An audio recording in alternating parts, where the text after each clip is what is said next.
JD Vance claims the ICE agent who killed Renee Good has absolute immunity. Yeah, he's 100% right. What, so ICE agents can just go out and kill whoever the hell they want and be protected from prosecution because of absolute immunity? No, that's not what he was saying. His argument goes back to an 1890 Supreme Court case where a U.S. Marshal named David Neagle was appointed to protect Supreme Court Justice Stephen Field, who was facing threats. And one day in California, the Chief Justice of the Supreme Court in California punched Justice Field in the back of the head and grabbed his knife to when David Neagle shot and killed him. Neagle was then arrested by California authorities, but the Supreme Court ruled states cannot criminally punish federal officers for actions taken in the performance of their federal duties, and therefore Neagle was freed. Okay, but that case and further cases agree that this federal officer immunity from state prosecution is not absolute. The Neagle case says because Neagle was acting under federal authority and, quote, he did no more than what was necessary and proper for him to do, end quote. That's why the state couldn't go after him. That's like the two requirements to protect federal agents from state law. Yeah, and I think what JD is saying is because the agent was acting under federal authority and because he did no more than what was necessary and proper for him to do, that's why he has absolute immunity from state prosecution. This is also because of the Constitution's supremacy clause, which says federal law supersedes state law. But how can you deem his actions proper without an investigation? Shouldn't that be up to a judge, not the whims of a partisan president and vice president who merely watched a couple of videos? I mean, there's a long history of federal agents facing state prosecutions. For instance, in 1922, the Huston case, where a federal agent shot his weapon into a car he suspected was carrying alcohol. It was Prohibition time. He was then arrested by the state for use of deadly force, and he made a petition to be freed under the supremacy clause, saying he was acting under federal authority, but a federal court said no. He went beyond that authority, and he had to face state charges. The vice president nor president can stop the state from attempting charges, but all JD is saying today is it is his belief that the ICE agent was well within his bounds of federal authority, and therefore he believes a judge will immediately dismiss any state charges. But we don't know that until it happens, and using that as a precursor to leave the state out of a joint investigation seems shady. Well, the state can still do their own investigation, not when they're being blocked from evidence. Look, the moment we open this can of worms, we will see blue states all over the nation going after ICE agents for just about anything. The supremacy clause still exists, and federal law must supersede, or else immigration enforcement will be impossible. You have no trust in our system, so you're trying to stop it from even attempting to work. If blue states go after agents for proper work, federal courts will strike it down. But in this case, it seems pretty clear this agent's actions weren't proper. If that's not proper, we lose the ability to enforce. He had a car coming at him. Oh, please, we're not doing this again. He could have got out of the way. We have breaking news. Border Patrol has just shot 2 people in Portland, Oregon. What do we know? So according to a DHS spokesperson, Border Patrol was conducting a targeted vehicle stop in Portland, Oregon at around 2:20 p.m. local time. She says they were targeting, quote, a known Venezuelan illegal alien affiliated with the transnational Train de Aragua prostitution ring and involved in a recent shooting in Portland, unquote. She says when Border Patrol identified themselves, the driver weaponized their vehicle, causing an agent to fire defensive shots. Are the people shot okay? So 2 people were in the car, a man and a woman, and both were reportedly shot and taken to the hospital a little bit away from the scene of the shooting. Their identities and conditions remain unknown. Has the mayor of Portland responded? Yes, but this statement was before DHS provided this recent statement detailing who was shot. He called on ICE to end all operations in Portland until investigation is over and urged Portlanders to be nonviolent in response. Gotcha. So this shooting involved Border Patrol, not ICE, right? Yeah, so of course, as we know, yesterday's shooting in Minnesota involved ICE, while this one was Border Patrol. These are 2 separate agencies, both under the umbrella of the DHS. Border Patrol focuses more so on immigration enforcement at or near the borders, while ICE is internal enforcement. Gotcha. And all right, guys, we are live. Yo, this is Set with Set Media, guys, and I'm back with another one for you. All right, guys, we got a nice little lineup for you. We got Trump's interview with Sean Hannity. We're going to go ahead and get into JD Vance's press conference about the shooting, or press briefing. And then, of course, we're going to get into the ICE shooting in Portland and rehash the Maryland, well, not the Maryland shooting, but the Minnesota shooting. So, guys, let's go ahead and double tap that screen, like the video, and let's get right into it. Decorating since I've been here. Well, I have quite a bit of decorating since I've been here. Well, I have. Great to see you, sir. I didn't know it was a full hour. I thought it was going to be maybe 10 or 15 minutes. But you do that to me every once in a while. I think I was pretty clear, but thank you for your time. We always appreciate it. There's really not much in the news, so there's not a real lot to talk about. But let's start with Venezuela. Narco-terrorist, indicted. Guy that we're losing 200 Americans a day to drugs. Yeah. Walk us through this decision in Venezuela. Well, it wasn't a hard decision. Democrats wanted him and Republicans wanted him, and nobody had what it takes to get him or didn't want to get him. I don't know, something happened, but he killed a lot of people. He sent a lot of bad people into our country. He emptied his prisons into the United States. He emptied his mental institutions and insane asylums into the United States and did a lot of very bad things, but he was a big drug pusher. You see that because all the boats that we shot down, they came out of Venezuela. A lot of drugs. There's a lot of boats and a lot of drugs. There are very few boats operating right now. It's almost no boats. You can't find any boats. I don't think anyone would go fishing in those Not a lot of waters. people want to go fishing anymore. I mean, we got a complete naval blockade. We're blowing up anything that leaves the coast of Venezuela, of course, with proper investigation. And here's the problem with the whole Maduro capture. Now, of course, like, people are outraged that we just went into Venezuela, strike them, and took their leader. But here's the thing, though. Biden actually wanted this. I'm not sure. Now, I won't say that Biden, wanted this extraction like this, but he also wanted Maduro gone. I mean, Trump was getting criticized for leaving Maduro in during his first term. So I'm wondering where the switch up is. I really am.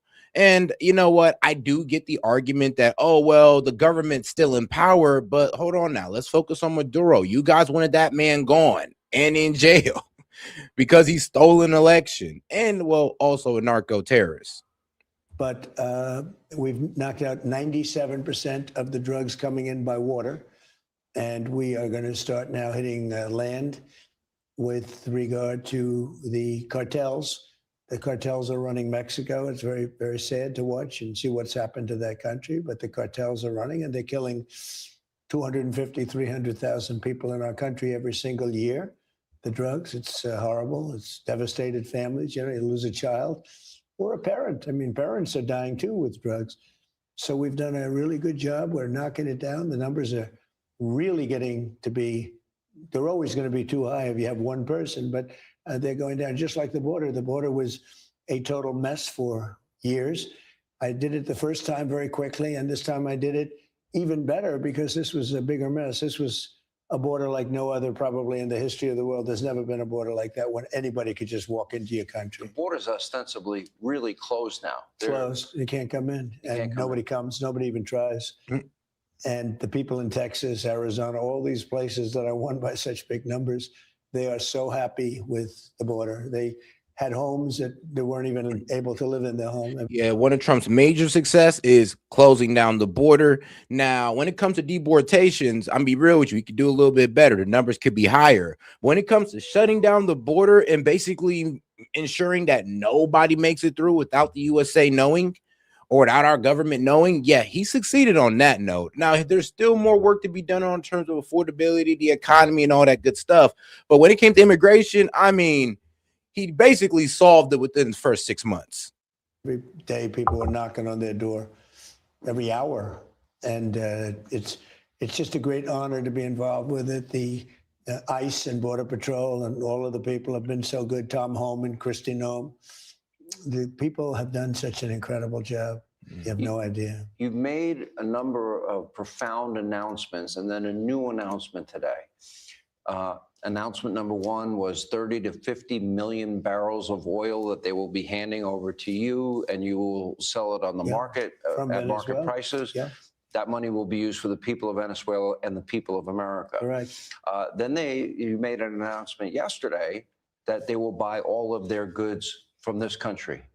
Today, we learn that the holdovers, since Maduro's gone, have agreed to free all of the political prisoners. Right. Yeah, that is true. What was it? Maria Cachado, I believe her running mate, and some of her people she worked with has been released from Venezuelan jail or Venezuela prisons. So yes, they were seen, embracing their family members. As soon as they got out, they got to see their family. And yeah, it does seem like the Maduro regime, which is basically D.I.C. Rodriguez, which was the vice president of Venezuela, now is the interim president, pretty much anointed by the Supreme Court. So she's official, and she happened to let out Maduro's political enemies. I mean, okay, it looks like things are going in the right direction as far as our control over that regime, or I guess, well, the current presidency. It indicates they want peace with Donald Trump to me. How do you interpret it? We asked them to do that, and they've been great. They really have been. I mean, everything we've wanted, they've given us. We went in, we took Maduro out. Amazingly, that nobody was killed. We didn't lose a soldier. We had some people wounded, but we didn't lose a soldier. A couple of very brave helicopter pilots were wounded pretty badly, but they're good. They're in good shape. And it was an amazing attack. The other side lost a lot of people, unfortunately. But, this house was in the middle of a fort with thousands of people and soldiers and everything else. Oh yeah, like now there are about 32 Cubans, 32 Cuban citizens who were pretty much protecting Maduro. So Cuban militants or narco terrorists, whatever, however you want to, label them. About 32 Cubans were killed on the assault on, pretty much on the strike on Venezuela and the extraction of Nicolas Maduro. About 32 of them, but it just came out today that 100 Venezuelans were killed during the strike on Venezuela. So I mean. Yeah, I mean, none of our citizens died, but we can't say that for Venezuela, sadly. So we went right into the middle of a fort. Who would think you could do that and not lose anybody? But they had it planned so beautifully. General Raisin Kane and Pete Hegseth were fantastic. Marco's been doing a great job. Vice President, the whole group it's just a fantastic group. Let's talk a little bit about, you make these decisions. I don't care if it's this case, Operation Midnight Hammer. In the one case, you're here in the White House in the Situation Room. You're watching this unfold in real time. In this case, you have operationally the same thing, a Situation Room down in Palm Beach at Mar-a-Lago. You make that ultimate call. You are the commander-in-chief. Right. You're watching it unfold in real time. What is that like? Well, I've done it now quite a bit. We took out Soleimani, which was a big deal. I mean, Julio, I'm not talking about him, my friend. I'm talking about two prominent Venezuelan politicians have been released from prison, Enrique Martinez and who supported opposition candidate Edmundo Granades. Yes, the person you're talking about. So I'm not even talking about him. So what are you talking about? I didn't even say a name, and you're assuming that I'm talking about this Edmundo Galanes guy. No, I'm talking about Earl. What's his name? Enrique. Let's see. Well, Mr. Martinez. Look, man, I ain't good at Spanish, but I'll make sure I get the proper pronunciation. But you got the wrong guy. We're talking about somebody completely different. We're talking about two prominent Venezuelan politicians that have been released from prison, and one of them is Mr. Marquez. Yeah, Mr. Marquez. Enrique Marquez. That's his name. Enrique Marquez. It took me a while to figure that one out. What can I say? I don't speak Spanish. Big deal. I'm an American. At least it was very bad to people. Killed a lot of people. Everybody you see, just about 95% of the people you see walking around without legs or without arms. Don't you love when people are completely wrong and they think they know what they're talking about? It's hilarious. That was the roadside bomb. That was his baby. He loved it. We took him out. We took out al-Baghdadi. He's the founder of ISIS. We did Midnight Hammer, which was obliterate the Iran nuclear threat. And it was a total obliteration, as they found out. The B-2 bombers and the best pilots anywhere in the world. They did that at night with no moon, totally dark, and every bomb went right down an air shaft deep into a granite mountain.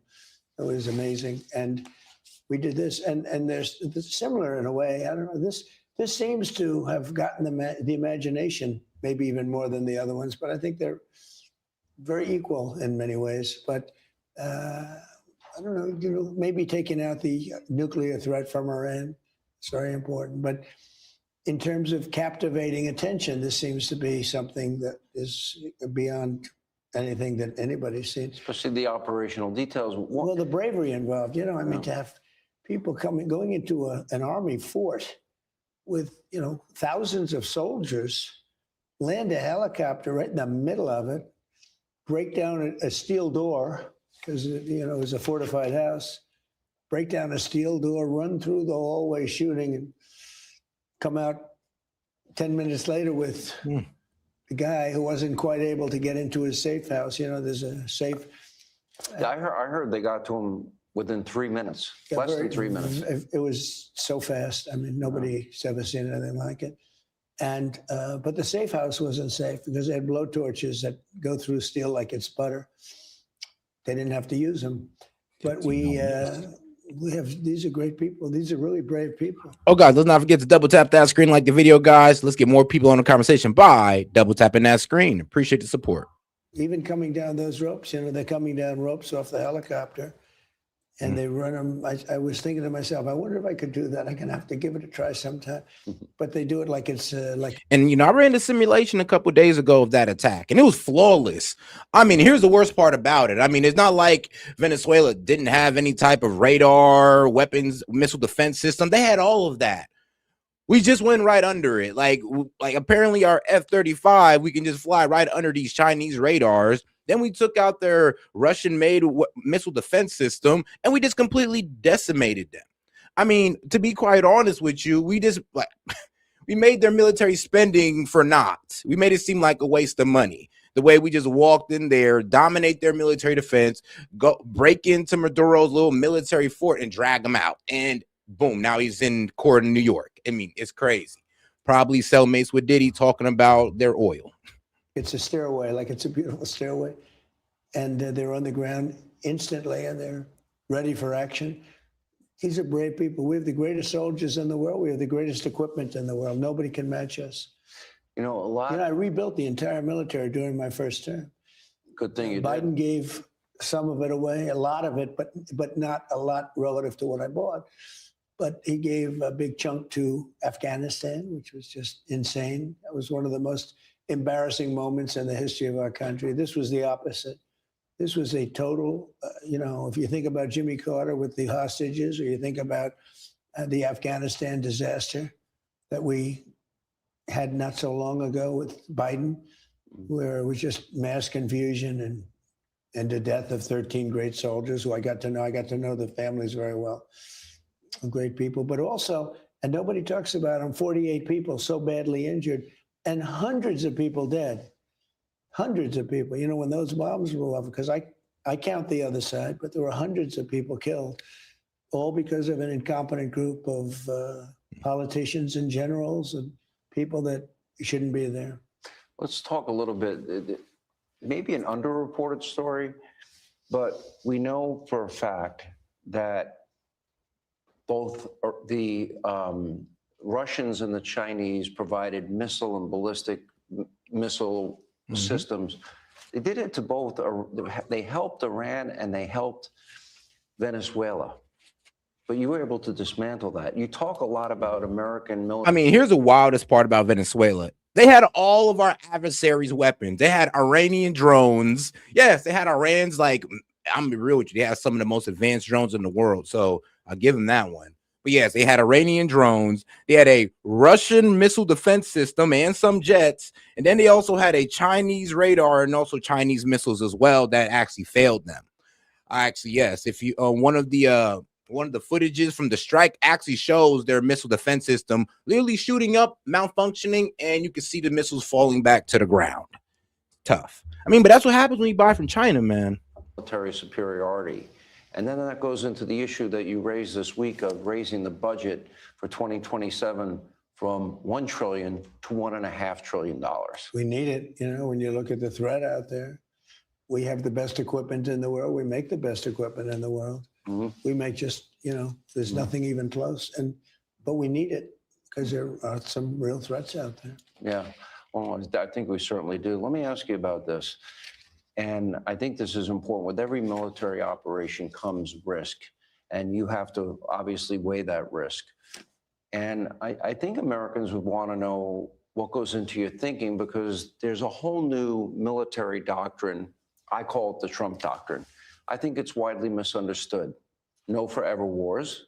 However, that doesn't mean you don't use the might and power of the U.S. military. You mentioned Baghdadi, Soleimani. I'll add the mother of all bombs in Afghanistan, the ISIS caliphate, and then taking out Iran's nuclear weapon sites. And now our hemisphere. Right. Are you calling it the Monroe Doctrine? Well, they call it the Monroe. I didn't call it that, but they're calling it the Monroe Doctrine. Now they call it the Monroe, which is basically safety for this part of the world. Yep. And safety, or really dominance on this part of the world. And we don't want no other superpower having any type of influence on, our part of the world. This is basically what the Monroe Doctrine is saying, or pretty much Trump's little foreign policy plan for the Western Hemisphere. Everybody's going to be within our national interest. If you're not working on our national interest on our side of the world, we're going to make sure you're going to be working within our national interest. I mean, like I said, it's a get down or lay down type of policy. A lot of people disagree with it. They said it sets a bad precedent, of course, for Russia and China. And yeah, they have a good argument for that. But we'll see. We'll see. Because, you know, if Russia goes and picks up Zelensky in the middle of the night and kidnap that man, I'm sorry, but extract that man for war crimes, well, the libs will be losing their ever-loving mind. Yeah, I mean, it's pretty simple. We don't want drugs pouring into our country. We don't want bad people coming into our country like happened for 4 years under Biden, who was a disgrace, worst president in the history of our country. Horrible. We had some other bad ones. Let me tell you, Obama was a terrible president. The divisiveness and the hatred that was caused, and many of the people allowed into the country. But what Biden did was a step beyond anything that anybody's ever done, where you had millions of people pouring through the border. Now we have nobody coming in unless they come in legally. Let's talk about, you said for the interim, you will be in charge. Okay. Obviously, the remaining leadership underneath Maduro, they've made, I mentioned earlier, 3 major concessions, 30 to 50 million barrels of oil. They're going to buy and purchase all their goods from America. Now they're releasing political prisoners. Okay. What is your ultimate goal for the governance of Venezuela? Prisoners that nobody thought they would ever see again. Yeah, former presidential candidate Martinez or Marquez. Yeah, Marquez, released from prison in Venezuela. And this comes from, let's see here, because I'm going to go ahead and give you the source on this one, so you can go ahead and look this up yourself. At least one does, because most of this is actually, what was it, El Universio. Most of these are Latin American sources. So a lot of you're not really going to hear, you're not really going to know about these sources here. And that's all that's reporting it is Latin America sources. But you can go ahead and look up the headline yourself. Former presidential candidate Marquez, or Martinez, however you want to pronounce it, released from prison in Venezuela. So they are releasing political prisoners. And I mean, guess what they're also doing? Pretty much following whatever the Trump administration is saying. So it does look like we have a little bit of control over the current, regime, or, current president, which is D.I.C. Rodriguez, who's actually talking a lot, who's actually speaking out against us, saying that they want Maduro back. This is American imperialism. And they're saying all this in front of their people while they're doing what we say, in the back end. Are being released, yeah. And in many cases, good people is what I understand. But prisoners, nobody ever thought they'd be released. So we're going to be working with them and leadership of the country. And so far, we've been working very well. We picked up the Russian freighter that trudged out there. Well, I want to ask you about that. Well, they had some Russian ships guarding it, and they decided not to mess around with us. Yeah, we took that one. That's unloading the oil. But we're taking billions and billions of dollars worth of oil, and it'll be hundreds of billions of dollars. It'll be trillions of dollars. But we're going to be there till we straighten out the country. We'll see how the country's doing. But we'll be running the oil. We're meeting tomorrow with all of the big oil executives. We're going to be right here in the White House. We're going to meet with the, biggest oil people in the world. They're all coming here. The top 14 companies are coming here. They're going to go in. They're going to rebuild the whole oil infrastructure. They're going to spend at least $100 billion. And it's an unbelievable oil that they have and an unbelievable quality of. Hey, and shout out to my man Jordan for starting us off. He had too much to say. He just wanted to show some support, man. I appreciate it, my dog. Shout out to my man Jordan. You have any questions, comments, jokes, or disagreements? I'll be happy to read it out loud and engage with it, even investigate it. Just $2 and up. Appreciate the support, guys. I mean, shoot, hey, if you think I'm wrong on something, super chat it in, and I would definitely do the deep dive on it. I ain't got no problem with that. Oil and amount of oil. When they nationalized the oil industry in Venezuela, going back to the 1920s, American companies had invested billions. We built it. All of it. And then it was taken away from us. Stolen. It was stolen from us. And it was taken away, years ago over a period of time, but it was taken away in the early 2000s, even beyond that, but the early 2000s. And I just took it back. I can't imagine them being able to, they have the largest oil reserves in the world. I can't imagine without American. I'm done. Like I said, every time I hear Donald Trump talk about, grabbing this Venezuelan oil and we're just about to use it for ourselves. Bro, this clip just comes in my head every time. Stole that shit. That's what I do, nigga. Fuck, nigga, I stole that shit. And I stole it. Like, bro, but niggas don't understand. I talk facts. Vlad, I talk facts. Oh, you're right. I Don't even deny it. That's cool. nigga, I talk facts. What deny? What, nigga? Give me that, nigga. You don't know what to do with that. Okay. You know when a nigga got a girl, her shit fat? Bro, you don't know what to do with that. Give me that. I mean, pretty much. He looked at Venezuela and said, yeah, those nice resources and that oil, yeah, you don't know what to do with that. Let us go ahead and have it. And, you know, let us keep you from purchasing oil in Chinese yuan and selling oil in Chinese yuan, thus trying to weaken our dollar. And then, of course, let's take out that Chinese, Russian, Iranian influence out of Venezuela as well. Because let me be real with you, Venezuela was threatening the petrodollar. They definitely was. And us taking control of their oil reserves, which is about 1 trillion barrels of oil, pretty much solidifies the petrodollar for a little bit. I mean, you never know. You never know what BRICS might do, but we're kind of putting our foot down on BRICS. And Brazil, they're most likely going to be next since they're one of the main contenders in BRICS. I mean, what would you think the B stand for? Investment, ingenuity, engineering, and our assistance, that they would ever be able to tap into the vast resources that they have. Again, the largest in the entire world. So that will be a big part of it. What does that mean in terms of America's new partnership with Venezuela? Well, it means lower oil prices all over the world, which is great for everybody. It means lower oil prices for America, which I have it down. Don't forget, I inherited a mess. They talk about affordability. There was no affordability under Biden. He had the worst inflation in history, the highest and worst inflation in history. Prices were through the roof, and I'm fixing it.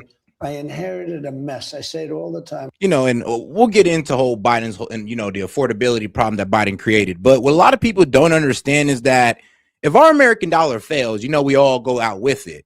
So a lot of people who are complaining about the Venezuela strikes and all this good stuff, I'm being like, you know, look, I agree with you. Regime change usually doesn't work out for us. But we actually needed, well, there's probably a better way we could have did this, but this needed to be done. If through force or persuasion, it needed to be done. We needed to get China out of Venezuela. We needed to get Maduro out there because, well, he was cozying up to all of our adversaries and trying to move into BRICS. Like, we cannot have that happen. BRICS is the detriment to America that we honestly got to squash and put under our American-made boot, like it or not, because this is for what? The security, the financial security of America and the American people. So I'm sorry if I somewhat support this because it's securing the future of my people. I'm sorry.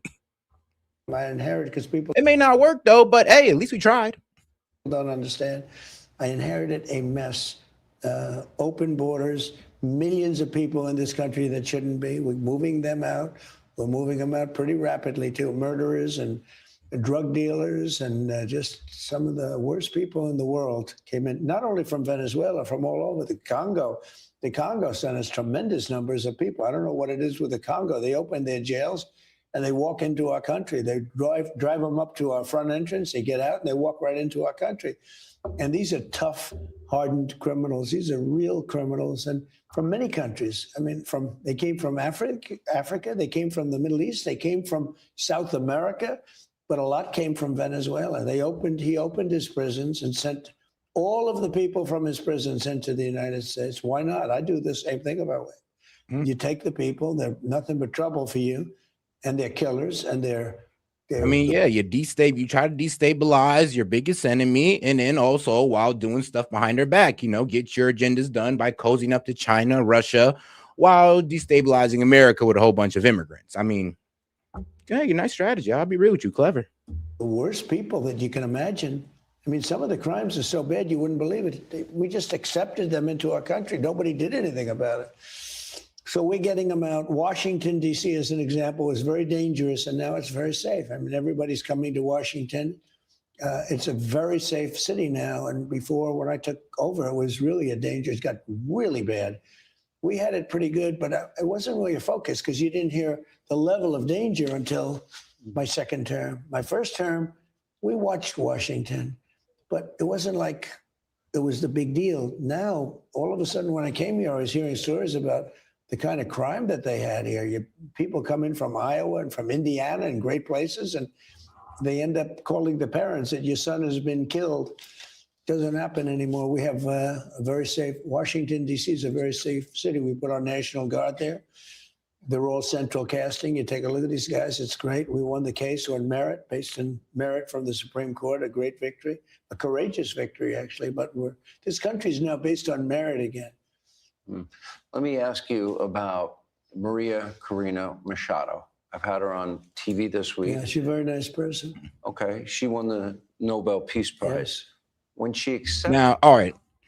Now I do need to go ahead and speak on Trump's economic success. Of course, he has success with inflation, positive job growth, a net positive job growth throughout the year. I know people want to say there was 1 million jobs lost. No, there wasn't.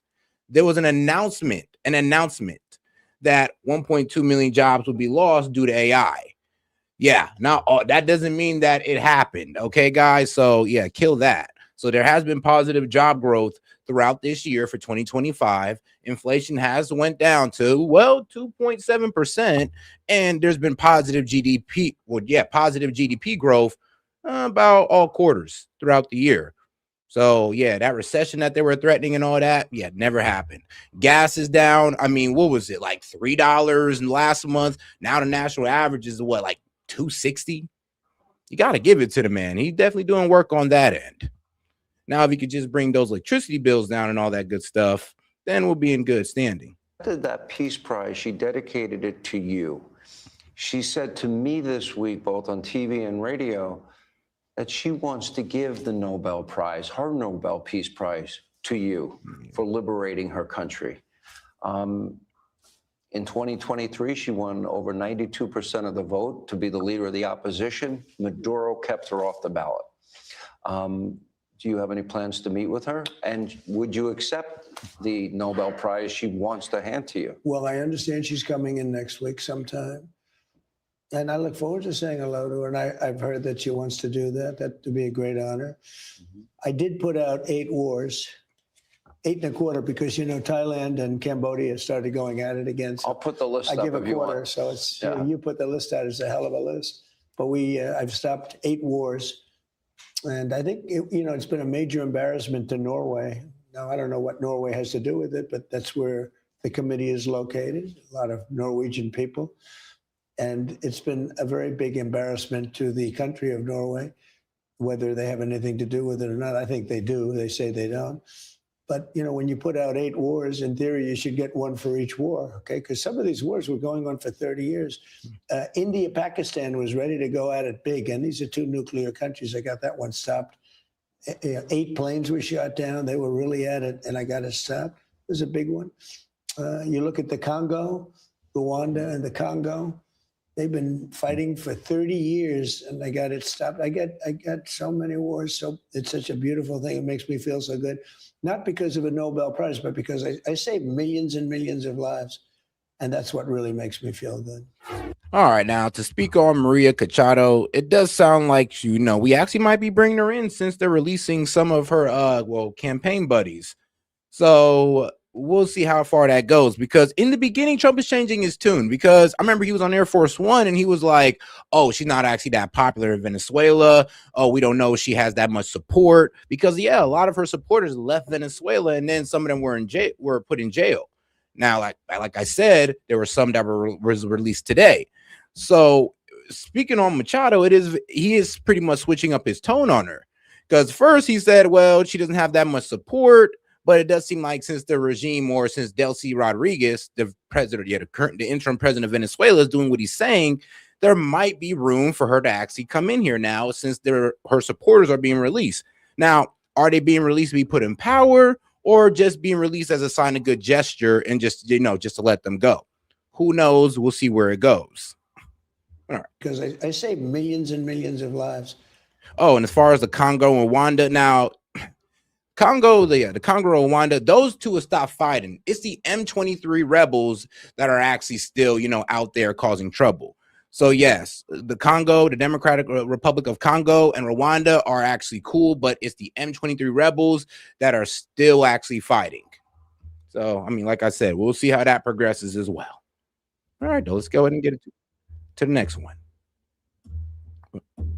Let me go back to this issue of the political future for the people of Venezuela. Yeah. Now, it's interesting. You mentioned all of the criminals and the people let out of prisons that were sent to our borders in our Right. country. That's Tren de Aragua. That's cartel members. Some Those of the are worst criminals in the world were let into our country known through terror ties. Biden's open border policy.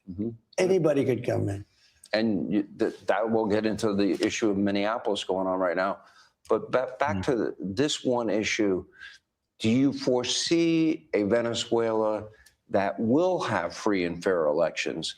And I would have little doubt that the opposition would probably win handily if they were free and if they were fair. Yeah, I do see that. I think that's happening. But before we do that, Maybe it's going to take a while to do. We have to rebuild the country. They couldn't have an election. They wouldn't even know how to have an election right now. The country's become third world. And he said, shout out my man Gabe. He's like, ha, I told you so about Venezuela. I mean, bro, I think we were all on the same page on that one. We were all sitting there going like, you know, she might be working for Trump in the background. We were talking about D.I.C. Rodriguez.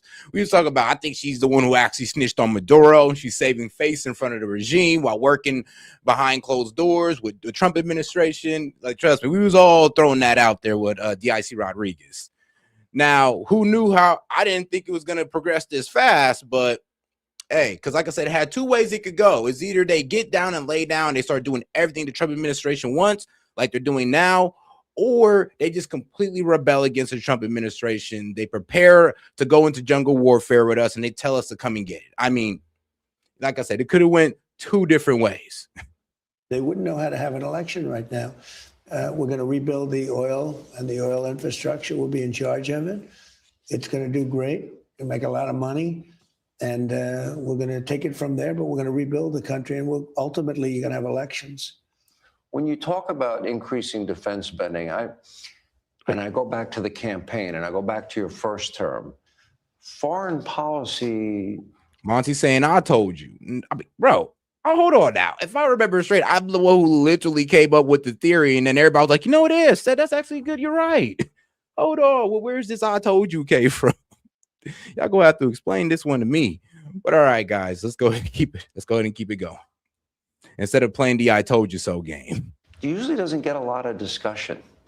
And in many ways, you have dedicated a lot of time, energy, and resources. Very important for. And shout out my man Game. He said they wined and dined her, and she sang like a bird. I mean, honestly, I think they provided her good amount of money, and promised her enough power to where she's like, all right, I'm comfortable with doing what y'all saying. I'll speak nice to the regime, get them on our side, let them know that, look, we can make money with Trump. We'll still be in power, but we got to do what the man says. And that's looking like how it's going right now. For our country. How is that in America's first interest? Because that's what you stand for. Well, like the Middle East was blowing up when I got in. It was everybody was fighting everybody, which in all fairness has been going on for about 3,000 years in the Middle East. And we now have peace in the Middle East. Nobody thought that was possible.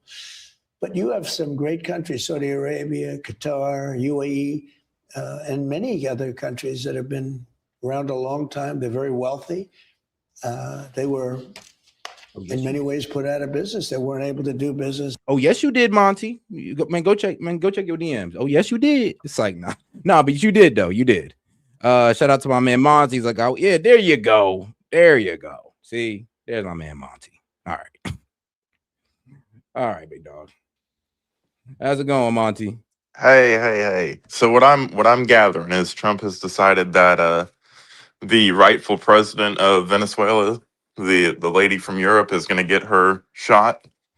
It's looking like it is either that or they're just showing a good gesture to the Trump administration by releasing them. So it's either they're preparing for Machado to actually take power, or they're just trying to get her buddies, out of there. And D.I.C. Rodriguez is doing this as basically like a good gesture towards the Trump administration.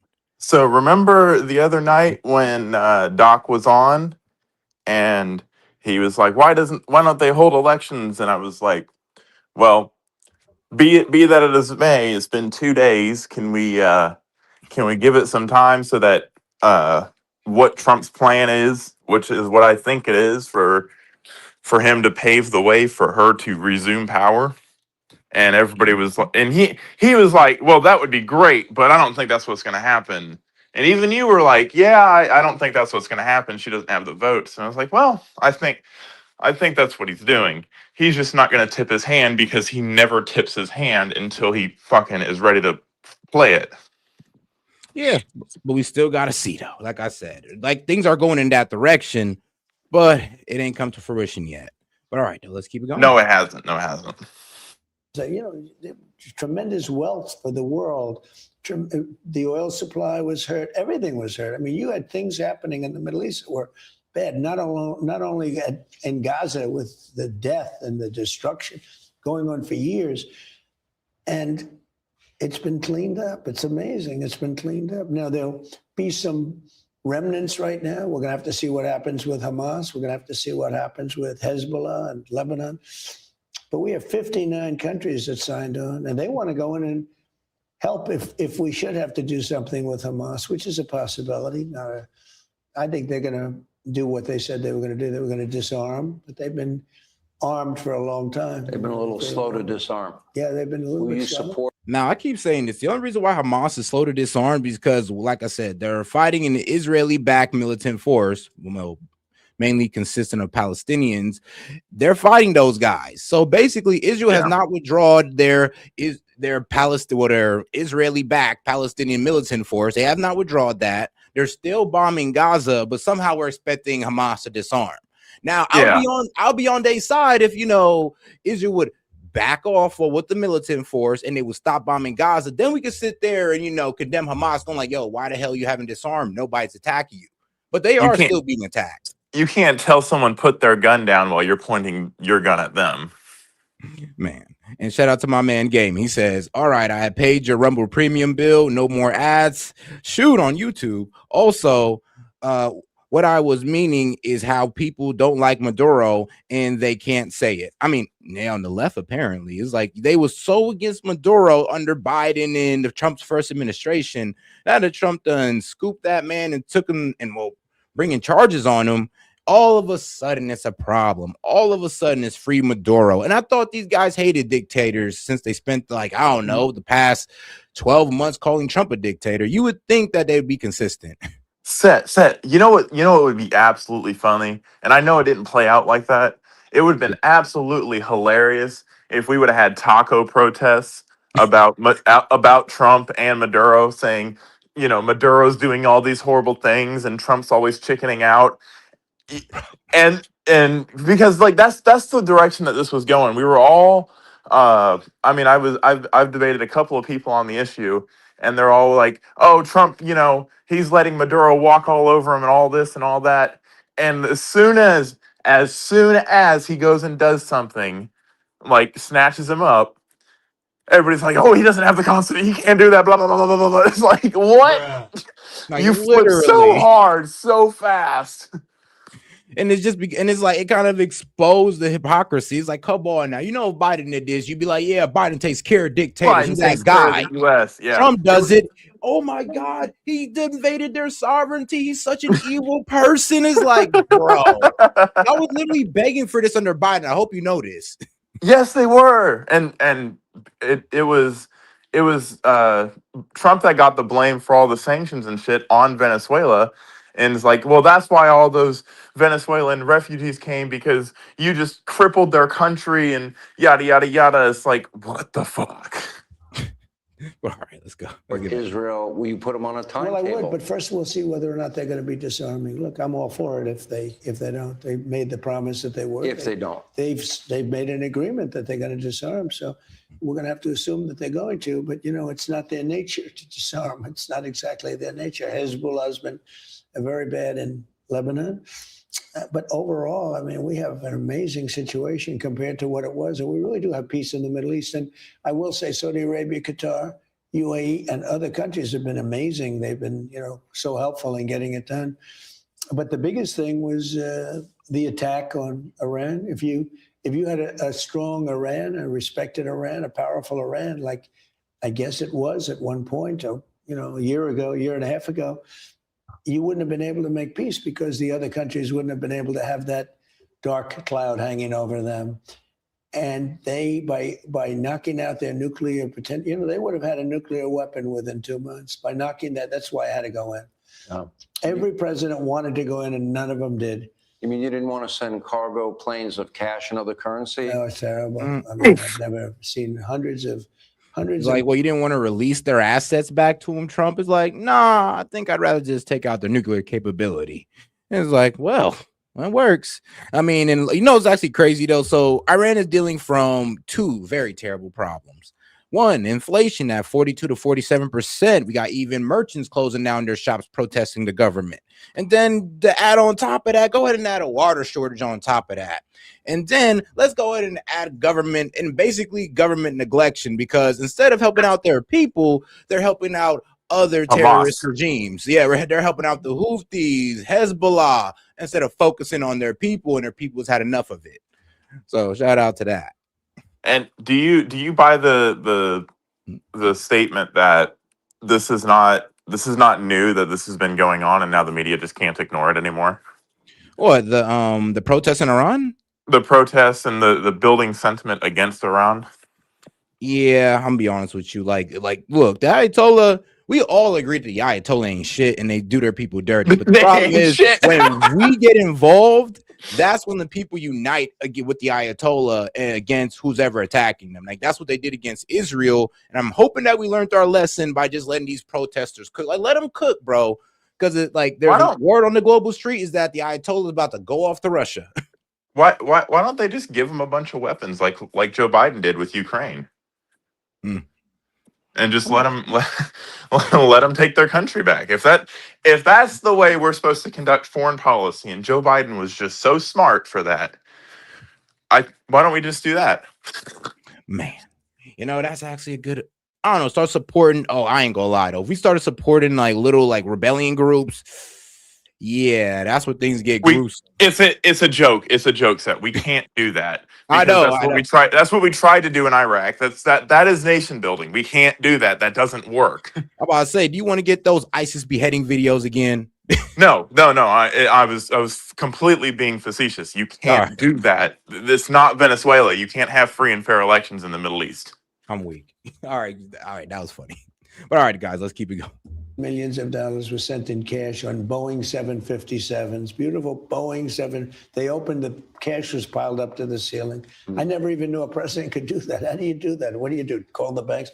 They emptied out every bank in Virginia and Maryland to get that cash, and they sent it over there and gave it to them.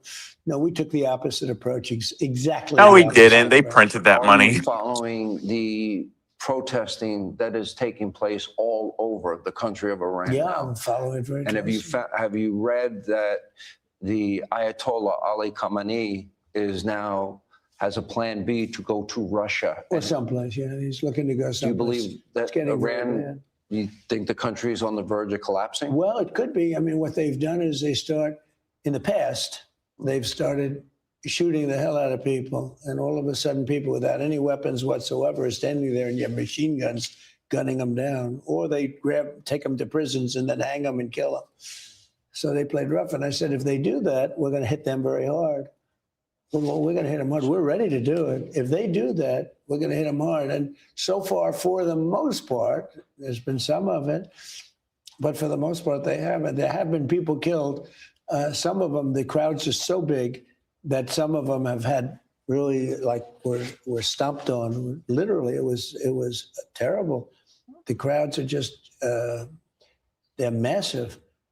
The enthusiasm to overturn that regime is incredible.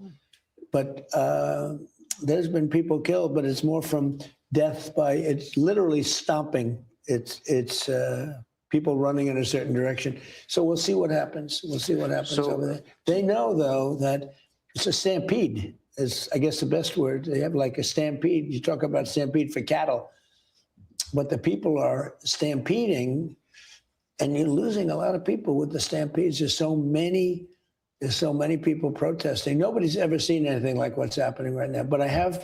Protesters, bro. We saw it on January 6th. Well, here's the thing, though. Like, the protests in Iran are popping up in almost every city, they're popping, like protesters are popping up. They're basically, the government is losing ground against the protesters. The death toll of protesters have risen to about like 13 people. And the more people they kill, the worse it gets for them. And I think the Ayatollah already came out and said that, well, look, they're willing to listen to the people's complaints about the inflation, the water shortage, and the reckless use of their tax dollars. But what they're not going to do is they're saying they're not going to tolerate the, what was it? The rioters. Yeah, those guys, they're saying they're going to put in the ground, sadly. I was like, oh. They're just going to label everybody that they disagree with as rioters. Like, come on, that's dictator playbook 101. Nah. Everybody's rioting. They're all rioting. Each and every one of them like it. Well, hey, why don't we just go and cyber attack all of their shit and all their infrastructure and shut it down so they can't be trading money. Like Russia wouldn't be able to make deals with Iran if Russia couldn't pull a drop of oil out of the ground and couldn't buy it from anybody. Yeah, that's true. It would help us out. But I don't know. When it comes to dealing with Iran and Russia, we do tend to be very delicate with them. Just cause, I mean, real with you, Iran is like they're like the Muslim superpower of the Middle East. They're not a superpower, but they're close to it. I mean, we saw what happens with technology from that region. We stole an El Presidente in 3 hours. So yeah, I mean, I kind of don't buy the, oh, we don't want to fuck with Russia. Like, no. Monty's like, shit, I do. I was like, yeah. I was like, I do. I want to cripple them. I don't want to take over Russia, which is what I think Trump's trying to do. But I don't want. I'm tired of it being an issue. Just end the wars. Do everything you can to put pressure on him, and then when he has absolutely nothing left, bend him over and say, "Now take it." Finish him. That's basically what Monty's going for, though. Iran on notice that if they start shooting at them, these people are totally unarmed people, and they love their country. They want something to happen.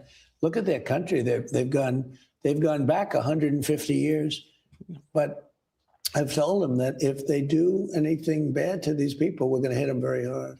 So if there is mass murder by the Iranian Ayatollahs and those leadership, you're pledging to the people of Iran that you will come to their aid.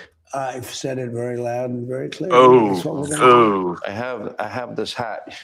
Yeah, I disagree with that. I don't think we should get involved in Iran over a protest. This is like no threat to us or anything like that. It'd be very dumb to get into it with Iran over a protest that the protesters seem to be getting their way with.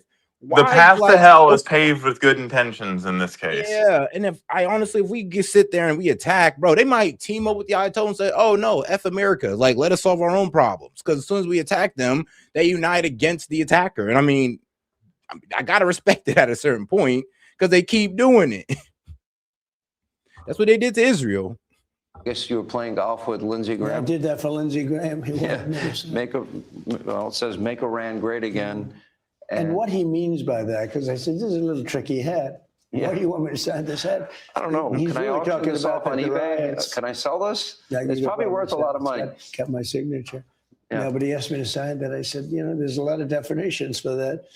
And what he's talking about is the people that are, protesting, I guess is the only word you can use. It's really the biggest protest I've ever seen.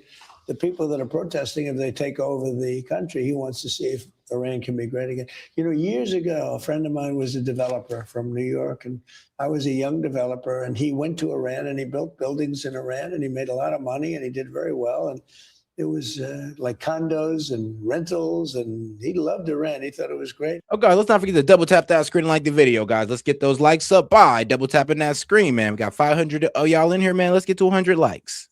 I'll find you if you don't. He did a tremendous amount of work. He loved the people. He thought they were so incredible.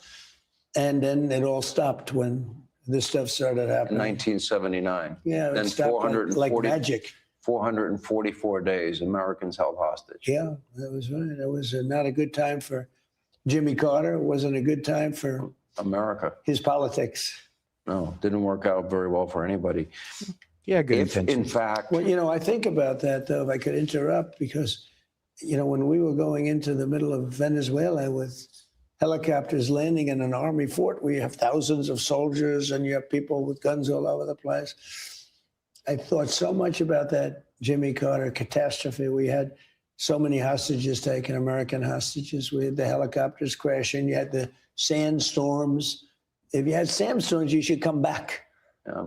But they tried to blast through the sandstorm. Nature always wins. Remember? With a helicopter. Nature always wins. Mm-hmm. And helicopters don't have that kind of an engine. You know, there are a lot of moving parts. They don't like sand blowing into their gears. But anyway, they decided to go forward. I should have come back. But I was thinking about that because, you know, here we are going into actually a much more dangerous situation. If you think about it, on Venezuela, we're in a fort, a military army fort, and the house was built there for protection. And we're going in with helicopters, with jets, with helicopters. I mean, the jets preceded the helicopters and did an unbelievable. These are unbelievably talented pilots and people. And very brave people. Yo, Trump was convinced to do this. This was not Trump's idea. This is somebody that was in Trump's ear that convinced him to do this. Because not even Lindsey Graham. I think this was the military that said, "Hey, we can do this." You see how apprehensive he is in talking about it? Have you ever noticed him to be apprehensive about anything or like question anything that he has quote unquote done? I mean, because even Trump knows that he's like, I think even Trump could have seen this, like, no, this might turn into something bad, but the military's like, don't worry, bro. No, we got it. We've been practicing for months. See this. Like, see this. Here's the compound. We watch this, Mr. President. That's how that went. Yeah. Hey, I can see them selling to him like that. Look, it's gonna be so easy in and out. Promise ain't gonna be nothing wrong. And then once it went off like that, yeah, once it went off like that, I mean, now he has all the room. Now he gets to take all the credit. Yeah. Yeah. So I was thinking a lot about the Jimmy Carter thing. I don't know what he would have done or how he would have done if that didn't happen, but there are those that say that destroyed his chances of winning election, and you know, lost that election pretty big. Trump said, "I don't have to win elections." Anyway, perhaps, but there was no question after that mess. And I was saying, boy, I hope that doesn't happen with me. But we have Raising Cane and all of these great people, and they did an unbelievable job. You know, you started in your first term the Abraham Accords. Right. And I would argue beyond Israel, it's other countries in the region, Egypt, Jordan, the Saudis, and pretty much every country, right, that they probably were breathing a sigh of relief, as well as the Israelis, because they didn't want Iranian hegemony in the region and a nuclear-armed Iran. Well, you had to stop that. You had no choice. And it should have been done long before I got there. It should have been done earlier. They just, you look back and Obama should have done it. They all should have done it. Clinton should have done it. Obama went the other way. I mean, Obama decided to go with Iran. I mean, I don't know how Jewish people can vote for Biden and Obama. They were absolutely on the side of Iran. They were against or Jewish Mamdani. people. Well, we're going to find out. Your favorite mayor. Well, I have a very nice relationship. The favorite, at least maybe a month or 2 months before he went after me. He hit me. No, it's funny though. People are already complaining about Mamdani and a couple like laws he'd already done passed. Well, he hasn't passed any laws. He's a mayor. He's not a governor. He doesn't have the authority to make laws. And he also should not be commenting on what's going on around the United States. He's a mayor of New York City. Let's not forget that, people. We didn't elect him as Pope of New York. Hey, man, he got a voice. I mean, the mayor of New York always had a very influential voice in America. That's why one of the reasons why they didn't want Mamdani there is because they knew how influential that position is. Why is it that he gets to comment on what's going on in Minnesota? Why is it that he gets to comment on foreign policy? I was briefed. No, motherfucker, you saw it on social media like the rest of us. I'm weak. Well, shoot, he's an American, so I guess he's allowed to sit there and comment on American. Yeah, barely. But hey, man, naturalized. So we got to give it to him, I guess. But you know, no. I'm not talking because he's an immigrant, because he doesn't have American values. No, actually, know what? No, he does. He does. Free speech.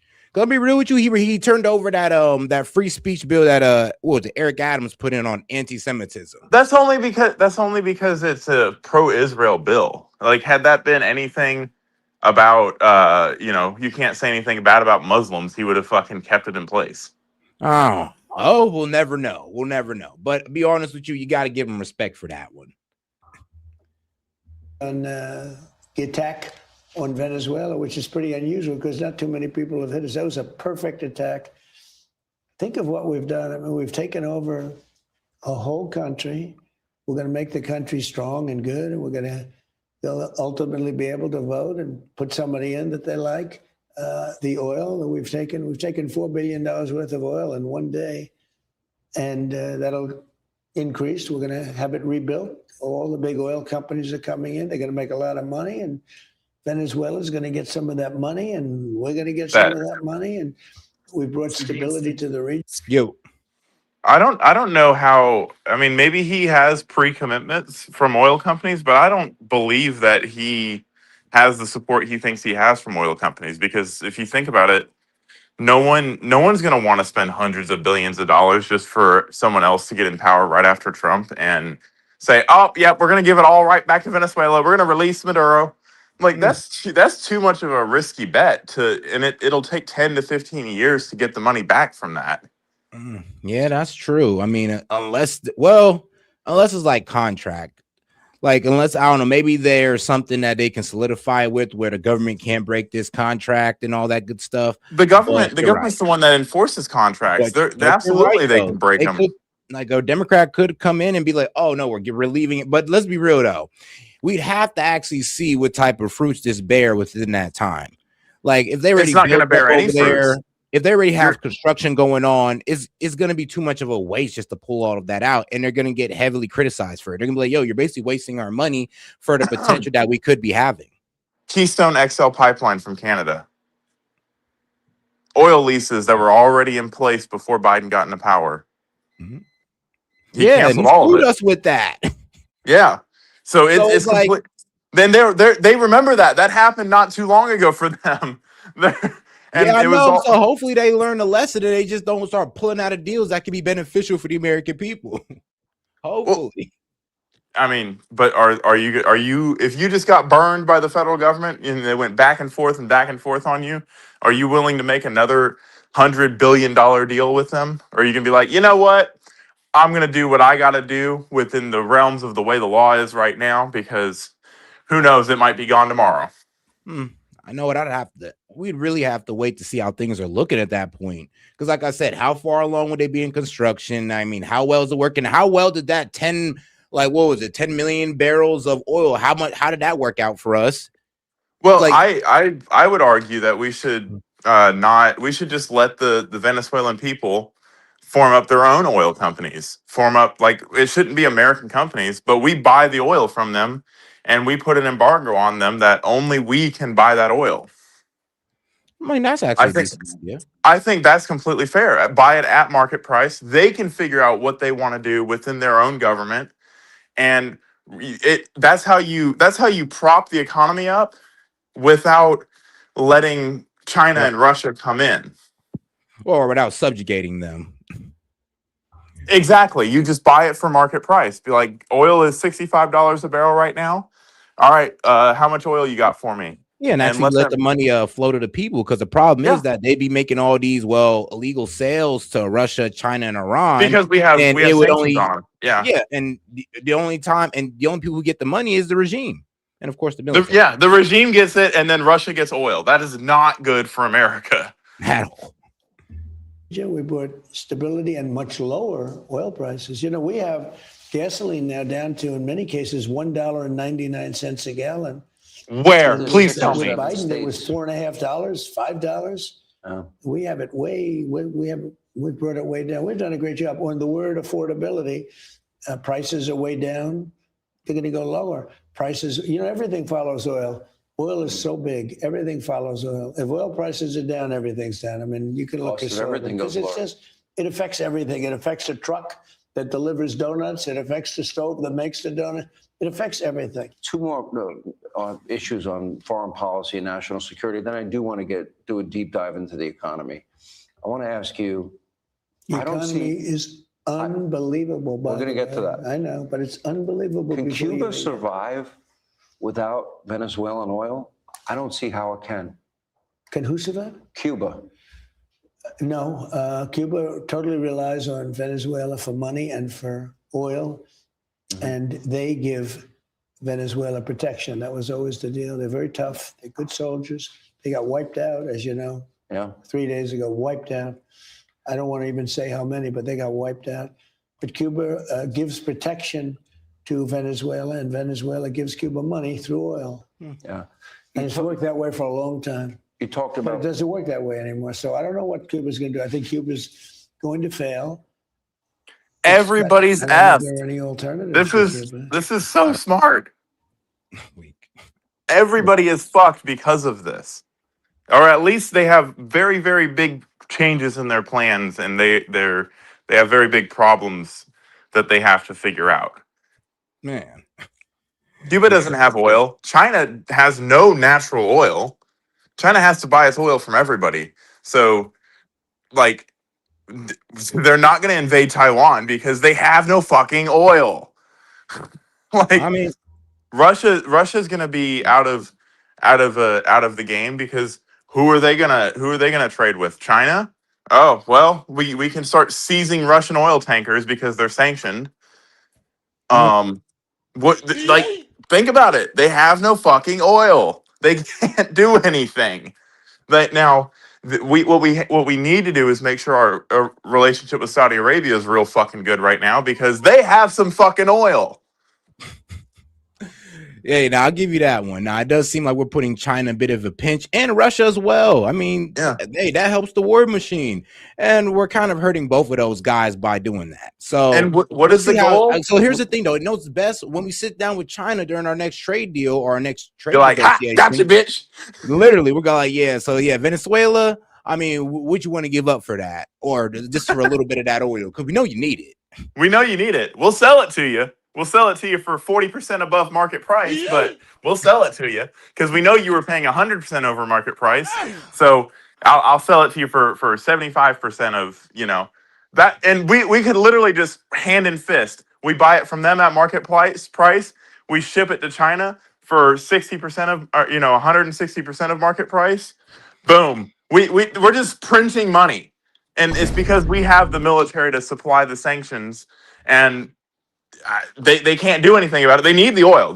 China has no natural resources, no natural oil. That's why they have to expand, and they want Taiwan. That's why they want Russia to be in Ukraine, because they're allied with them. Because Russia knows Ukraine has those things, and China's going to support them because they need those things. Facts. I don't know how they survive without Venezuelan We have energy. great people from They Cuba. don't. Marco Rubio is great. He knows Cuba very well. Some people said somebody told me today it was Marco's revenge. Well, maybe it was, but they a lot of great people. Yeah, a lot of great people. We'll see what happens. Well, you live in South we Florida. want to do something to help Cuba. Yeah. But let me. You mentioned Vladimir Putin. You know the Cubans I want to help? I want to help the Cubans in the United States that got treated so badly by Castro. Because we have a lot of Cuban population here. We have some of the best people in the country, Cuban. And I want to help those people. They got treated so badly. They left on rafts and and they got just thrown out. Broken down. Those people are going to be taken care of. Hey, broken Seth. down, dilapidated, rickety boats, shark-infested waters, inner tubes, because things were so bad there. They came in in the worst floating vessels that there have ever been, and circled by sharks and everything else. And many of them, as you know, many of them didn't make it. You talked about peace and your involvement around the globe and the success that you've had. You said many times that you thought the easiest conflict to resolve would be the European conflict, Russia and Ukraine. Yeah. And now you pointed out many times that it became the most difficult. A couple of things on that issue. Vladimir Putin, we did take out this Russian flag tanker along with Great Britain. Right. Tough decision, number one. Number two. I didn't think it was a tough decision. Will you support the sanctions bill? I think there are 84 or 5 senators that want. Yeah, they only do it if it's subject to me, and I support it. You support it? I hope we don't have to use it. And we have big sanctions on Russia right now. No. Russia's economy is very bad. but they are much bigger than Ukraine. You know, they're a much bigger, more powerful country from that Did standpoint. Vladimir call you after this tanker was seized? I don't want to say that, but the fact is that That's a yes. Russian ships, it was a submarine and a destroyer. They both left very quickly when we arrived. And we took over the ship, and the oil is being unloaded right now. Hey, Sean Hannity here. Hey, Now I can only imagine that phone call between Trump and Putin. Like, just Putin just going like, "Bro, are you serious? like, are you serious? You're literally taking oil from me and China? Like, Why, yeah. man? I thought we were friends. Like, I thought we were about to get to this peace deal, bro. It feels like you're kind of agitating things. Like, nah, you can still get a peace deal with Ukraine, but it's just gonna be harder for you to get that oil to, you know, run your little war machine. That's all. So he's taking cards away from Russia And China. and China. Yeah, come be real with you. Like, both of them have heavy influence in Venezuela, and Trump is trying to remove that influence out of the whole hemisphere, not just Venezuela, but the entire hemisphere. So check this, right? Trump has now garnered the support of probably at least 150,000 out of the 200,000 Venezuelans that fled as refugees in the United States. He has now backed Russia into a corner, backed China into a corner. You know, China will chug along. China's, you know, whatever. But more importantly, you're trying to end the war in Ukraine on your terms without firing a single shot. And then you have all these different countries, you know, because of Venezuela. He started that whole campaign because of drugs. That was his reason for going in there. So now if he continues that, he can go to all the other South American countries and have the support of those immigrants that fled those countries that are in the United States, for the record. So all of this, he's gonna have the support of all of the refugees from around the world that have come in under Biden. But all right, guys, let's go make sure to go ahead and double tap that screen, like the video, guys. And if you have any questions, comments, jokes, or disagreements you have for me or Monty, just send in $2 and up. We're happy to read it out loud and engage with it, even investigate it if it's a disagreement. Appreciate the support, guys. Let's go with the press conference that JD Vance got into, because boy, he pissed off a lot of people with this one. But he was spicy, man. Let me be clear. President Trump and his entire administration stand fully behind the heroic men and women of ICE and will always uphold law and order in the United States of America. The deadly incident that took place in Minnesota yesterday occurred as a result of a larger, sinister, left-wing movement that has spread across our country, where our brave men and women of federal law enforcement are under organized attack. Right now, I'm just gonna say it like this, bro. The left was sold fear of ICE. They were sold fear porn of ICE to the point where they think it's okay to ignore them and run away from them. And I'm gonna be real with you, that lady right there, if she'd have just listened to ICE when they said get out the car, she'd be alive today. If she didn't try to drive away when that man's arm was in the car, she'd be alive today. So, and guess we know what else would have kept her alive? If not parking there like an idiot. Hold on, Monty. If the left-wing media wasn't selling fear of ICE to the left, because then she would have never overreacted and she'd have had that trust of ICE because she's being fed fear of ICE. So it's pretty much on the left wing, if anybody. But it's layers on layers on layers of her fucking fault. And fucking again, if Donald Trump caused the insurrection, then Tim Walz is causing this. Like, if that's how we're gonna spin it, every time a politician does something, then Tim Walz is responsible for her death. Yo, and God rest that lady's soul. God rest her soul, because I feel bad. I feel like she just overreacted, and that's what happened. That's exactly what happened. But let's be real. She was given ample opportunity to save her own life. She was scared of ICE. I in my heart, you know, that's between her and God now. But in my heart, I believe she was scared of ICE, and decided that she wanted to leave, but was so fucking tunnel visioned that when she turned her wheels, she did not turn them good enough and fucking hit the guy. Bro, and here's the thing. I called out all the white identitarians on Twitter who are going like, oh, and we're talking about people who supported Donald Trump who are saying, oh, well, now her white kids are orphaned. You're right, by the way. Oh, it's like this white lady. I'm just going like, you know what? If this was a black lady, you guys would hit us with the, oh, well, she didn't comply, so, you know, she deserves it. Keep that same energy. Yeah, Keep that it same shouldn't effing energy. it shouldn't matter either way. You should look at the facts. I didn't know what color this lady was. Black, white, yellow, purple. I said, fucking if that's what she does, that's what she gets. That is the period, end of story. Yeah, and here's the thing: people ignore the step one. When she ignored law enforcement or federal agents, really, these are Yes. federal agents. When she Yes. ignored them, that's when she sealed her fate. You cannot ignore them. If an ICE officer walks up to me and say, "Hey, yo, get out your car," I'm getting out the car. Bro, I'm I gonna have give no you the choice. car I keys. don't have the right to ignore this man and just drive off. I mean, that's why I say it's layers and layers and layers of her fault. Like you run it back. She could have not driven away. She could have not put the car in reverse. She could have not locked her doors when they could try to get in. She could have not fucking parked there and tried to defy ICE. If they're so scared of ICE, why are they so brazen?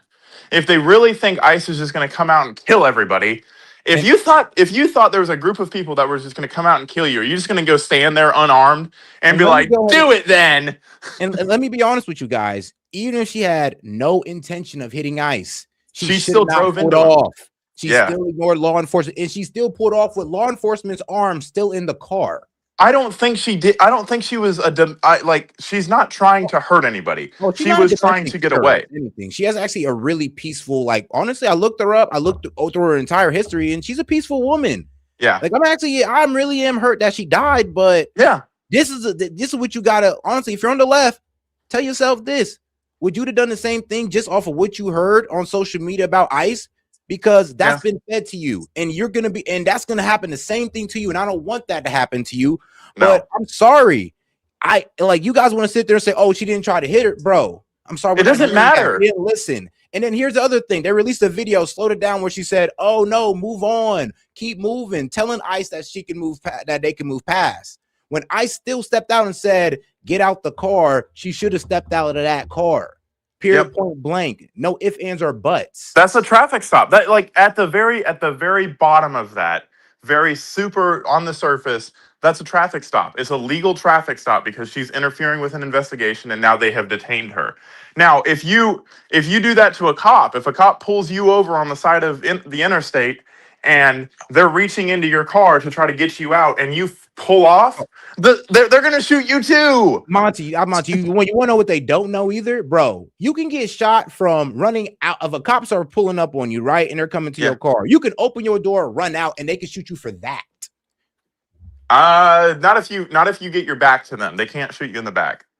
Oh man, look, if you hop out that car and run off on them and they go like, "Oh, we didn't know what he had on him," or anything like that, yeah, they can shoot you for that. That actually happened in Columbus, and they got Oh my God. I mean, but so the reason I, before this whole story blew up, there was a case in my hometown in Elizabeth City, North Carolina. You can look it up. A black gentleman, so the Black Panthers came out, and Al Sharpton, all of them came out because of this, was getting a warrant served on him for cocaine possession and distribution. He got into his car, ran to his car, and an officer got in front of his car. I know the officer that got in front of his car, and he hit the officer trying to get out. He was backing up, like he was trying to get out backwards, and then fucking put it forward, and they fucking unloaded onto him. Completely justified use of force because he fucking hit two cops. And here's the thing: a lot of people don't understand that. Well, what about that car's arm? You remember the cop's arm that was getting dragged that she was pulling away? Yeah, you can't do that. So it's not just about the that. guy who got nicked by the car that was in you. front of it, but it's also about the guy's arm who was also stuck inside of the car while she was driving off. That can cause. Did you forget that part? That's actually more dangerous than getting hit by the car, and that guy knows that because he just got out of the hospital when he got drugged the last time. So he's probably trying to think, "Oh, my buddy's about to get fucking dragged down this fucking road," and once you realize that you're getting drugged, it's too late. Like you talk to a lot of officers. And here's the thing: if you guys don't want to, I'm sorry, Monty, but if you guys don't want to listen to the he didn't hit that, she didn't hit that officer. I'm sorry. All right, then listen to this one. There was an officer's whole arm inside the car when she pulled off. Yep. Like, all right, then let's go with that. And you can't defeat that argument. That's why I say it's layers on layers on layers of her fucking fault. That, like, no matter which way you look at it, you can look at all the different angles of the video and try to analyze her tires and try to analyze all of this and try to deduce what her intent was without her being here, which is disrespectful, by the way. But It doesn't matter. There's two situations where lethal force is authorized, and either one of them is completely justified. Yeah, because like y'all guys are forgetting the part where she's dragging an officer with his arm still in the car, and you're focusing on the guy that she pretty much That guy nicked that or shot almost her. hit. Yeah. Yeah. I mean, like, you guys got to focus on the entire scene, the entire crime scene, the entire video, and actually think for yourself. If you was in that Also, situation, do you think you'd you'd ended want up your in the partner to same shoot him? way? Yeah. Honestly, I wouldn't want my partner to shoot the lady. Honestly, I felt like the guy who had his arm in there, he should have took out that taser and got her. Disaster. Yeah. Yeah, but in the heat of the moment, it's really hard. This all happened in 3 seconds, not even 3 seconds. You have to literally play it frame by frame and have analysis over the top of it to make any sense of it. And like that, it didn't happen that fast. Yeah, it happened way People faster. play it in slow motion and act like that's how it happened in real life. Yeah. And mind you, everybody's like, oh, she turned her tires away. She turned her tires to the left to back out so her truck would be facing right. When she straightened her tires out, she just straightened them out. She didn't cut them to the right until after she was shot and dead because her body turned the steering wheel. You know, just so people don't think it's like we didn't watch the video. I mean, like, bro, we watched the video several times, my man. We got into a full-on heated, like, shouting. Oh, it was spicy.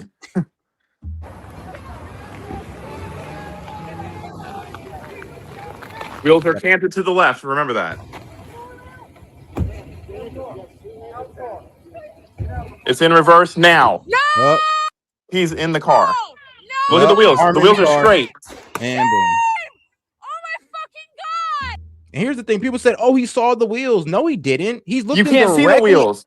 He was over the hood. Yeah, he's over the hood, looking directly at the lady. He don't see them wheels turning out. He just hears them speeding up. He sees the car moving. You guys can see the wheel moving because you're at a different point of view.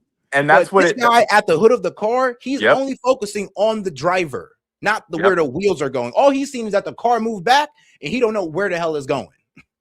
Not to mention, Set, if you think about this, if you're standing next to the car, you can hear the rev limiter go up when someone pushes the gas before the wheels start moving. So, like, we can't hear it and we can't see it, but I guarantee you if he was standing in front of the car, he hears and then he starts seeing the car move. So all of that is happening all at once, and he makes the decision to fire while he is on top of the hood of the car. Wild. So we just want to watch it in slow motion. Because it's almost crazy how these people even have. Look, I'm not going to say she deserved to die. Nobody deserves to die. But she did put herself in this position. There's like, if she wasn't fed this fear porn about ICE, she'd have acted differently. She'd have got out. Bro, if this was the regular police, her ass would have got out the car and said, oh, okay, it is what it is. It's regular police. She's white. She's safe. Yeah. But since it's ICE and she's been fed all this fear about ICE, how they're going to take her away and lock her in a dungeon. Yeah. What do you think? This is their, I'm being real with you. This is the response, an overreaction that end up taking her life. So I'm being real with you. A lot of y'all don't want to admit this, but it's the rhetoric of ICE that killed this woman. And y'all ain't trying to hear that. No. And that's what I'm saying. Everybody, like, even on the comment that you made about how we need to, like, tone it down, everybody's like, oh, well, it's funny how the state can execute you and call it domestic terrorism. I'm like, you're a fucking idiot. You're absolutely fucking stupid, and you believe it. And then they fucking quoted George Orwell, 1984, and the party told you to ignore your eyes and ears. It was their final and most important command. Like, bitch, you're so stupid. You're the one falling for it. And somebody said, play with sound. People say she was giving confusing. No, bro. What confused, bro? Get out of the fucking car. Get out of the car. Fucking car. It doesn't matter what that lady says. Everything she says don't even matter after that man says, get out. He was given a lawful command by 2 police officers, 2 federal agents. Like, bruh, I'm sorry, but it sucks. It sucks that she died, but you guys got to understand that the left, CNN, MSNBC, the guys that you love to watch to sell you fear about ICE, this is their fault. Yeah, absolutely. I mean, they don't want to accept that, but I'm here. We're here to tell you we ain't backing down on it either. But all right. Hey, Set, can I just point out something else? All of the people that were already standing in the street she could have potentially killed them if she was running away at that high rate of speed. So I'm not going to presume to think what was in that officer's head, but there's a crowd of people just outside of that shot. What if she would have hit one of those people? I mean, yeah, that's one of the arguments that I think it was Chrissy Gnomes was making. That no, it was Speaker Johnson saying that she was a danger. There was an icy road. She was a danger around people around her. I mean, And she there's was a trying lot to of people speed around her. off on ice though. Remember, she's trying to speed off on ice. literally ice, not the police department. But all right, though, let's go ahead and get into this press conference. Immigration and Customs Enforcement officers are facing a 1,200% increase in assaults, a 3,200% increase in vehicle rammings, and an 8,000% increase in death threats. ICE agents are faithfully enforcing federal law to protect the safety of the American people by removing criminal illegal aliens from our country, which is exactly what nearly 80 million Americans elected President Trump and Vice President J.D. Vance to do. Radicals in the Democrat Party are furious over this. They don't want our border secured or criminal illegal aliens being removed. As a result, Democrats are impeding immigration enforcement operations daily, creating extremely heightened and dangerous circumstances that make it nearly impossible for the men and women of law enforcement to simply do their jobs. Democrats are calling to defund federal law enforcement agencies who are protecting public safety. And Democrats are calling to abolish ICE and defund the police. That will never be allowed to happen under this president and vice president. The Trump administration will redouble our efforts to get the worst of the worst, criminal illegal alien killers, rapists, and pedophiles off of American streets. The Department of Homeland Security will continue to operate on the ground in Minnesota, not only to remove criminal illegal aliens, but also to continue conducting door-to-door investigations of the rampant fraud that has taken place in the state under the failed and corrupt leadership of Democrat Governor Tim Walz. Taxpayers have been ripped off to the tune of billions of dollars in this one state alone. This is very convenient for Mr. Walz. People are going to be held accountable. The Trump administration has activated thousands of federal agents, doubled the number of U.S. attorneys in the DOJ office in Minneapolis, and surged resources to hold fraudsters accountable and demand justice for law-abiding American taxpayers and citizens across our country. And that's what brings the vice president out here with me today to discuss all the Trump administration is doing and to make an additional important announcement on this front. So please, Mr. Vice President, will be joining us now.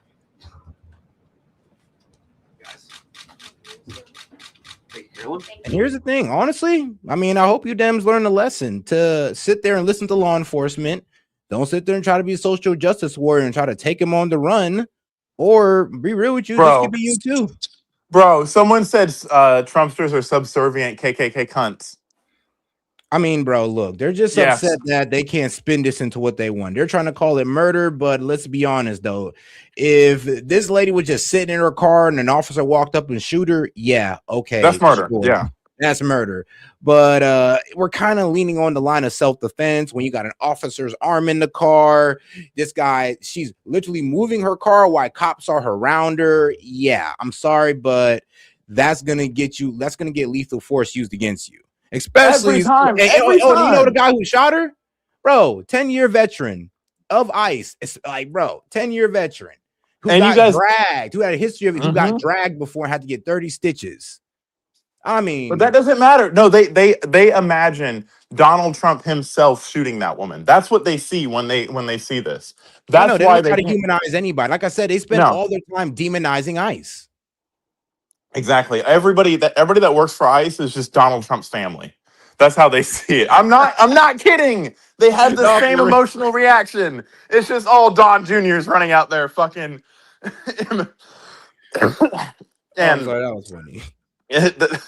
But seriously, if you think about it in that frame of mind, then it makes sense as to why they're so aggressive and so easy to dehumanize. That's what they, you know, when you like put a face of your arch enemy on a punching bag and you start punching it, that's what they've done. They're doing this in their darts at it, but but here's the thing: this is something that the left just won't admit, and it's gonna hurt their soul. And I'm gonna keep telling y'all this: it's y'all fault.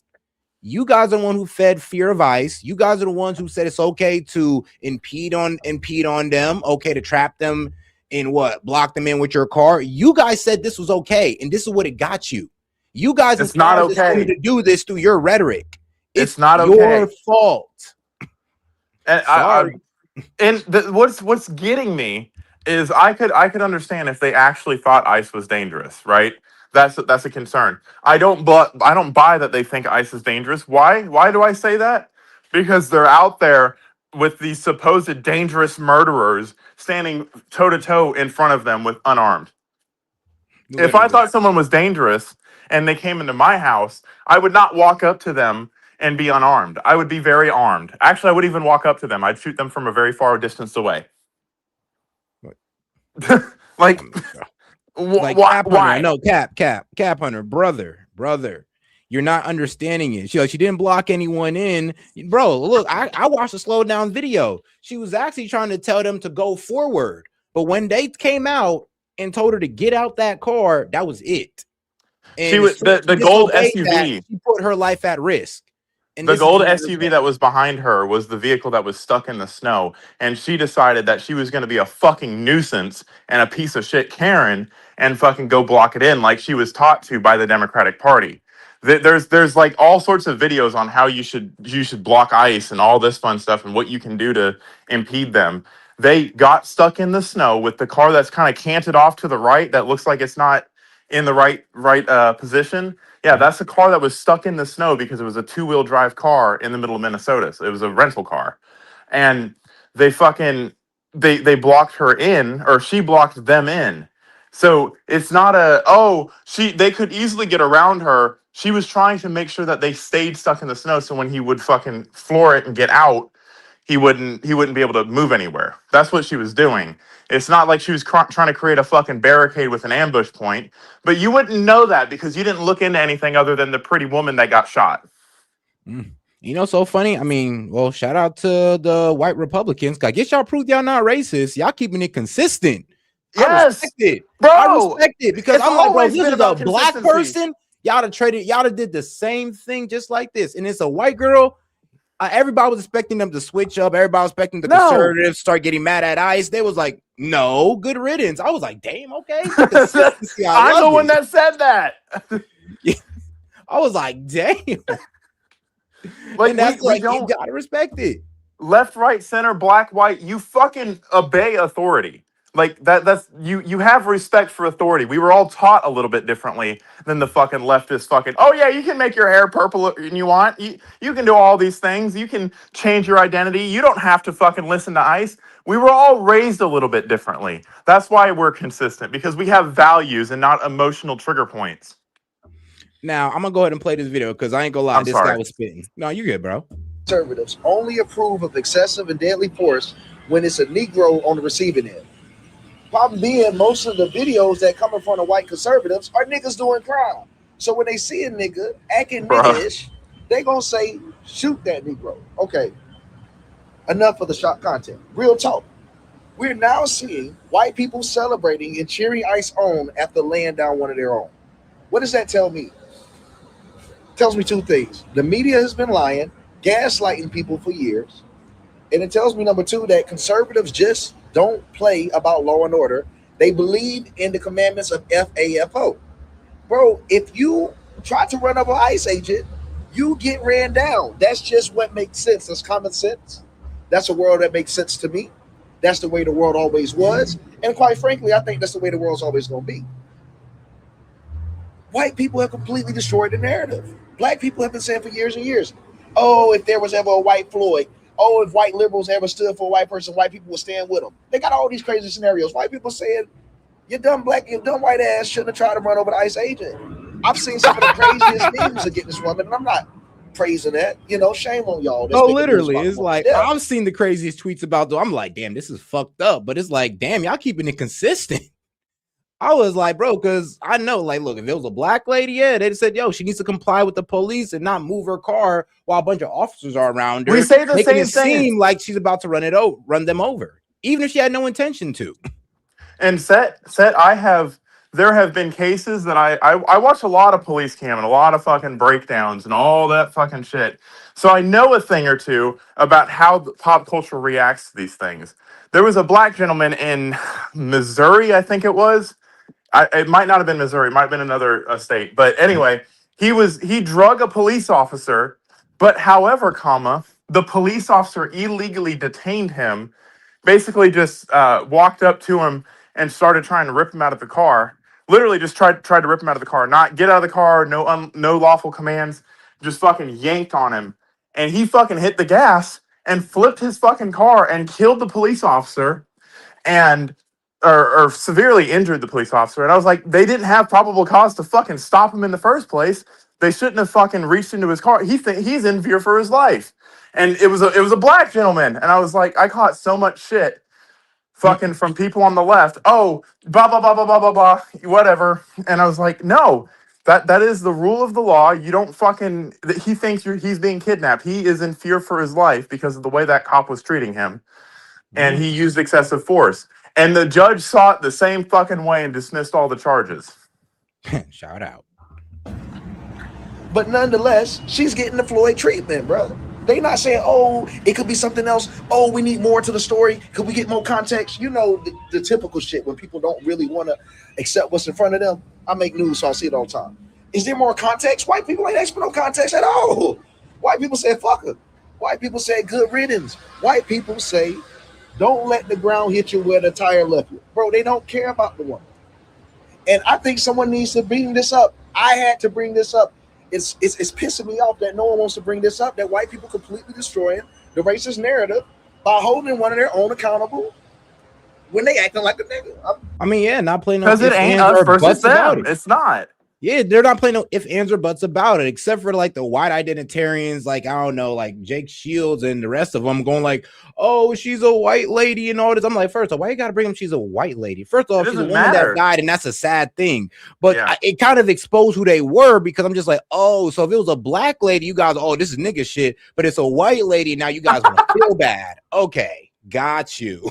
I mean, I feel bad no matter who dies. But I said good riddance to George Floyd the same way I said good riddance to this woman. I don't fucking care. You're engaged in hostile or unruly fucking activities, and you die at the hand of the police officer. I don't fucking care. Now on the professional side of me says, all right, you better have fucking done all this by the fucking book, but that doesn't alleviate the fact that this person forced that decision on that officer. You know what I mean? Yeah. I hold everybody equally accountable, and I give no fucks about anybody. Hey, same here, bro. Hey, look, man, like I said, I don't see color, I see character. Yeah. Great. Well, good afternoon, everybody. And I want to echo some of what Carolyn said about what we're doing to combat the rampant fraud that exists in our immigration system, thanks to failed politicians and thanks to people who allowed the American taxpayer to be taken advantage of for far too long. I think it's important to understand why this matters to the American people. I am a father of 3 young kids, a lot of kids, a lot of people in my generation. What is that going on there? Yeah, low key. Is that normal? I was hearing the same thing, like, bro, it's the photo flash. Dang, they going crazy. Okay. CNN installed this broken camera just to throw me off my game, but it's not going to work. It's a metronome now. Here's the simple fact here. If you're a young parent struggling to afford childcare in the United States of America, there are programs that we have to make it easier for your kids to get in daycare, for your kids to get in preschool. Those programs should go to American citizens, not be defrauded by Somali immigrants and others. Make it hard for you to get the access to the resources you need. But number 2, making it easier for people who shouldn't even be in this country to fleece the United States and our taxpayers to begin with.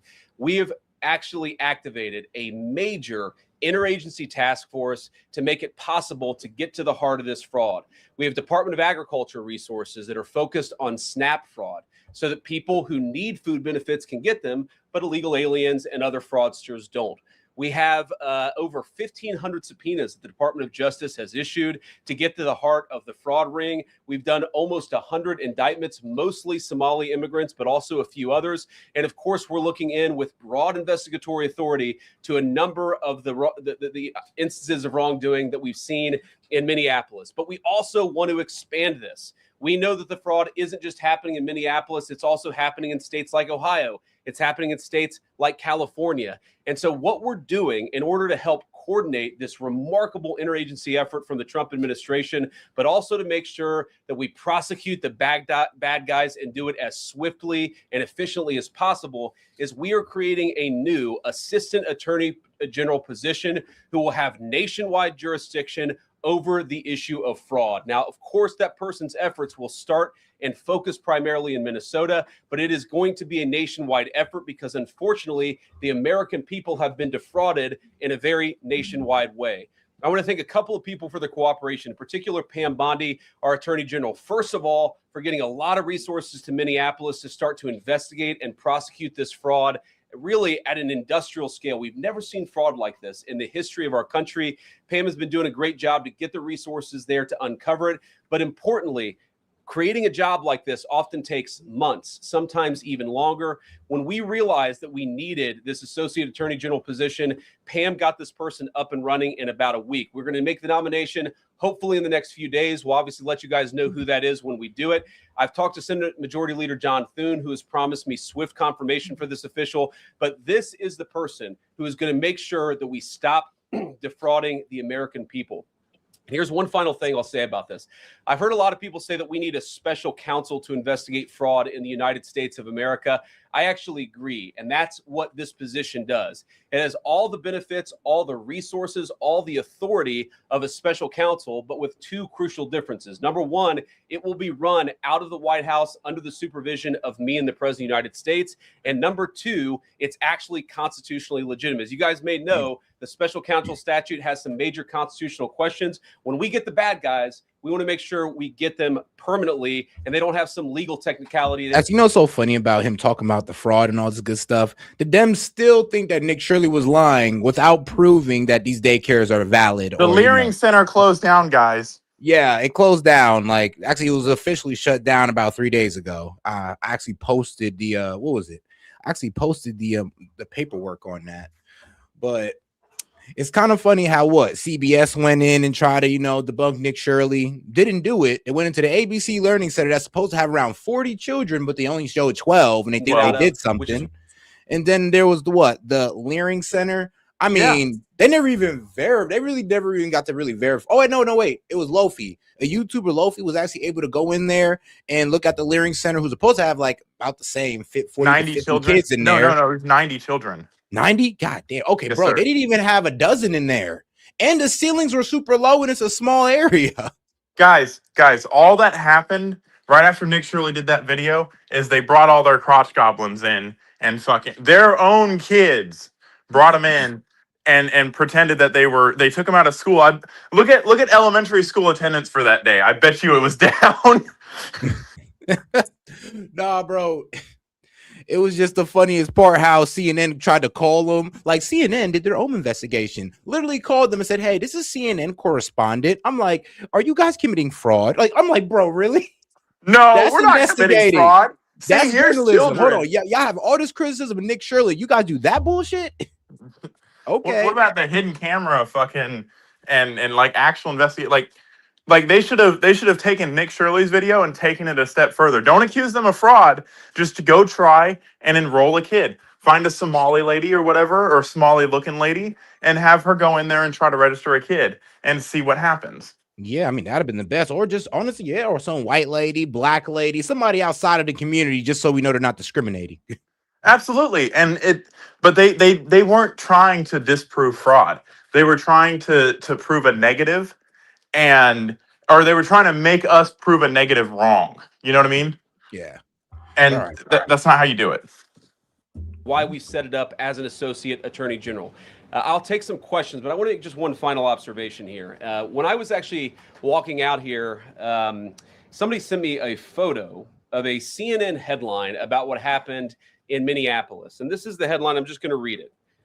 Outrage after ICE officer kills U.S. citizen in Minneapolis. Well, that's one way to talk about some framing. The way that many people in the corporate media have put this attack over the last 24 hours. And I say attack very, very intentionally, because this was an attack on federal law enforcement. This was an attack on law and order. This was an attack on the American people. The way that the media, by and large, has reported this story has been an absolute disgrace, and it puts our law enforcement officers at risk every single day. What that headline leaves out is the fact that that very ICE officer nearly had his life ended, dragged by a car 6 months ago, 33 stitches in his leg. So you think maybe he's a little bit sensitive about somebody ramming him with an automobile. What that headline leaves out is that that woman was there to interfere with a legitimate law enforcement operation in the United States of America. What that headline leaves out is that that woman is part of a broader left-wing network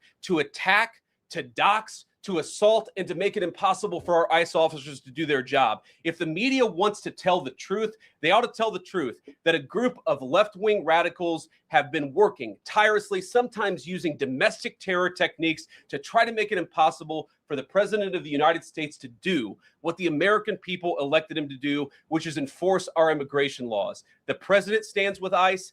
I stand with ICE. We stand with all of our law enforcement officers. And part of that is recognizing that you people in the media, not everybody in this room, but many people in this room have been lying about this attack. She was trying to ram this guy with her car. He shot back. He defended himself. He's already been seriously wounded in law enforcement operations before. And everybody who's been repeating the lie that this is some innocent woman who was out for a drive in Minneapolis when a law enforcement officer shot at her, you should be ashamed of yourselves.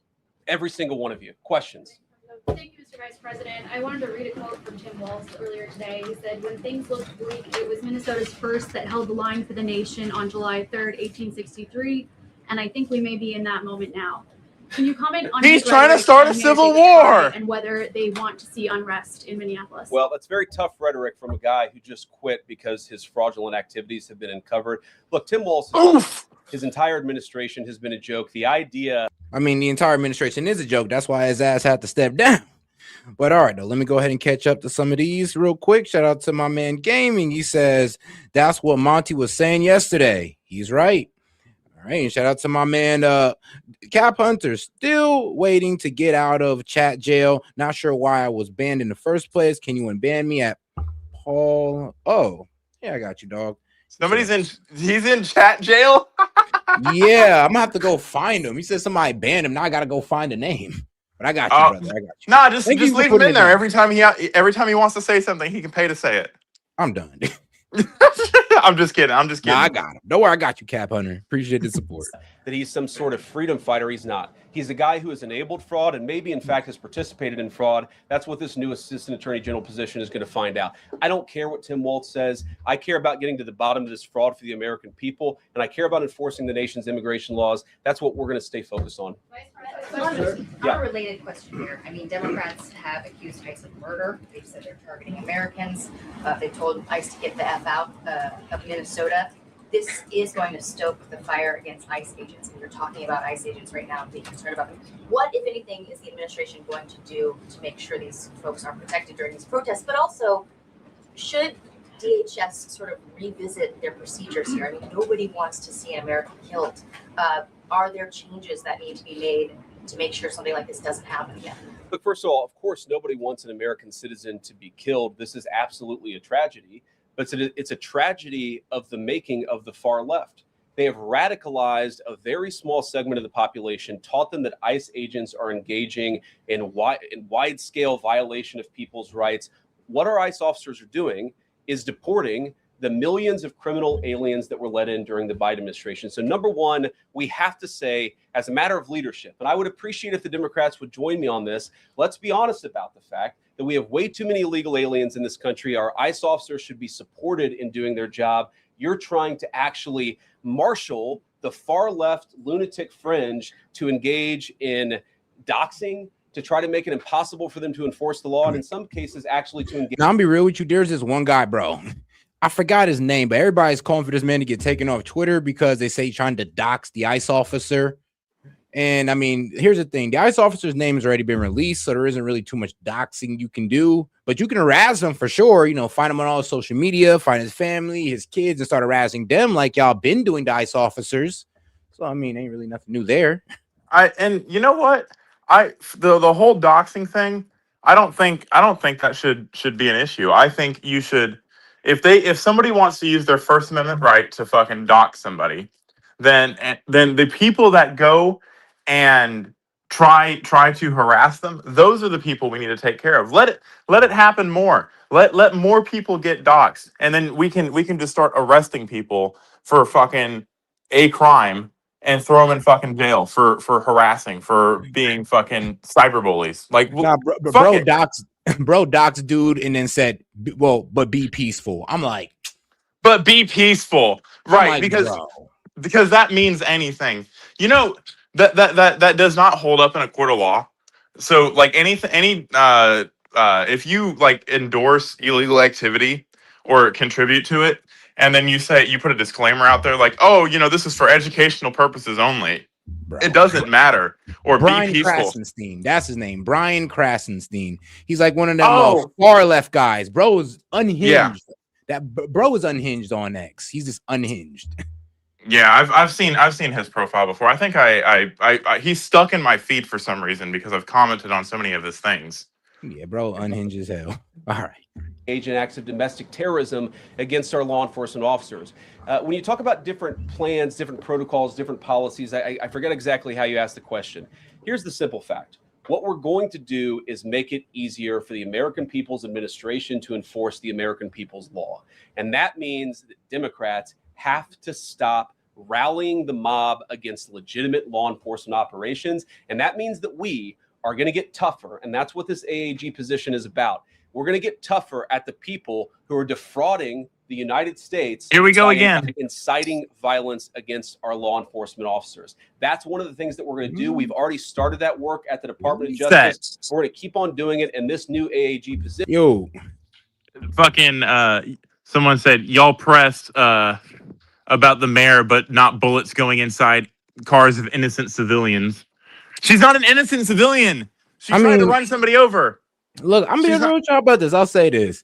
She's an innocent civilian who overreacted I'm be real with you, in a law enforcement situation. She ignored federal agents. She tried to drive off while federal agent hand was in the car.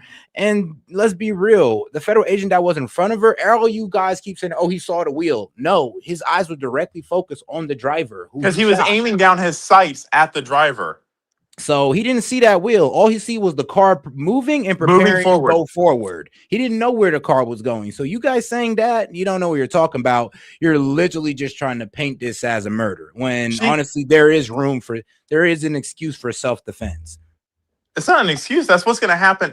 Go do that. You guys go get pulled over by a cop and try to drag a cop and see what happens to you. I mean, yeah, they won't do that though. If they think that's perfectly innocent, why don't you all go do it? Every one of you that thinks that's perfectly innocent and perfectly acceptable behavior, go do that and then take yourselves out of the gene pool for me. Yeah, no, you actually, go ahead. No, go on the highway, go speed, have highway patrol catch your ass. Wait till highway patrol get right in your face and try to take off. See what happens. Bro, please, no, do it. Since it's okay to do all of a sudden, go ahead. Bet you Stupid won't. Asses. Stupid asses. Where's your testicle fortitude? Nah, go out there. Prove to go us. Ahead. Prove it. Make a video about it. Post it. Live stream it. Please. Position is going to kick that into high gear. Vice President Vance, you just suggested that this woman who was killed, Renee Good, is part of a broader left-wing network. Who do you think is behind this broader left-wing network? Well, it's one of the things we're going to have to figure out. But here's the way that I put it. When somebody throws a brick at an ICE agent or somebody tries to run over an ICE agent, who paid for the brick? And who told protesters to show up and engage in violent activity against our law enforcement officers?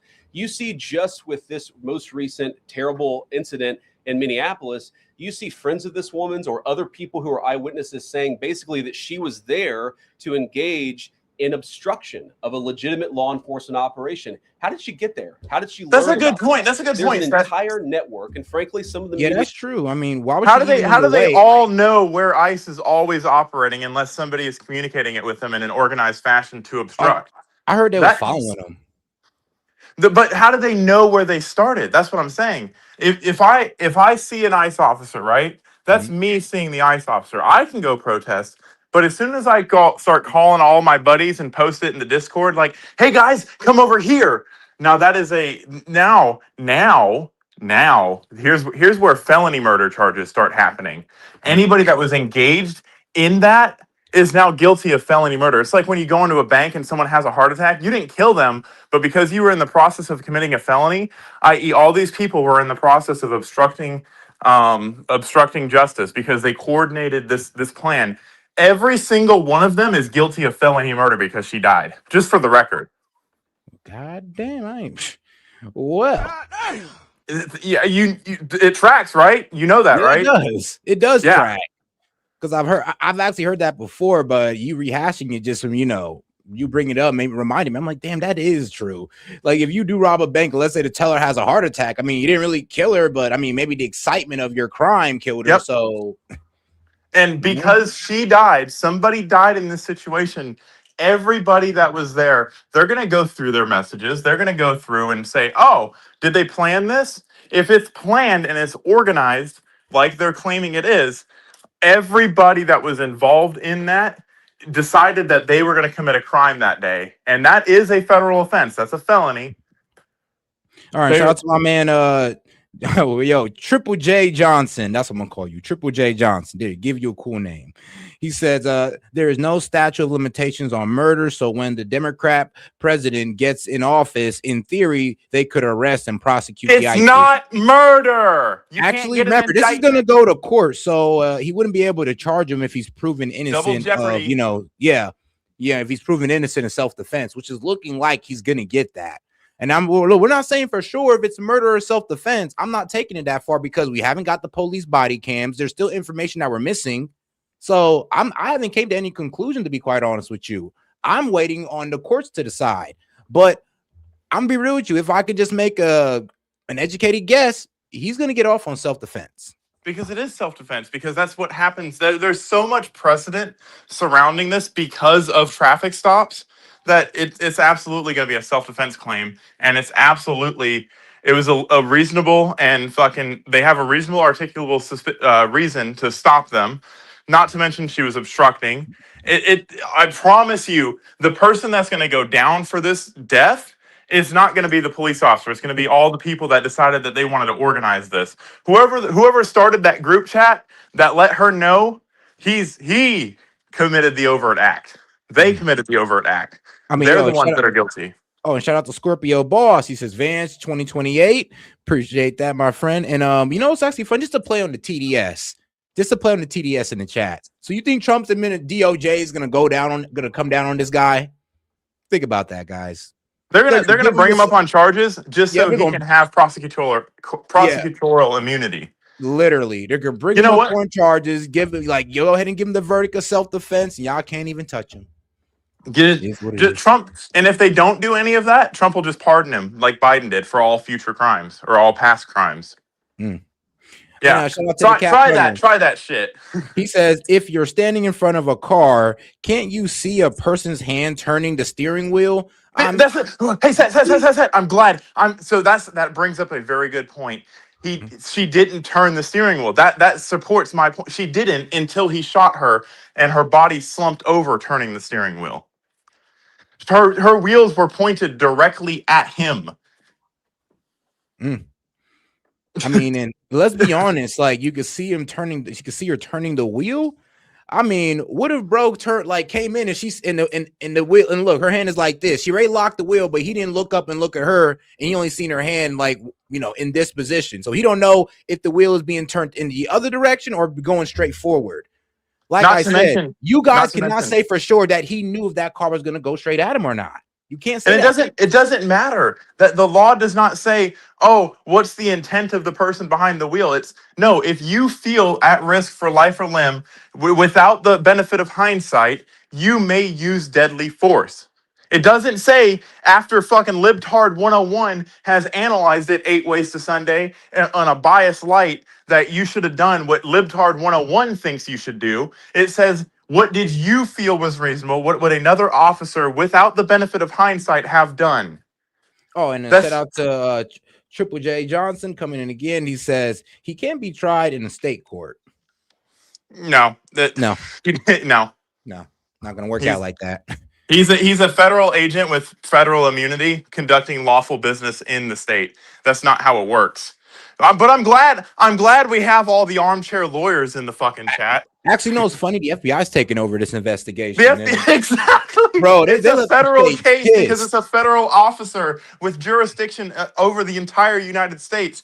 A state agency does not have jurisdiction over him. So yeah, it's already in the FBI hands at this point. But they're so smart. They're so smart. Set. I mean, such brilliant people. Bro, the intellectual fortitude that took.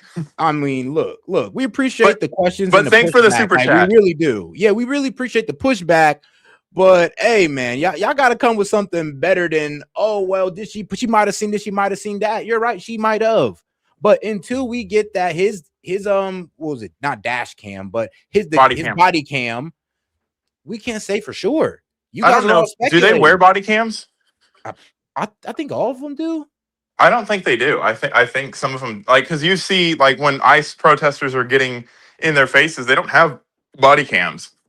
That's interesting. I don't know. I'm gonna have to look that up. Does ICE wear body? I think they would, just in case, because you never. There might know. be a dash cam on the dash of that unmarked car, or the Titan, the Nissan Titan, or whatever. That might give us a different angle. But it's not, it doesn't matter. It really doesn't. At the end of the day, if he was standing 180 degrees, 90 degrees to the right of that car, he can still shoot that woman because his partner is now at imminent risk for life and limb because he's being drugged. Just because she didn't complete the mission of dragging him does not mean she didn't attempt to do it. All right, so it is. I guess it's a mandate. Let's see here. It says that ICE personnel in select locations are required to wear a body cam. Yeah, required to wear a body worn cam during enforcement activities, provided they have been issued the equipment. So it's not a for sure thing. But I mean, even the better angle of that situation is the one from across the street where you can see his leg go up in the air because he's been hit by the car and is off the ground. He got fucking plowed over. So it doesn't matter what her intent was. It doesn't matter that she was trying to turn. She was so stupid. She's a whamming driver, as Nux called her. She probably, I believe in her heart she did not intend to run that man over. I don't buy this narrative that she's a domestic terrorist. I believe she was engaged in subversive activities, but I do not buy she did not intentionally run him over. It doesn't matter though. Through her negligence and in the commission of a felony, which fleeing and eluding a law enforcement officer is a felony. In the commission of a felony, she assaulted somebody. It doesn't matter what her intent was. I'm sorry, but they oh my goodness, there do be some dumb people in the chat. But he says, "Man, you're lying, saying his partner was getting dragged." Bro, are you dumb? Are you dumb? Did you not look at that video? Play it back. Play it back. Hey, Seth, don't worry about it. Literally. It increases your engagement. Let them say whatever they want. It increases your engagement. The more they comment, the more people are going to see this. You have to look at it again. When he shoots, the guy is still in the car. Get out the car. No, shit. Well, and so his hand wasn't in there, and he got yanked forward. I mean, really? How did he get yanked? If he wasn't getting drugged by her pulling off. Oh my fucking god! What the fuck? What the fuck? But we can go ahead and watch this in a slow motion because let's just slow it down a little bit. Let's slow it down to what 125 speed? 0.5 would be cool. Yeah.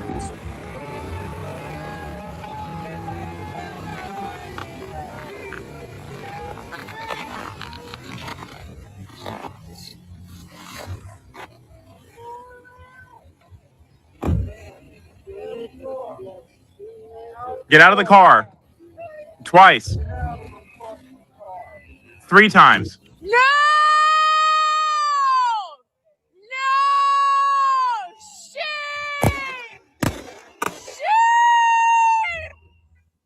And you know, it's so crazy though. Like I've heard people have this craziest assumption saying that. Look, So look at this. If you actually look at this man's face, you can actually see he's focused on the driver. He's not focused on the wheels, and all he can really see is the driver. But look at the wheel. Look at the wheel. Look at the wheel. Is the wheel turned to the right or is it straight? Straight right now. Yeah, and that's what she hits the gas on. Oh, shit! Now she turns it Yeah. after she shot. Oh my fucking! So, guy's hand in the car. No! Stop. She's trying to drive away with bro's hand in the car. Damn near made him damn near dragged and made him slip. Pause. I can't stand that liberal fucking white woman's voice. But he did what he did. They both did what they were supposed to do. He jumped out of the way, but was still in the way when he shot. He fucking, when he was about to get drugged, he fucking removed himself from the car. After she was no longer a threat. So to say this is clear-cut murder, come on now, guys. Let's not do that. Because say this clear-cut defense, I won't even say that. But I mean, the left, you guys are literally taking it too far by saying, oh, it's obviously murder. No, it's not. And it doesn't matter. So do you have slow motion vision? Are you able to fucking pan around, or do you have binocular vision that moves at real speed and you get to make decisions based off of what's happening? This is all of this speculation that we're doing, all of this analysis is with the benefit of hindsight. That does not apply in this situation. How did the cop feel at the second he fired his weapon? Did he feel like his life was in danger? Yes or no? Did she commit the acts that he's going to testify to? Yes or no? It's perception. Perception is what matters, and you have to prove that he intended to shoot her regardless of what the law was. If he knows what the law is on lethal force and he articulates that well enough, he's not going to go to trial. Like the case is not going to get brought before because he's going to be cleared of an investigation.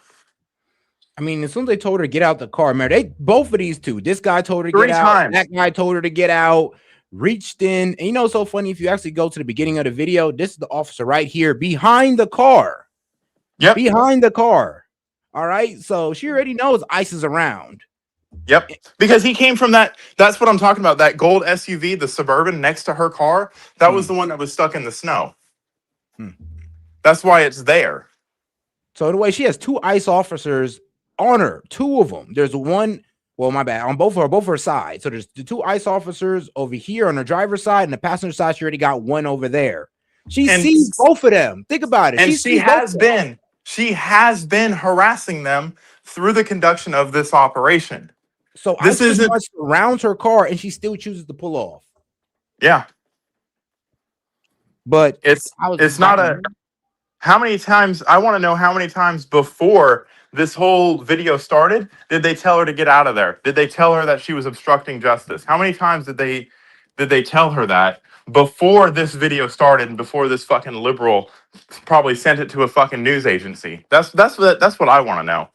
Because it's not, I'm never gonna back down and say that they were in the wrong, because I can see it for my own fucking eyes. They weren't in the wrong. I want more fucking layers of wax seal on top of this, because.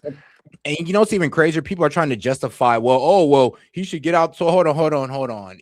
So you're saying that it's okay that this lady saw this man in front of her and still decided to drive forward? Doesn't that mean she had a homicidal intent? That is exactly what that means, Seth. Like, you guys are literally admitting that. I just want to let you guys. Actually, you guys are making her look worse than the video is. Well, then get out the way of the car, or well, he can't stand in front of it. Well, if she has no homicidal intent and she don't want to hurt that man, then why even move forward? If there's somebody even on the corner of my bumper, I'm not going there because I'm clearing that. Yeah, exactly. That's like saying if a hostage taker has a gun to somebody, that you're just supposed to give in to all their demands. All right. No, you make it look like you're giving into their demands before you double tap them in the forehead. Man, all right. Let's get into JD Vance. Let's get back to this guy. Incite violence against our law enforcement officers. It's ridiculous. All right, hold on now. I do got to get a shout out my man Scorpio Boss. He said, he said $1. He had too much to say. Just wanted to show some support. Appreciate that, my man. See here about the earlier law thing. If that's the case, the lady that got the victim to go over there is criminally liable. That's what I said. That's what I was saying. The felony murder clause, because she died. So everybody that was in that planned that operation, that had knowledge that she was going to be blocking ICE agents with her car, anybody that encouraged her to do so is guilty of felony murder because they encouraged her to commit a felony and she died. If your partner in a bank robbery gets shot by the police, you're guilty of felony murder. And shout out to Scorpio Boss. He says, if I'm being hit by a car, I'm not looking at the driver's steering. I'm trying to live at this point. I mean, yeah.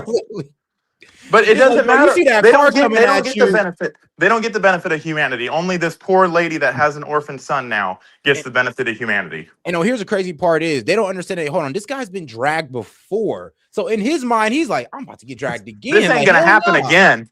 This ain't gonna happen again. I'm not gonna get fucking sent to the hospital for 6 months again. Yeah, while a whole bunch of liberals cheer in the background. Yeah. So all of this matters in context. And again, so the reason we're saying that is because it does not matter what you think of the situation. The only thing that matters is how that officer felt at the time, which is a subjective fact or a subjective finding based off of objective facts. Oh God, that's the fact of the matter. They don't want to, get down. They don't.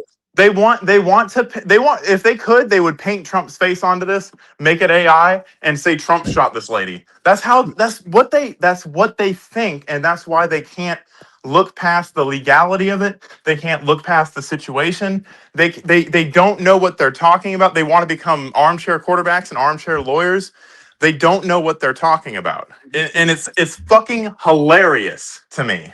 Oh, new angle. The video has been released. So check this out, bro. This is new angle. Ooh. As the vehicle passes, you can see the dark-colored SUV. See, and this is the other ICE officer agent that's standing about to get on run the other over. side. Yep. Other side. And then here's the other ICE agents probably about to come Driven up. by Renee Nicole Good. That's on the right there in the back. The surveillance video taken by a home nearby. Agents can be right seen there milling on the other about side near of the vehicle, her. then converging on it. And then you see right there the SUV begins to move, and that's when the shots are fired.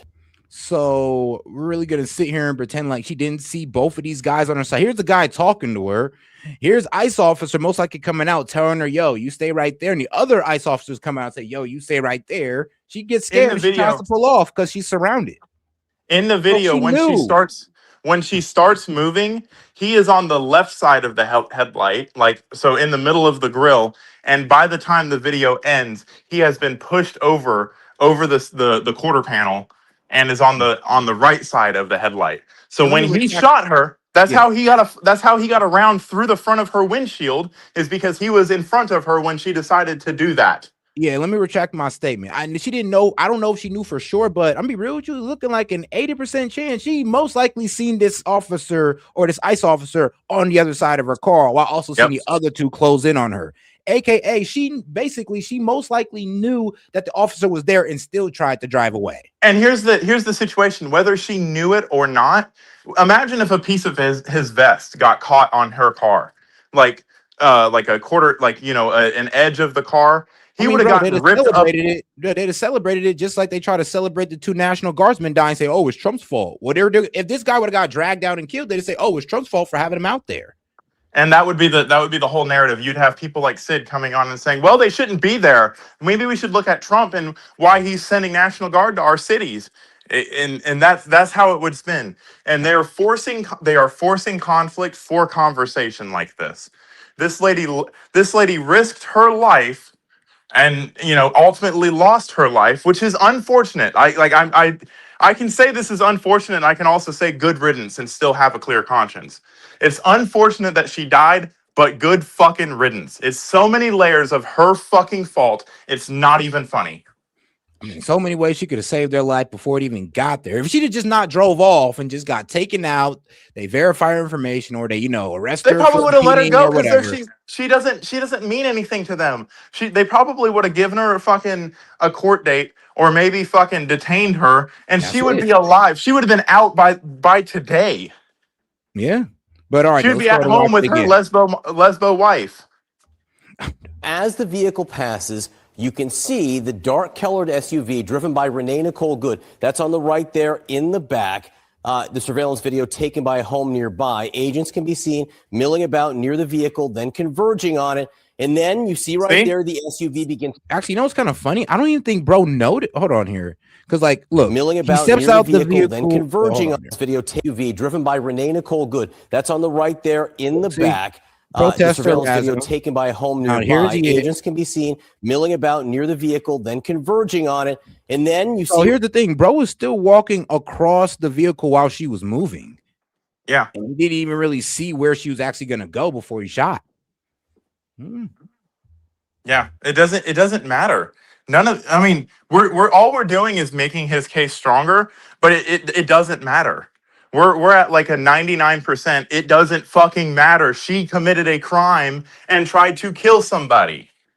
I mean, hey, bro, somebody says, oh, like she doesn't deserve to die because she ran away from mine. Nobody's saying she deserved to die, but I mean, bro, you know, Americans have died doing the same exact thing.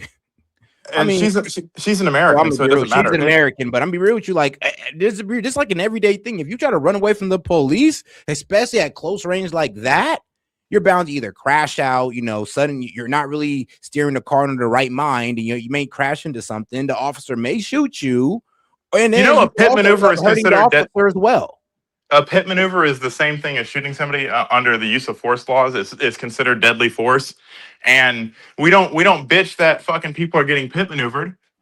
I mean, some of you do. The same people, at least they're consistent about that. But the average person would be like, yeah, they were fucking a danger to everybody. She's on icy roads, has sped up to a high rate of speed, and there are people around her.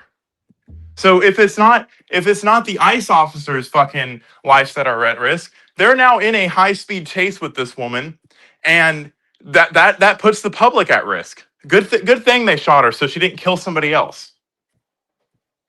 Well, huh. All right. And that's pretty much here it is. Then they're showing it closer. And all of this that we're doing is with the benefit of hindsight. Who the heck is this guy? All right, because like there's this guy in a white hat, right? This guy right here. And then there's an ICE officer walking across. Why does it look like he was also trying to get in there as well? Is he an ICE officer? It's another protester. All right. I think because when you watch the other video, it's not anybody dressed in clothes. Like it's civilian clothes. All right, cool. So the guy in the white, I don't know why the guy in the white hat looked like he was about to hop in there. It's Anderson Cooper. It shows 4 full minutes leading up to the shooting. It shows Renee Good's maroon Honda Pilot entering from the right there. Then 20 seconds later, someone gets out on the passenger side. We don't know who or why this person leaves the car. We then see the person recording and pulled perpendicular across the street, seeming to block the way. But as you see here, leaving room for vehicles to pass by her on either side. Finally, there is this new angle of the federal officer who shot her. He arrives. Another federal SUV pulls up. As the ICE officer briefly goes back to his car, then he returns, and with another agent grabbing at her door, she starts to move forward. Again, it's hard to see from this angle, followed by 3 gunshots and quick. Yeah, that's why we need those body cams if they were worn. I believe 9 times out of 10 they were worn. So if we get those body cams, that's it. Case closed. We'll be able to see everything, high definition to what he saw and all that good stuff. So here's my question to you, Set. You can see that he was hit by the car. You can see that she was given lawful orders 3 times. You can see every angle in which the tires were pointed at him, that he was up on the hood of the car. You can see that his partner was in the car. What is a first person point of view gonna change about any of this? Other than we're gonna see his fucking dash cam hit the fucking hood of the car. I mean, shoot, and but honestly, it just gives us a better perspective, a closer view of what was going on.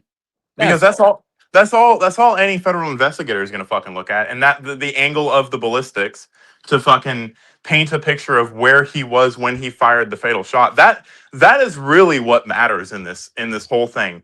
Was he out of the way of the car when he shot, or was he on top of the car getting drug when he shot?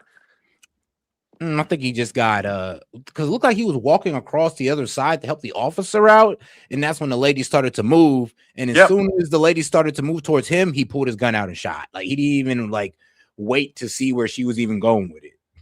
Yeah, because he doesn't have to. He doesn't have Deadly force is authorized at that point. That's what I'm saying. A dash cam is going to be nice to fucking see perfect angles of everything, but we already have that. Just the mere fact that he got ran over or got hit by the car. He didn't get run over, but his body was off the ground because he got hit by the car. That is justifiable force. On that note, just by the mere fact that the officer's hand was still in the window is justifiable force on that part. So the body cam is not really going to change much. I mean, here's the thing. I mean, y'all owe that lady's kid some, like, bro, y'all better start to go fund me for that lady because it's y'all rhetoric against ICE that got her killed, that took her away from her kids. You guys are responsible, and the reason why you're trying to be so quick to blame ICE because they are responsible and they feel that guilt in because their you don't heart. want to take no accountability for the rhetoric that you put out there that made these people fearful of ICE to make such an overreaction. You don't want to take accountability for that. This is why this loving mother is gone. This is why this good lady with no fucking criminal history is gone. Yeah, it's on you guys. Take accountability. It's preposterous, and part of our investigatory work is getting to the bottom of it. Who's funding it? Who's supporting it? Who's cheerleading it? And of course, if there's a legal activity related to that, we're going to get to the bottom of that and prosecute it where we can. Vice President, thank you for taking questions today. Is there a risk with you describing her as a deranged leftist, talking about very specific facts of these events, when an investigation is just beginning? Are you preempting a thorough investigation by drawing such conclusions? And have you received any information beyond the videos we've seen publicly about this individual, her specific acts, that has informed your point of view? Well, first of all, the Department of Justice is going to investigate this. The Department of Homeland Security is already investigating this. But the simple fact is, what you see is what you get in this case. You have a woman who is trying to obstruct a legitimate law enforcement operation. Nobody debates that. You have a woman who aimed her car at a law enforcement officer and pressed on the accelerator. Nobody. Oh, shout out to the lunatic libertarian. He sent 100 for 2 jewels. Appreciate the support, my brother. Hey, Rockstar. Debates that. I can believe that her death is a tragedy while also recognizing that it's a tragedy of her own making and a tragedy of the far left who has marshaled an entire movement, a lunatic fringe against our law enforcement officers. Thank you. I think what is clearly happening here, and it's going to keep on happening unless the Democrats wake up and say, you know what? You don't have to agree with our immigration policies. You don't have to agree with what the president or the vice president believe about immigration enforcement. But why don't you take this to the ballot box? Why don't you vote? Why don't you organize? Instead, what some of them are doing is encouraging people to get violent with our law enforcement officials. Literally. And I mean, that's something that the left got to take accountable for. You guys literally promote violence against ICE. You sit there and you think it's okay to dox them and harass their family. You think it's okay to entrap them. I mean, you think it's okay to impede their operations? Yep. You have the governor and the mayor at them and crushing their arms and like throwing rocks to their vehicles in LA. Not just LA. Right after this, they were throwing bricks at the fucking the video that I saw yesterday. They had a fucking F-150 with a cap on it, and they were fucking blocking the road, fucking standing arm in arm, throwing bricks at people with a fucking umbrella to prevent them from getting pepper sprayed. You know, I forgot who it was. I might have been Lincoln who said this, but you remember when Charlie Kirk died, they said, it was parabolic. That we need to turn the temperature down. Well, now I'm saying it back to you. You guys need to turn the temperature down when it comes to your rhetoric about ICE, or more people like Renee Good are going to end up like this, and it's going to be your fault. The left-wing media, not ours, because we're not going out there telling people to get violent against ICE. You are. Now stop complaining and stop saying that they're trying to murder you guys. You guys are literally trying to hurt them, impede their investigation. You have murdered us, them, and then you're surprised when this happens. They're not surprised. Set. They're playing farce with it. All they're trying to do is push a narrative. That's why when you posted that, like, oh, maybe we should slow the brakes. I was like, all that's gonna happen is we're gonna slow the brakes and they're gonna fucking hit the gas metaphorically and fucking speed up the slander, speed up the fucking rhetoric. preempt the investigations like Tim Walz did. So if it's okay for Tim Walz to do it and say, oh, I'm going to bring the fucking National Guard in to go against ICE, and they're trained and they're our National Guard, and we held the line during the Civil War, what the fuck is this guy saying? We may need to do it again? He should be impeached for fucking treason at this point because he is creating seditious fucking language, and it is not fucking, you can't do that. But all right, shout out to my man, the lunatic libertarian. He says, united we stand, divided we fall. And here's the problem. We are definitely divided when it comes to this immigration. And I have to blame the left on this one. All the propaganda that they were selling about ICE, and they didn't think that this was going to become a possibility, that people were going to overreact just at the sight of them. I mean, but I get it, the whole united you stand, divided we fall, but there's going to be division if there's like, if we're allowing the dehumanization of ICE agents, the demonization of our fellow Americans. Yep. But let's want to call that out. Let's not jump to its rhetoric.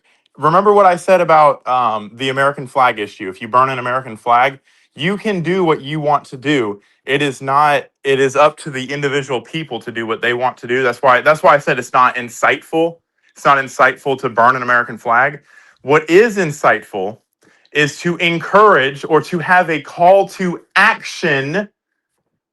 The call to action is saying, hey, go out and peacefully protest with the guise of peaceful protest as a fucking joke. And don't condemn. Not once in that entire video did Tim Walz say, maybe we shouldn't be blocking our cars with ICE or blocking ICE with our cars. Not once did he condemn anything she did. He made her a martyr. That is where it becomes insightful. But let's not forget, we all make decisions. She made a decision that her 6-year-old kid that was probably in a Leering center was a little bit less important than making sure Pablo Escobar was fucking down the street and able to stay at his home. That's the decision she made as an individual, which is why I sat back and on the live, I was like, I wonder how I would feel if this were my wife. And I thought about it, I like live, real time. I actually went through that and I was like, how would I feel?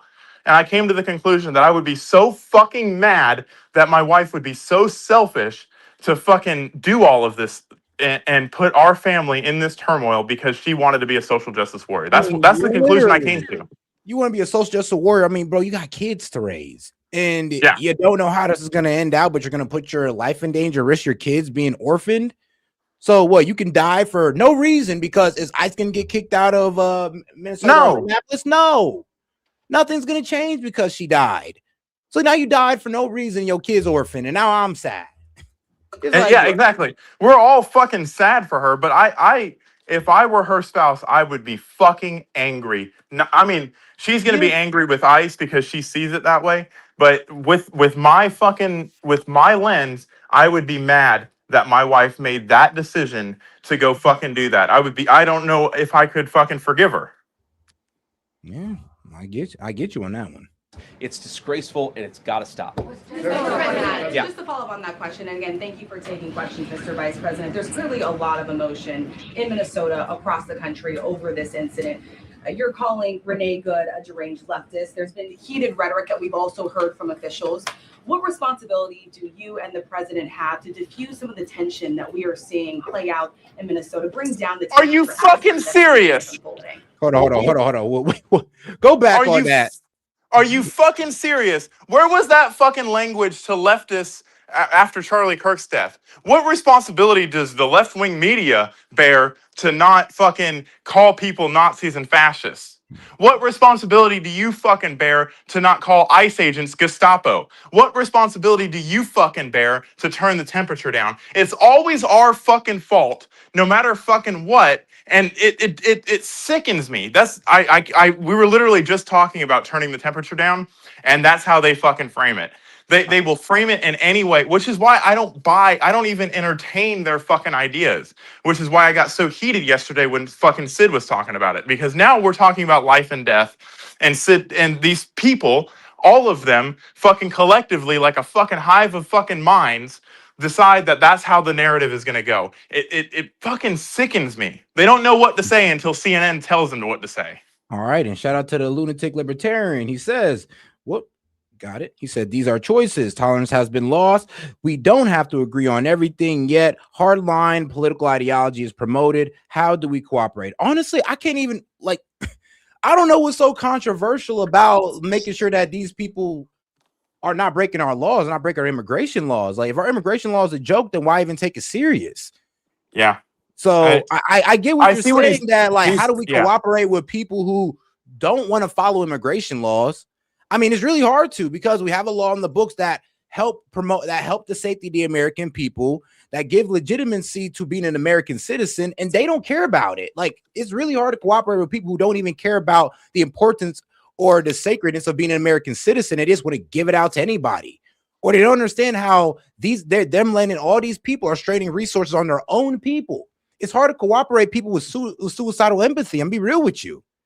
It's like, you kind of gotta deal with the less radical of them, which is, I say, the people on the center left, and leave these guys out the conversation, because they don't want what's best for America. They want what makes them feel good. Yes, and it damned with the American citizen, damned with anybody that gets in their way. They will dox them, they will shoot them, they will fucking all of these fucking things. And I get what he's saying, and I understand the premise behind what he's saying. It's like, but it's not an issue. There are things you are uncompromising on, and one of them is that you don't run over police officers. Yeah. Because you don't like a president's fucking political message. What responsibility do you and the president have to diffuse some of the tension that we are seeing play out in Minnesota, bring down the temperature as this investigation is unfolding? What we have a responsibility to do is to protect the people who are enforcing the law and protect the country writ large. Whether you're Democrat or Republican, you deserve to have the people's laws enforced in the United States of America. Now, again, I'm not happy that this woman lost her life. I'm not happy that this woman was there at a protest violating the law by interfering with a law enforcement action. I think that we can all recognize that the best way to turn down the temperature is to tell people to take their concerns about immigration policy to the ballot box. Stop assaulting and stop inciting violence against Hold law on. I mean, damn, Monty, it's only been like 2 minutes. We gotta let it play out. No, I just want everybody to remember, this is the same guy that carried Charlie Kirk's casket after everybody was fucking telling him to turn down the temperature when his friend died. Just so you know how fucking disrespectful that fucking question is. What should you guys do to turn the temperature down on a problem we caused? Yeah, that is wild. Like, how are we going to turn the temperature down when you guys create the rhetoric? Like, you guys are the temperature raisers. We're not the ones out here calling guys Gestapo, fascists, and Nazis. We're not doing that. That's you guys. So what can we turn down? You guys are doing with all the rhetoric. We don't even say anything fucking other than the media's fake news. We don't say the media is a bunch of propagandists and fucking all this and all that and all this and all that and demonize them. No, I can't fucking stand this. I'm being real with you, dog. If I was out here with thousands and hundreds of viewers and I'm just saying, oh, all of these news pundits on the left are Nazis, you shouldn't trust them. They are to be like, what? Like, bro, they are to be trapped in their car, eliminated. Make sure you stalk these guys. If anything happened to them, I would blame myself. I would be the one to blame. Because I sat here and give the most egregious rhetoric on people to villainize them, to make people want to take action towards them. Yeah. And you're but a small channel. I mean, in the grand scheme of things, these people have millions of active viewers that are fucking eating this stuff up. The fucking most we have in a live stream is what, 1,000, 1,200? Yep. So and if you can accept that responsibility, that your words might have fucking consequences, why can't these professional news outlets do that? Yeah, that's what I'm saying. Because I'll be like, bro, if I had an audience, and one day I will have an audience like that, I would never go out there and just try to demonize, dox people. I wouldn't try to demonize nobody. I definitely wouldn't try to call nobody that's an American Gestapo or fascist. Why would I do that? Why would I try to sit there and put a target on your back? Especially when I got a lot of people who listen to what I say and who take it seriously. Yes, I don't get that, and I understand. So like, in a diluted world, I can understand that this lady probably felt that she was doing the right thing, because you only get to hear that shit so much before you start saying, what the fuck am I gonna do about it? How can I stop my neighbor from being abducted in the middle of the night? Like, she had good intentions, I think, personally. Like it's going to be a hot take. She had good intentions. She did not intend for what happened to happen. Like I don't think anybody this is it, but And then here's the idiots in it. Well, not well, I'm gonna be real with you, bro. You're an idiot. I'm gonna be honest with you. Marilynson, yeah, you're an idiot. Like if someone's acting like they're not acting like a Gestapo, you can't even like, bro, you're retarded for even trying to equate them, for even trying to relate them to each someone's other. I'm be real with you, acting like the you're Gestapo. retarded. You're retarded. I'm gonna be real with you. Like you can't even compare them. Are they kicking in doors, taking what anybody who oppose the government outside their house, or are they going door to door taking out illegals? Okay, then. So you can't sit there and call them Gestapo because they're not acting like Gestapo. They're not acting like Nazis. You're just saying that because you don't like the immigration law or you don't like immigration enforcement. Be honest. Yeah, that's all it is. And when you understand the real meaning, that's why everybody on the right does not understand why they're being like this, because they don't understand the real meaning behind what they're saying. It's not that they actually think the ICE is Gestapo. They're trying to say inflammatory shit so that retards like this will fucking repeat it and fucking think that they're doing something. Like they actually fucking the goal is to stop immigration. The goal is to stop enforcement actions of our laws. It's not to fucking protect the migrants. It's not to fucking do any of these fucking that's the covering for what they're doing, and that's how they're trying to justify it to themselves and to the world of their fucking radical ass and fucking subversive actions. That's what it really gets down to. And I'm sorry, we don't buy it. So try another fucking strategy, because you're not fucking getting any headway with me. You're not getting any headway with S.E.T. All right, let's keep it going. Enforcement officers, that's the best way to take down the temperature. And we're not going to give in to terrorism on this. And that's exactly what's happening. People trying to antagonize, to commit acts of violence. They throw bricks at them. Sometimes they shoot at them. Sometimes they dox them. Sometimes they go to their place of residence and harass their families. This is classic terrorism. And we cannot say that when a far left fringe. Oh, guys, do me a favor and double tap that video and double tap that screen, like the video, guys. Let's get more people on the conversation by double tapping that screen. Let's get us to 200 likes. Is inciting violence against our brave law enforcement officials that we're no longer going to enforce the law. That's rewarding the very people who are engaged in this garbage. The actual reward that they just got is a new assistant attorney general who is going to prosecute and investigate this stuff even more aggressively than before. Yeah. Thanks for taking my question. So the head of Minnesota's investigations agency says that the U.S. Attorney's Office has essentially cut off the state investigations agency's access to the investigation. What is the precedent for that, and why shouldn't the Minnesota officials on the ground have access and evidence to work on this investigation? First of all, I wish the state officials in Minnesota would investigate why you have so many people who are using their vehicles and other means to actually interfere with a legitimate law enforcement operation. The precedent here is very simple. You have a federal law enforcement official engaging in federal law enforcement action. That's a federal issue. That guy is protected by absolute immunity. He was doing his job.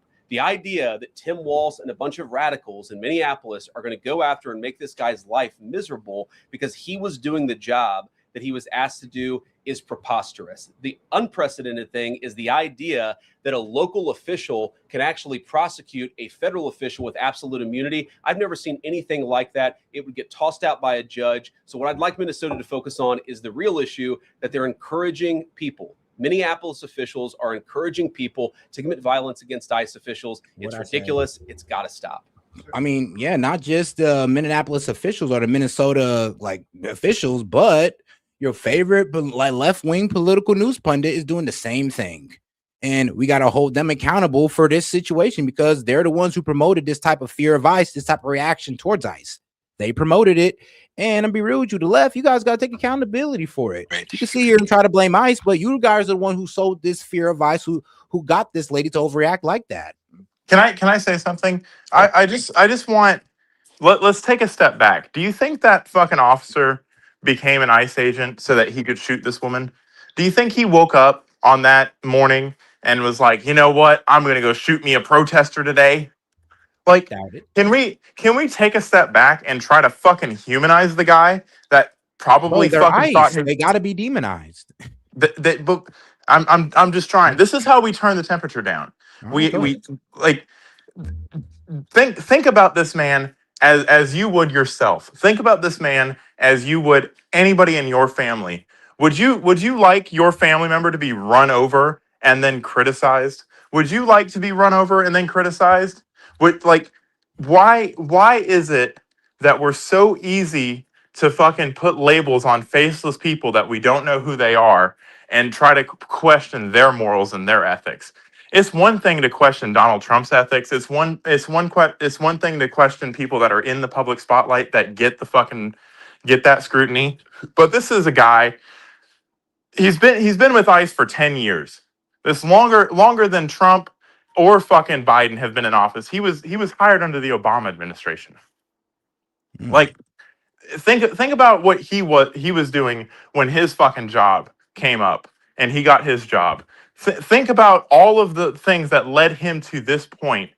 I promise you, none of them would have fucking like. It's not an issue of he tried to murder her, because if you want to say he's a murderer, you have to go all the way with that argument, and you have to try to paint him as a bad person in your own head. And I ask you to stop.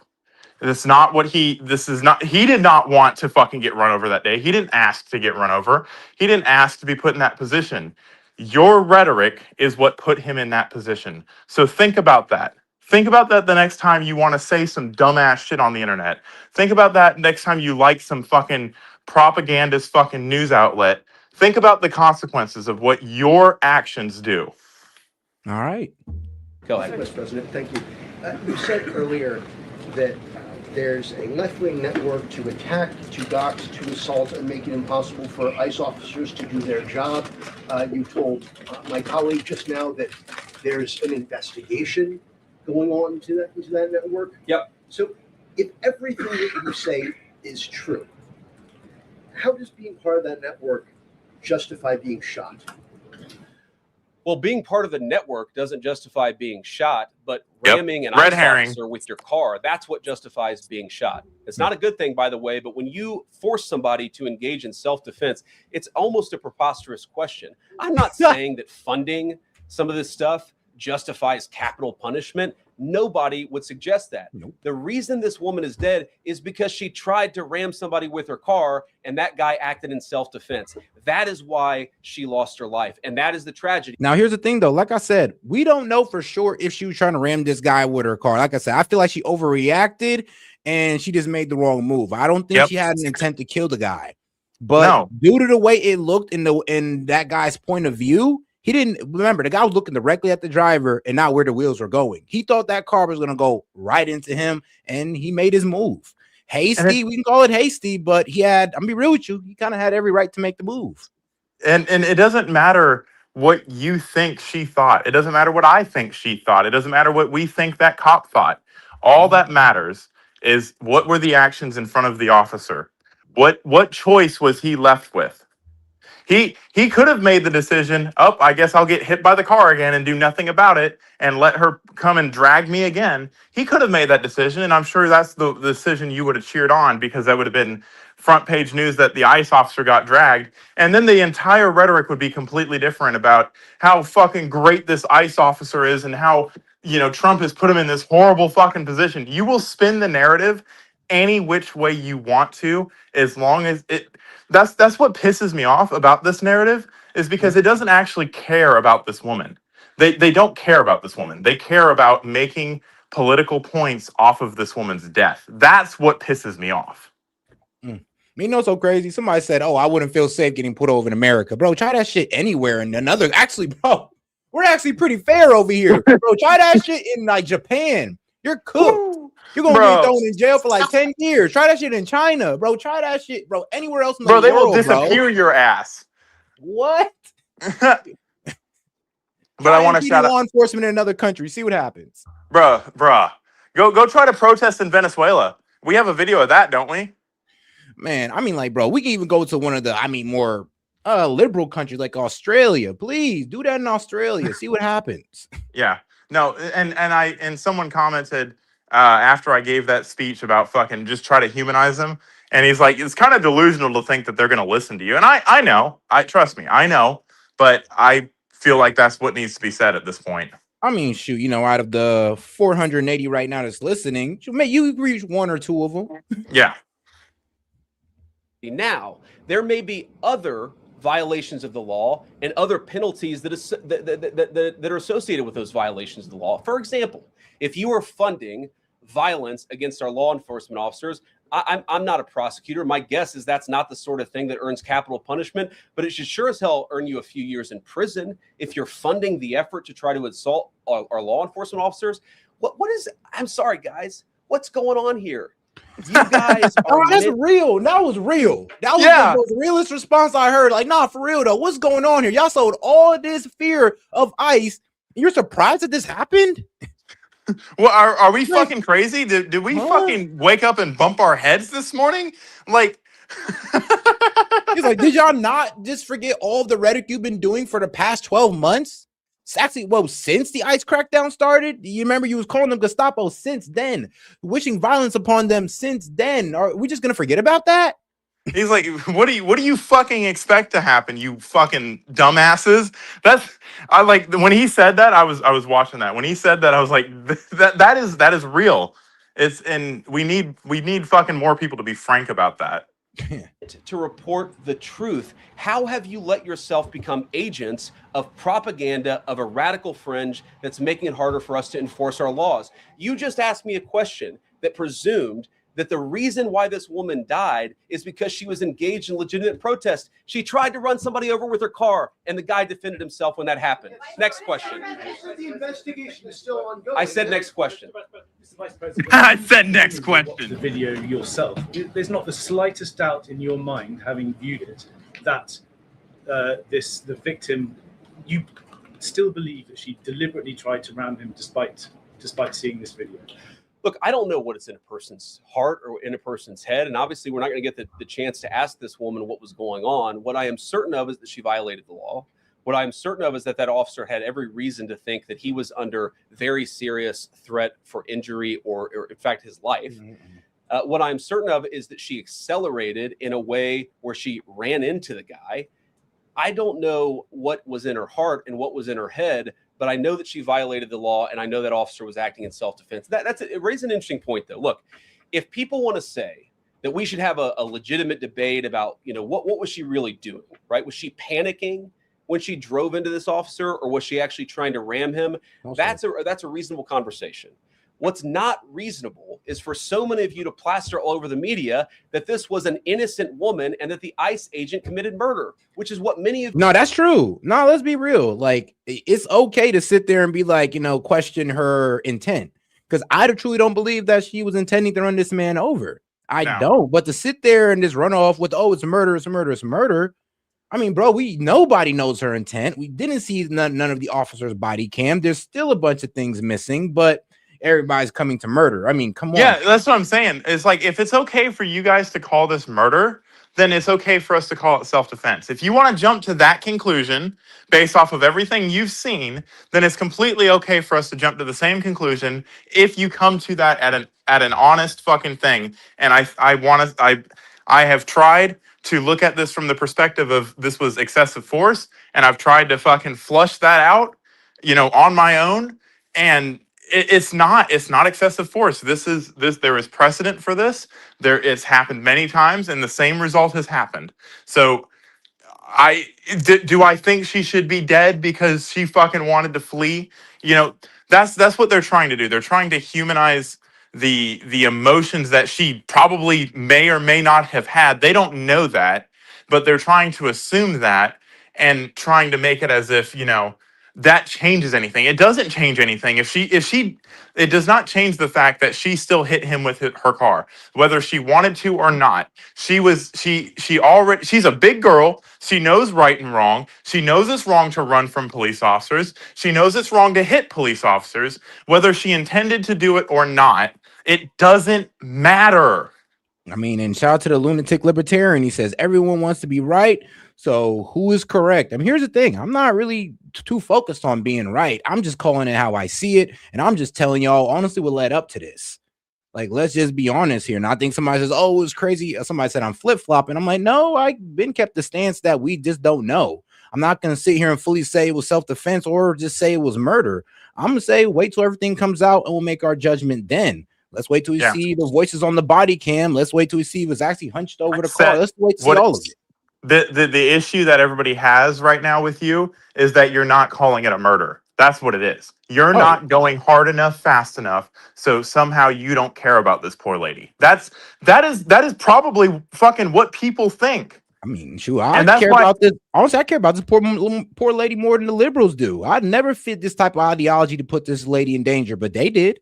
Yeah, and that's what I'm saying. That's the stance that I take when I hear this kind of thing. It's not that you're being objective or trying to get to the facts. It's you did not rush to call this poor man a fucking murderer right off rip, and you're fucking doubling down on not calling him a murderer. So you must be a bootlicker too. Hilarious. You have said explicitly and some of you have said implicitly. That's what I have an objection to. The idea that this was not justified is absurd, and I think everybody knows it in their heart. Yeah. Ignore the fact that you and I went at each other's throat yesterday about it. It seems like political violence is ratcheting up and riots could be around the corner. What steps does the administration have planned to try to unite America? Average people on both political sides are so tired of fighting with each other, and I think all the journalists in this room could agree with me that we don't want to be part of the problem. Do you have any words to unite America? You know, I know you don't want to be a part of the problem. And I mean, easy. Cut the shit, bro. Stop calling ICE fascists. Stop calling them Gestapo. Stop saying that they should be doxxed and harassed. Just stop it. Just say we need to respect our law enforcement, and this would have never happened. Yeah, and that's true. I mean, I just want to point out for anybody that wasn't here yesterday that wants to be a keyboard warrior today, S.E.T was doing everything in his fucking power to try to prove this guy as a murderer yesterday. Yeah. And we were fucking arguing, screaming at each other. Fucking, he kicked me out of the fucking chat so that he could get his fucking message across. And that means nothing to you fuckers? I don't get it. The fact that there could be any viewpoint other than yours is the reason we're in this situation. I mean, and here's the thing, like the reason I took that position is because I'm like, hold on now. It's just not so clear cut as self-defense. It's not as clear cut as murder. Let's just look into it from both sides and let's see which one makes more sense. And I'm being real with you. I'm leaning more I'd already gone through that fucking process in my head hours before you even came on. That's why I came in so heavy with the position I had. It's like I have tried to look at this from both sides, and I've tried to be the devil's advocate the entire situation, and I cannot find anything that makes this a murder. I mean, here's the thing. Though. I even went through the young lady's past. She's innocent woman, no criminal history. Yeah. I mean, a poet and all this good stuff. She's by all means a good person. Life. To the point where I like her at this point. I'm sad she's gone. But the fact is that she was fed a narrative. She was fed an ideology that you need to be fearful of these people. And that's what cost her life, is what she was fed. Yeah. But let's ignore that you were that voice of fucking reason, that you have come to this conclusion, or that you have come to this understanding that everything she did was wrong, and are still saying she didn't deserve to die for it. But you can recognize the fact that, the officer was put in an impossible fucking decision and made a decision. But let's ignore that and just call you a fucking bootlicker. I'm sorry. I'll go now. I get it, bro. Trust me. They just do it because they have really no good argument. So I don't know. You gotta go straight to the insults. I think that's true of a lot of you. I'm not sure it's true for everybody, because the reporting over this has been one of the biggest scandals I've ever seen in media. I've never seen a case so misrepresented and misreported when you have a guy who was defending himself and is now being treated as some sort of federal assassin by so many of the people in this room. First of all, let me say about crime. You mentioned violence. One of the things we're proudest about is that you saw violent crime over the last year drop by 20%. Why is that drop by 20%? Is it because we're attacking our law enforcement officers, or is it because we in the administration are empowering our law enforcement officers to enforce the law? I think that's one of the ways you take down the temperature, is you make people feel more secure and safe in their person and property. That's why we care so much about protecting our law enforcement because it accrues to the benefit of the entire national community. I think that we can absolutely talk about the ways in which, you know, we can lower the temperature by discussing differences in a reasonable and rational way. Again, I'm happy to talk with any congressional Democrat or any of you about our immigration policy, about why I think it's necessary, about why I think it's in the best interest of the country, about why the President of the United States was elected to actually enforce the border for the first time in at least 4 years. So here's the problem. That's not the debate so many people are having.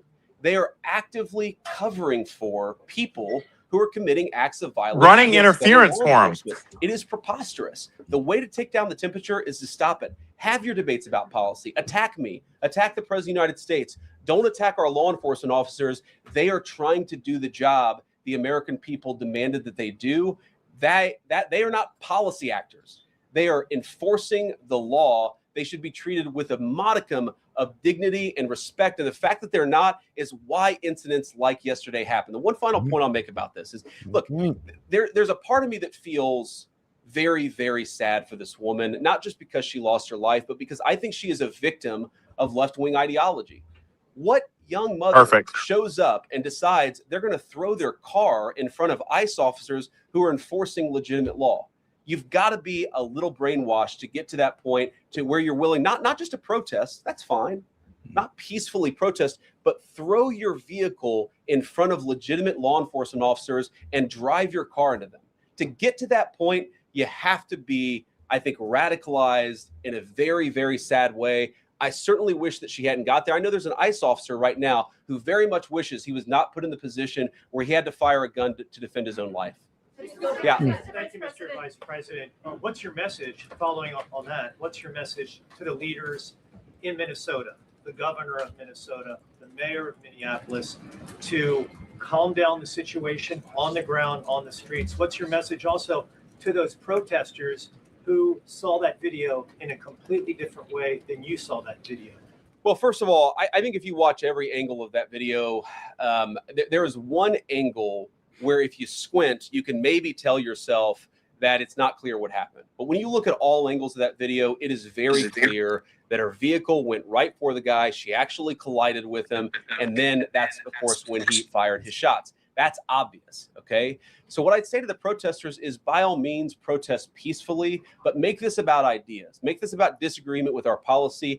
Don't use your protest as a justification or an encouragement for people to go and incite violence and participate in violence against our law enforcement officials. To the people on the ground in Minneapolis, meaning the local officials in Minneapolis from Tim Walz on down, I'd say, look, why can't you just disagree with a given piece of immigration policy without turning law enforcement into the enemy? Literally. I mean, you can just disagree and be like, oh, I don't like the ICE operation, but I'm not going to sit here and demonize them and turn the people against them and have the people protesting against them at their own risk. And they're supposed to be protecting their people, but they're putting them at risk by turning them into, imagine social this. justice warriors. Imagine this set, right? Work with me for a second. Imagine if Donald Trump and J.D. Vance had decided to recruit all of the MAGA base to go and protest against the protesters, and something bad happened because one of the MAGA fucking base decided that they were going to do something out of line. What do we have that in recent history? I think it happened in January of 2020 that they called that. Wait, say that again. What would happen if the president decided that he was going to go and tell a group of his supporters to go protest and dox the fucking protesters and do all of this fucking shit that the left is claiming that their base should do? What would we call that? We call that a fascist regime. And what did they call it on January 6th when he told them to go peacefully protest? An insurrection. Huh. Wow. So rules for thee, but not for me. I mean, it's Gotcha. crazy. I know, right? Wow. And think about, Makes you for think. example, a criminal law where a police officer goes and Oh, shoot. And shout out to my man, the lunatic libertarian. He says, only you can create security of life and property. I don't need a uniform to do it for me. We live in a surveillance/police state. Reform, restructure. Now, I do agree with you in some sense of that. I do. But when it comes to ICE, I'm sorry, but we need it. You cannot go out and fucking expatriate fucking illegal immigrants. That would be kidnapping. I mean, sure, I don't need the uniform to protect my life and my property. I can do that on my own, but I mean, to get these illegals out of here, I'm sorry, but you got to be ICE to do that, or I would do it on my own freely. I'll be real with you. You can't fucking stop illegal immigrants from getting jobs and fucking the economy and making things more expensive for you and me. You can't do any of that. All you can do is make sure you can decide that you want to go live off the fucking grid in the middle of nowhere and be completely self-sufficient, but that's not the world that we live in. Like we are affected economically by all of these things, and it has come to that point where something needs to be done about it. If we're going to have a system of governance, then it needs to be fucking upheld. Otherwise, we just need total fucking anarchy and everybody for themselves, and we can have a fucking purge. Either option I'm good with. God damn. Arrest somebody because they violated a criminal law. If you're mad about that, go and protest the politician who passed that law. Don't attack the police officer who's just doing their job. We had a wide open border under Joe Biden. I happen to think it's a good thing the President of the United States has closed it down. If you think that's a bad idea, criticize this administration for a policy decision. Don't attack our people for enforcing the law, because I guarantee you go to ICE, there are black people and white people, there are Democrats and Republicans, they are patriotic Americans who are trying to enforce the law. Attack me, lay off of our ICE agents. Yeah, in the blue, all the way, yeah. Yeah, thank you, Mr. Vice President. You've called on Tim Walz to resign. Can you lay out the case as to why he should step down?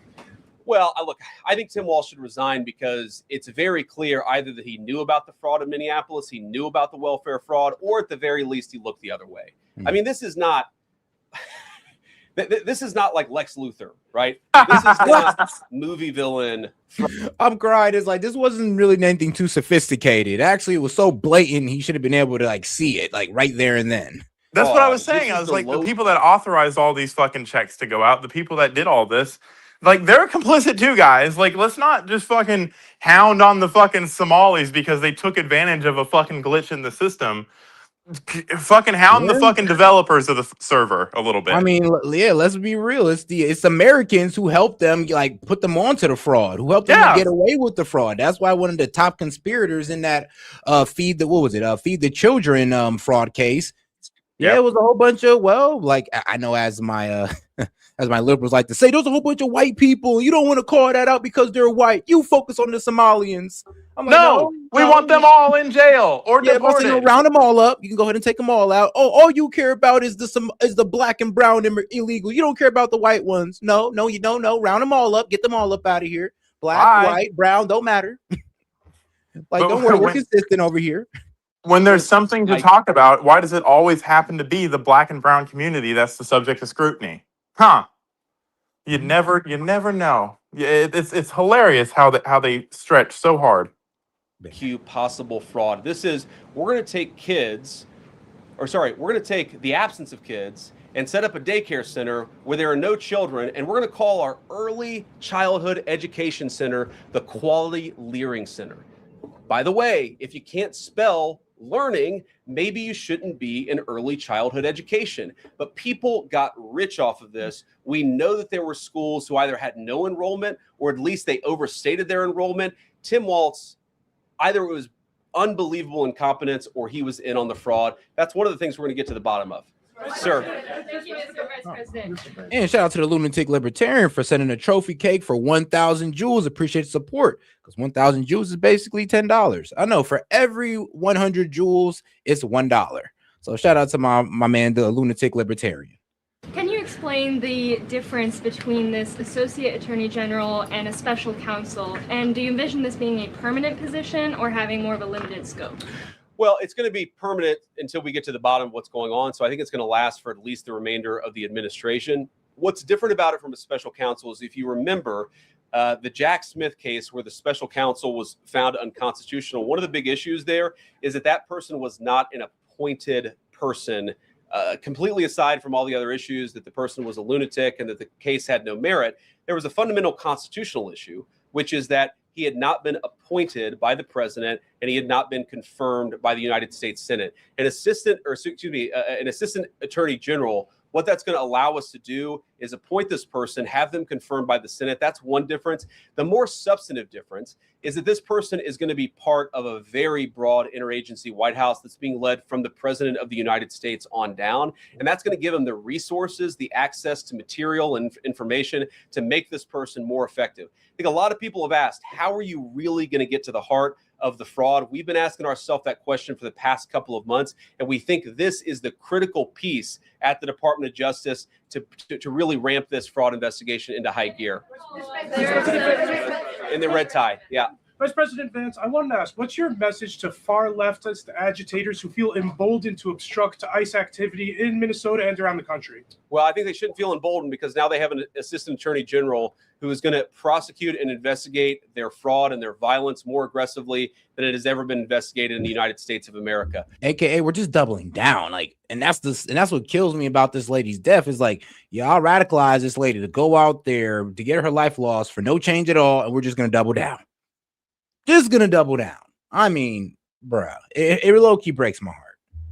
We are doing so much to try to find the financing networks and the domestic terrorism networks that legitimate this violence, that fund this violence, and that, of course, engage in the violence. These people should not feel emboldened because they have, for the first time, maybe in American history, an administration that is not going to tolerate political violence of any kind from anywhere. Yeah. We not clear today that the entire weight of the federal Oh, government. I mean, I ain't gonna lie. Cap Hunter, I agree with you. They are going to double down too. Both sides are going to double down. We're going to double down to ICE enforcement. And as you see all over America, they're doubling down with the ICE protests. I mean, it's only a while until these ICE protests start clashing with, well, immigration enforcement. And hopefully that don't come. But it's looking like, you know, if I'm want to take a look into the crystal ball, I can see protesters getting into a full-on fight with ICE. And then the National Guard get brought in, and then the National Guard is going to start getting attacked. Then we're just at a mini civil war in a certain state. Behind these ICE agents and this God ICE forbid, agent in though. particular, there is still a federal investigation happening on the ground. Does that Shout out to my man Jordan Bell. Appreciate it. He said towards the calling. I appreciate that support, my brother. I mean, they are not looking into this ICE agent at all. They are just focused on the woman who was in the car. What is the investigation if the federal government has already determined that its weight is behind this ICE investigation? So what do you mean when you say investigation? Do you mean investigation of the shooting yesterday or of the fraud that's happening in Minneapolis? Yesterday. Okay, look, DHS, as I understand it, has an investigation already ongoing. I know that other organs of our government are looking at this. So yes, there is certainly an investigation that's happening right now. But as part of the broader fraud investigation, a lot of what we're doing with the Department of Justice has already started. We've got over 1,500 subpoenas. We've got people this morning, actually, we're going door to door to actually knock on some of these fraudulent care centers, these fraudulent social services organizations to get to the bottom of what's going on there. So the investigation in some ways has already been ramping up into the anti-fraud element for at least a few weeks. What we're trying to do is supercharge it and make sure there's a designated person within the Department of Justice who completely controls that particular focus. Yeah. Just to follow up on that, Mr. Vice President, on the agent, is he still on duty or has he been placed on leave, on administrative leave? And what really was the target of the operation on Wednesday? Of the ICE operation on Wednesday? Well, first of all, it was a legitimate law enforcement operation. We were going door to door to try to find criminal illegal aliens and deport them from the United States of America, because if you come to our country illegally in violation of our immigration laws, then we have the mandate. And in fact, we have the legal duty to enforce those immigration laws. Whether he's been placed on administrative leave, I don't know the answer to that question. No, it's crazy. Instead of trying to protect these immigrants from being deported, you know, y'all had the opportunity to try to help them get citizenship. I mean, y'all always had that option, but you never did it for these people, but you claim that you care about them so much. Now the ICE is coming for them. I mean, if you really cared about them, you'd have helped them work towards some type of, I don't know, citizenship so they could be protected. But no, you said F immigration law, thinking that it would never come back to bite you in the ass. I mean, crazy. But y'all say y'all care about them, though. Or are they more like just political pawns to sow outrage? I'd refer it to the Yeah, Department that's of Homeland racist. Security, and they can follow up. I will say, look, I would appreciate everybody saying a prayer for that, Man, they're that agent. Look, in the racist. past 6 months, he has been hit twice by a motor vehicle. One time, the first time, it led to over 30 stitches and very serious injuries to his legs. This is a guy who's actually done a very, very important job for the United States of America. He's been assaulted. He's been attacked. Yeah, I know the libs hate that one. Like us going door to door. Says FBI is ICE. Go ahead, open up. Like, hey, where's you got a passport, social security? Where's it at? You, grandma in the back. You, oh, uncle don't got one. Yep, come on, man. You coming with us? You know, the families go like, no, not uncle, please don't take my uncle. I'm like, nope, sorry. Gotta go. Gotta be deported. And I know it's a sad story, but this is the liberals left these immigrants vulnerable to this. They didn't help them work towards some type of amnesty program or naturalization. They just left them here to be victimized like this. So don't blame the Republicans, blame the Democrats. He's been injured because of it. He deserves a debt of gratitude. And I think the media prejudging and talking about this guy as if he's a murderer is one of the most disgraceful things I've ever seen from the American media. Yeah. Vice President, what is your specific role? Oh, and shout out to my man Hellbat. He says, coming to theaters near you, the great yoinking. Yeah, I guess we're just yoinking these guys right out as soon as they answer the door. Like, are you Gonzalez? Yep. Come on with us, buddy. Yep, time for you to go. You're going home. You're cooked. The future of Venezuela. And I'm wondering, could you confirm reports that the Director of National Intelligence, Tulsi Gabbard, was kept out of the planning for the operations because of her past concerns about military involvement in Venezuela? So I've heard a couple of things. One, that I was kept out of the planning for the Venezuela operation. That's false. And another, that Tulsi was kept out of the planning for Venezuela operations. That's completely false. Look, we're all part of the same team. And one of the things that is really amazing about that operation is that we kept it very tight to the senior cabinet level officials and related officials in our government. And we kept this operation secret for a very long time. I'm very proud of that. I think it suggests that the team works very well together. Well, looking ahead, what is my role? Look, my role is going to be whatever the president asks me to do. Well, every other day, I'm chairing the meeting that we do on this among White House principals to talk about next steps. All right, man. Shout out to you guys, because now we done opened up the call-in line. I appreciate the support, guys. I'm gonna go ahead and post that real quick for you so we can get some of y'all thoughts. Because I know everybody want to throw their thoughts in on this one. What's going on, Monty? Super chats. Oh yeah, I know. Yeah, I'm gonna go ahead and read them. I just have to let them know that they didn't open up the call-in line. So I'm gonna go ahead and get that posted for y'all, and then go ahead and read these super chats real quick. So the great yoinking. And shout out to my man Gaming says, here's some more. Appreciate the support, my brother. And shout out to my man Galactic. He said $11 billion per year for 100,000 deportations. Not exactly value for money.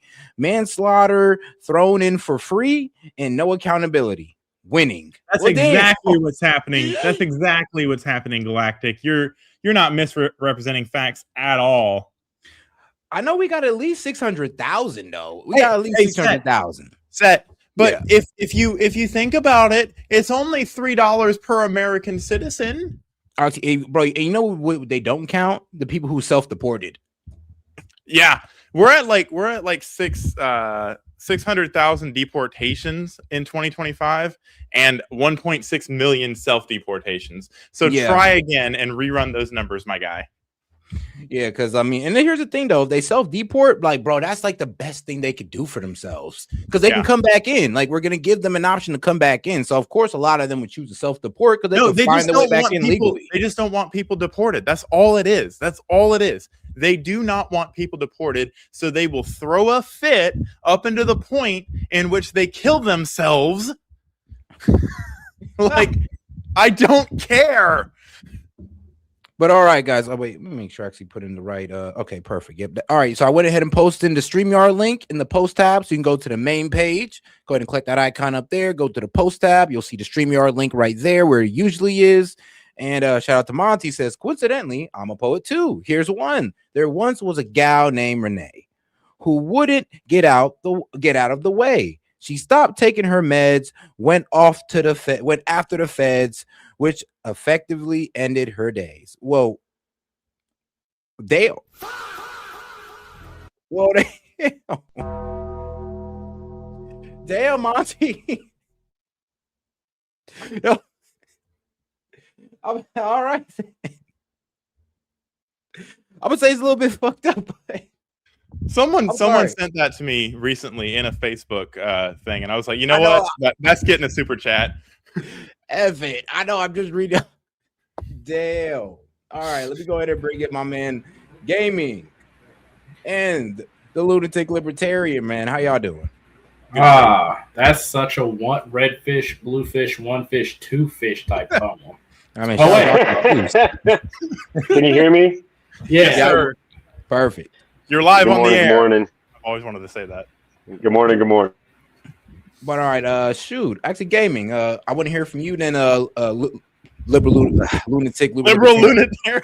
I'll let liberal lunatic go because I gotta pack some of this video editing stuff up away because I'm like, I don't need it anymore. So I'm trying to clear off where I'm at. Libertarian, not liberal lunatic, guys. I know, we're turning it into a tongue twister for no reason. Larry liked to lick a lemon lollipop.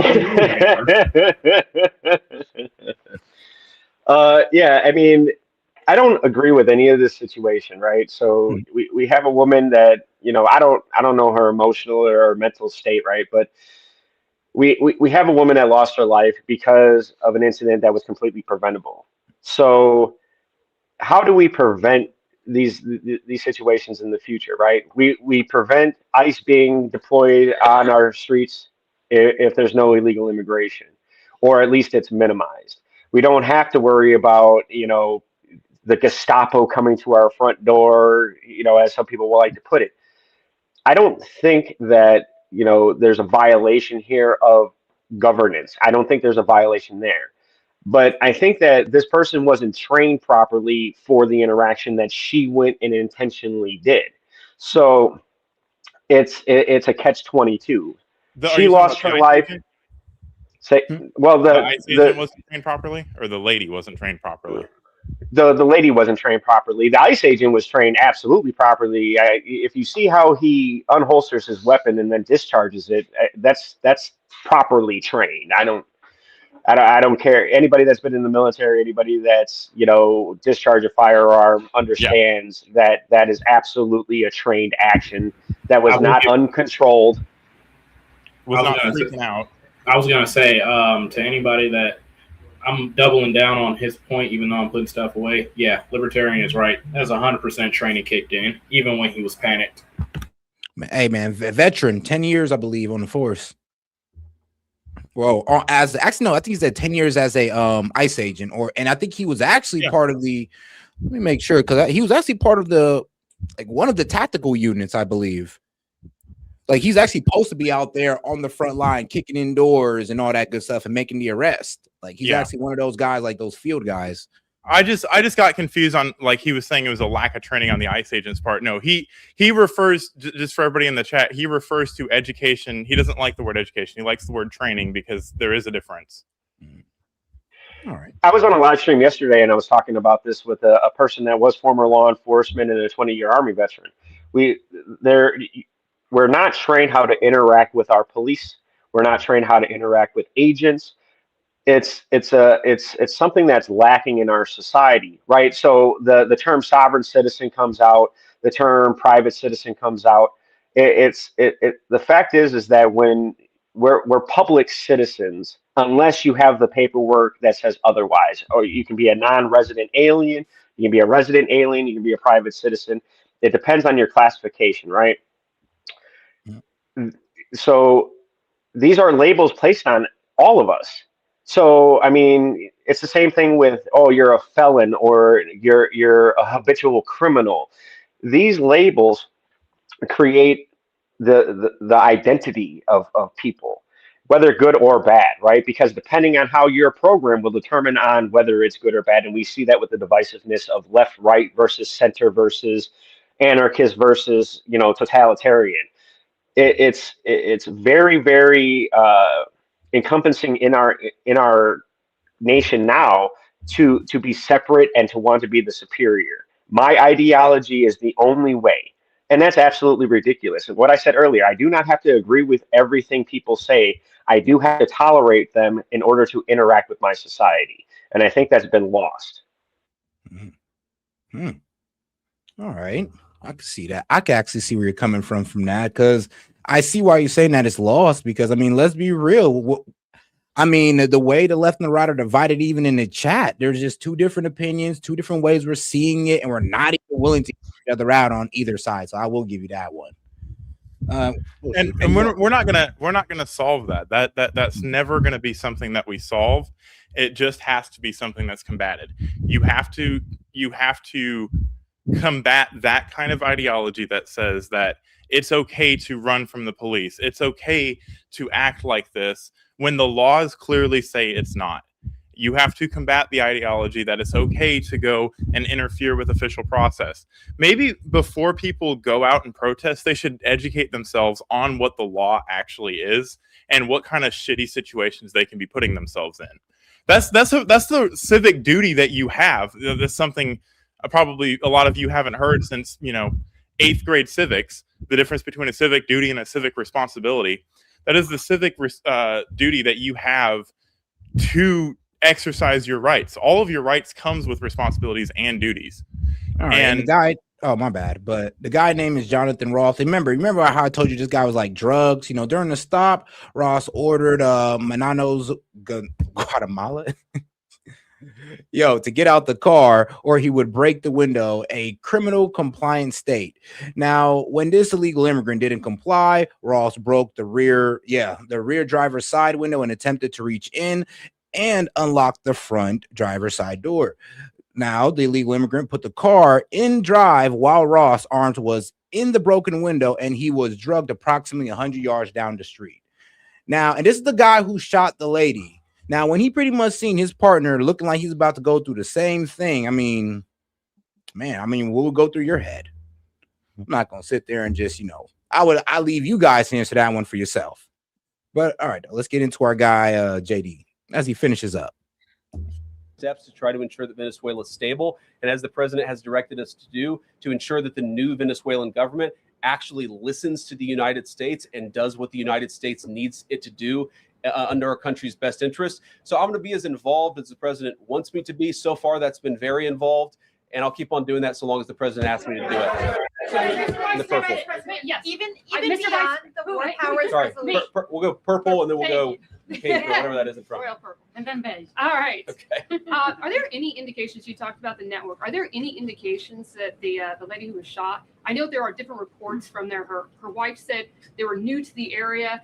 Are there any indications she may have been a paid agitator, and maybe that there are others that were brought to the area, considering everything that's going on in the Pause it.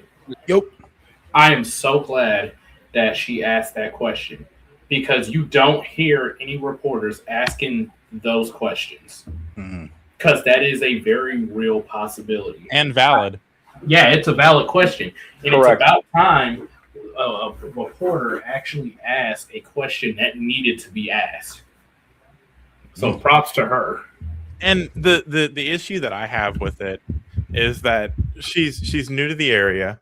She doesn't even, that kind of makes it worse. Even if she's not a paid protester, she decide that she's gonna, her book of the month club is gonna be, let's go harass ICE agents. Like that's what she decided she wanted to do with her life. That was gonna give her life purpose. I feel like she was imported in there for that purpose. And one thing we need to look at, though, is the timeline of how this all ran about, all the way back to migrants were bused all over the country to certain sections of the country.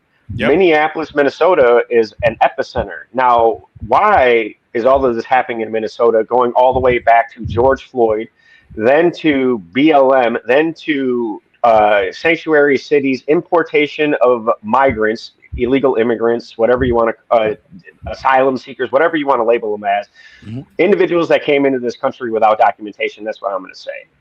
And then you have massive fraud. Then you have this incident where an individual is sensationalized because she lost her life during this incident. Yet again, everybody's hyper focused on that, but what else is happening in this country also? This is not an isolated incident. This is something that happens all the time. It's just being sensationalized now. So it's how is the population being manipulated? Because this is a very hot topic and everybody's on it. So it's like, what emotional response is being created by this? And is it population manipulation, or is it actual true discourse?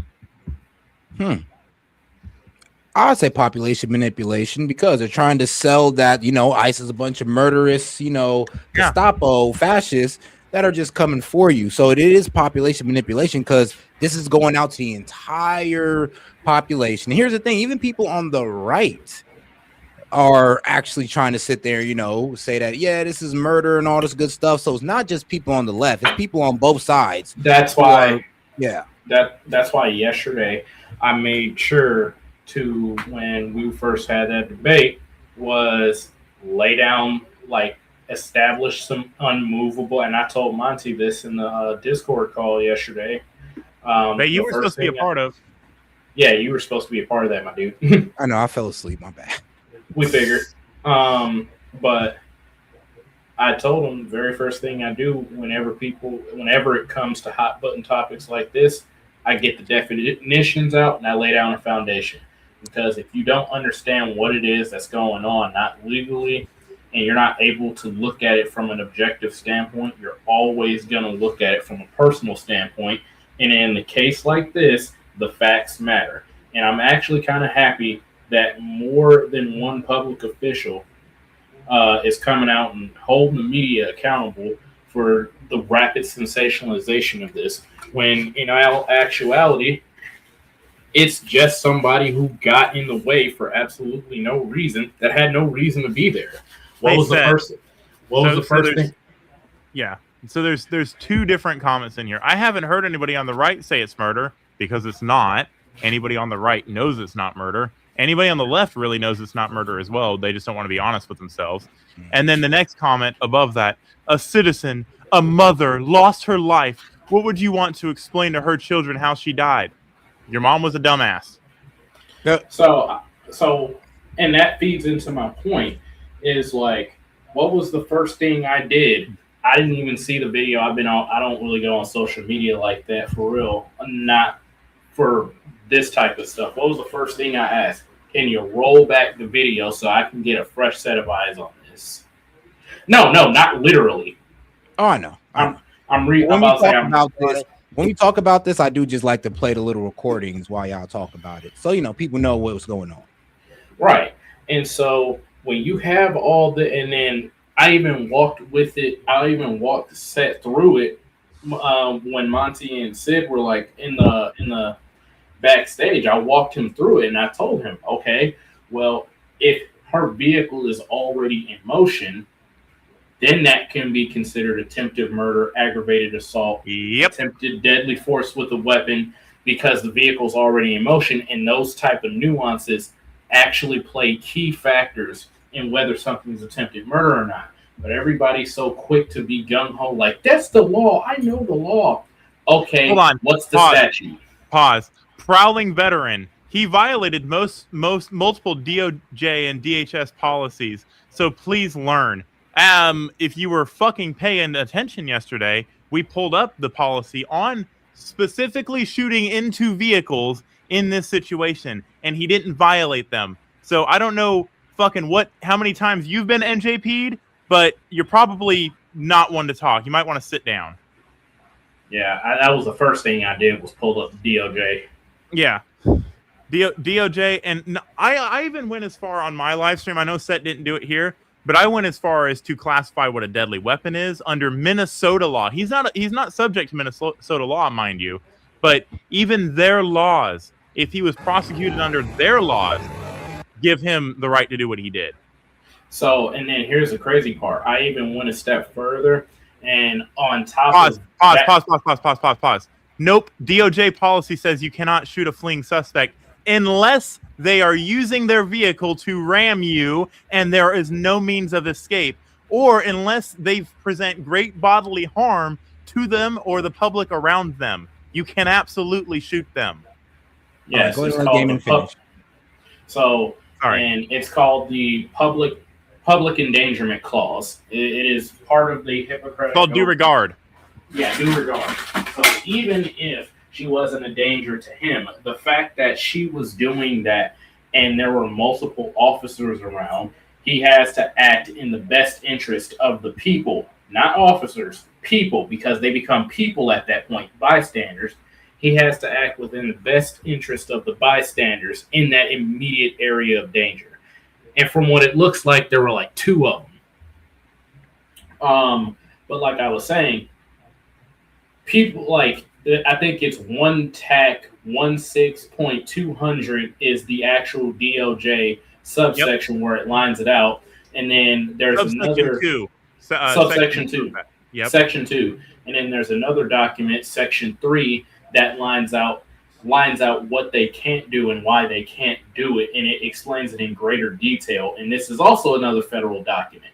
However, in this case, because he was actively trying to remove himself from the kill box, the video shows that she's still parked. He gets in front of the vehicle to try to get to the other side, and then she pulls off. He's already in the kill box. With all reasonable shot of doubt, he can't get out of that. Yep. And he was not, as he was moving across it, he got I want to make a point here. I want to make a point here that's important. He was not moving in front of her. He was not moving in front of her vehicle as like to place himself in between her and leaving. That's not what he was doing. He was walking around to the driver's side to assist his other officer that was trying to pull her out the car. She just gunned it at mid-walk through that. So that's why I was saying, how are you? I told Monty. Monty said the same thing to me yesterday. And how are you supposed to? You're on the left side of the vehicle, or sorry, you're on the right side of the vehicle. How are you supposed to get to the left side of the vehicle, walking in front of, or without walking in front of or behind it? Are you supposed to walk over the vehicle? So he wasn't like trying to stop her from leaving by placing himself in there.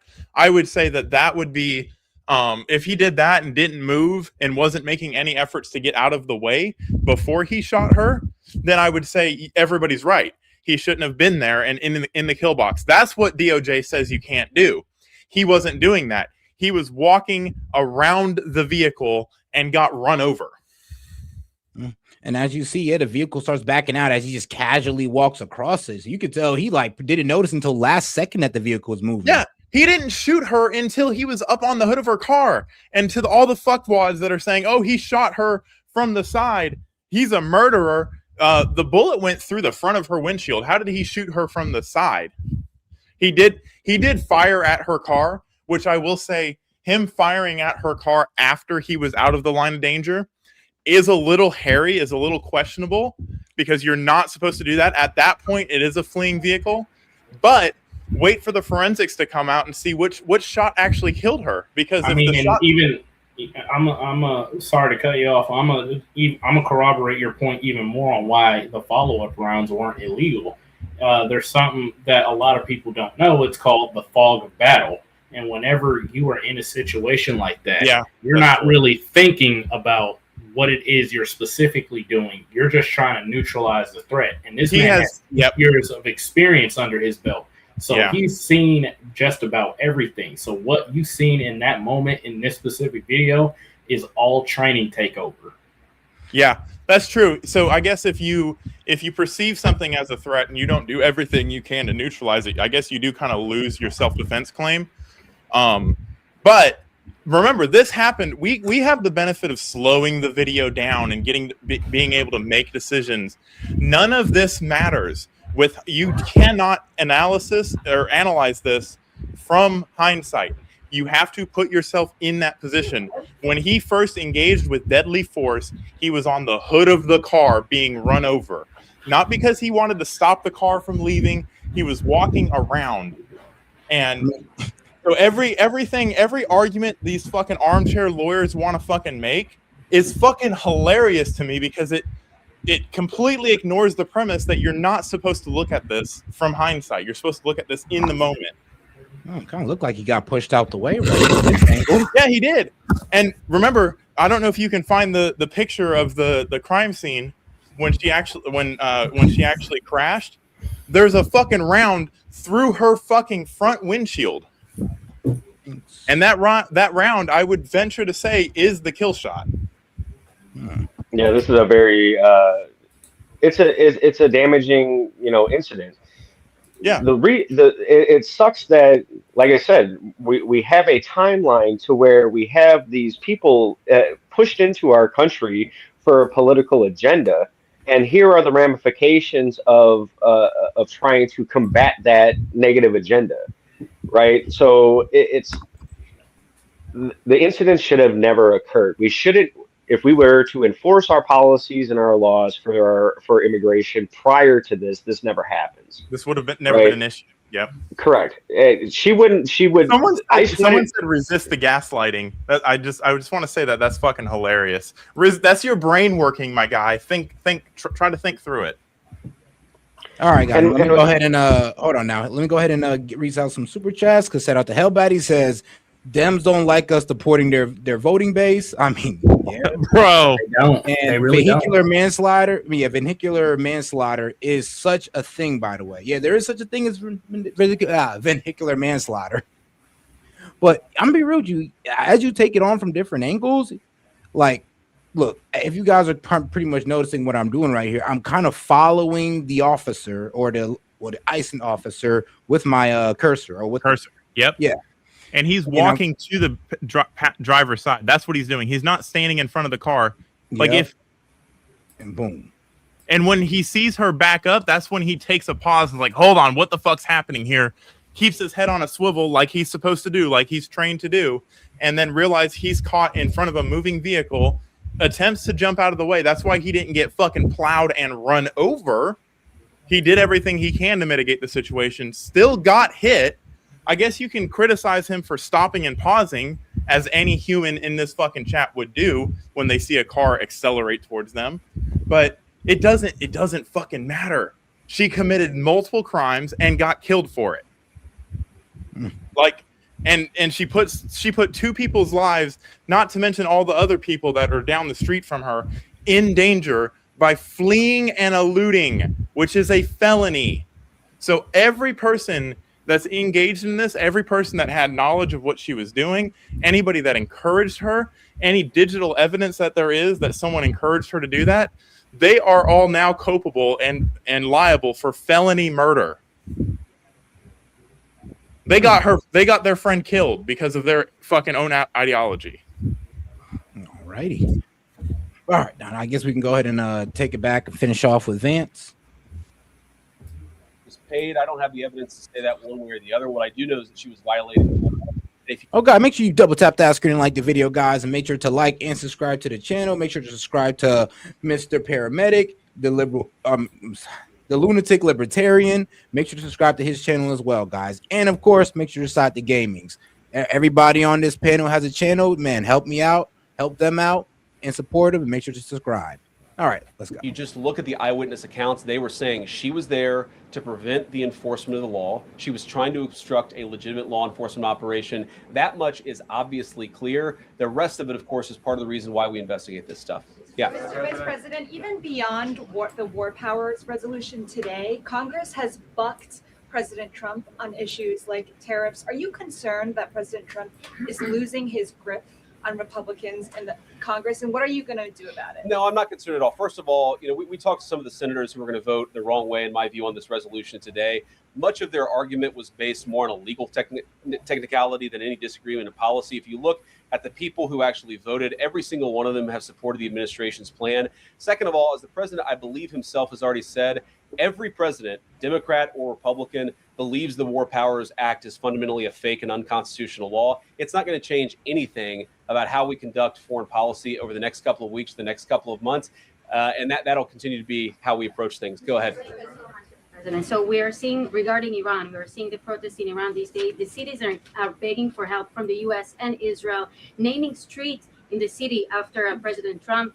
It seems there is an opportunity here that may not come again. Will the United States, sensed by the citizens of Iran, and if Israel decides to strike again the nuclear sites in Iran, is the U.S. expected to take part? Well, look, we certainly stand by anybody who's engaged in peaceful protests, anybody who's trying to exert their rights for free association and to have their voices heard. Obviously, the Iranian regime has a lot of problems. And as the President of the United States has said, the smartest thing for them to have done, it was true 2 months ago, it's true today, is for them to actually have a real negotiation with the United States about what we need to see when it comes to their nuclear program. I'll let the president speak to what we're going to do in the future, but we certainly stand with anybody across the world, including the Iranian people who are advocating for their rights. I'll take just a couple more questions. Yeah, go ahead. Thank you very much, Mr. Vice President. Concerning Venezuela, how would you assure the Caribbean region that they will remain a zone of peace? Because some member states in the region are concerned. Well, look, the president had a very productive phone call with the president of Colombia yesterday, and we continue to talk at all levels of government with a number of our friends in the Caribbean region. I actually think this is really good for peace in the Caribbean, because when you take away a major source of illegal cartel revenue, which is the cocaine trade, the fentanyl trade, other sources of illicit revenue, you actually remove the power of one of the main destabilizing forces in Latin America and in the Caribbean. I really do think, look, we say it all the time, this is the president of peace. One of the ways that you establish peace in your own hemisphere is to make it clear that the United States is going to be respected, that the United States is willing to take power away from criminal cartel organizations and give it to legitimate governments. That's how we see the future of the Western Hemisphere, and we think it's going to be much more peaceful than it was certainly under Joe Biden. I'll take one more question. Go ahead. Mr. Vice President, thank you. On Greenland, do you have a message for European leaders? Many in Europe reject the idea that the island could be for sale. Well, first of all, Secretary Rubio, I believe, is meeting with the leaders of Denmark and Greenland next week. I want to say it is, but maybe it's the week after that. We'll continue to deliver some of these messages in private, some of them in public. But I guess my advice to European leaders and anybody else would be to take the president of the United States seriously. What has he said about Greenland? Set to the side the crazy overreactions that I've seen from the press and from certain people in Europe. What has the president said? Number one, Greenland is really important, not just to America's missile defense, but to the world's missile defense. Number two, we know that there are hostile adversaries that have shown a lot of interest in that particular territory, that particular slice of the world. So what we're asking our European friends to do is to take the security of that landmass more seriously, because if they're not, the United States is going to have to do something about it. What that is, I'll leave that to the president as we continue to engage in diplomacy with our European friends and everybody on this particular topic. And again, thank you all. All right. Yo, what's going on? Trump's not going to run for a third term. He's just going to become president of the world. No, I mean Venezuela at least. You know, first two-nation president. Greenland. Trump, Emperor of the World 2028. We was like, yeah, you know, he's not president of the United States, but you know, he could choose to be president of, you know, Greenland or Venezuela. Well, look at the language that Vance is saying in that statement. You know, he's saying security. He's saying your right to free assembly. These are things that aren't fundamentally said anymore. People have forgotten that, yes, people have the freedom of speech, freedom of religion, freedom of assembly, and we need to get back to more of a tolerant state and it's not going to be easy. It's going to be very hard work, because we have isolated everybody down to the self-importance of an ideology that is to the very, very minute minority of the country. The 0.001% is being catered to. It's actually a very loud insane. Minority. Yeah, correct. It's actually insane. And I like to use trained. I like to use human being as the only identifier when debating people, because then it takes away the other person's ability to be like, well, you're racist, or no, I'm not identifying anybody by that label, title, or category. There are only human beings. There, whether it's isolated to this group or that group, that's when you get into, oh well, you're catering to this people while taking away from this people. I'm more important. You're not. That's when you get into all that garbage. Human beings need to interact and tolerate with each other, or we're going to run into our own self-demise, which we're seeing right now. I mean, if everybody's fighting everybody, nothing can get done. Where is production? Where is the happiness? It's not around, right? It just doesn't exist. Everybody's living in this perpetual misery because of warmongers, because of people that love power, and people that don't like to be tolerant. All right. Well, now, guys, we're going to go ahead and move into the next topic here. To Go. Buckeye Bud. Fleeing the police is not an executable offense. No, but Monty, your mic. Stand your ground laws and self-defense laws say that if you're run over or about to be them. But all right, we're gonna go ahead and move on to the next. We're gonna take a geopolitical spin. All right.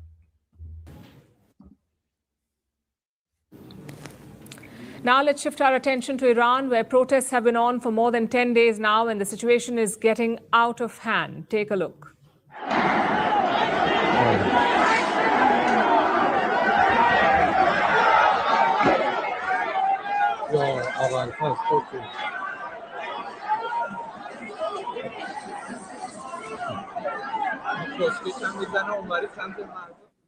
That's the famous Grand Bazaar in Tehran. Yesterday, it looked like a war zone. Protesters clashed with Iran security forces. Reports say they were chanting slogans against the regime. Iran security forces responded with tear gas, and from there, the situation got out of hand.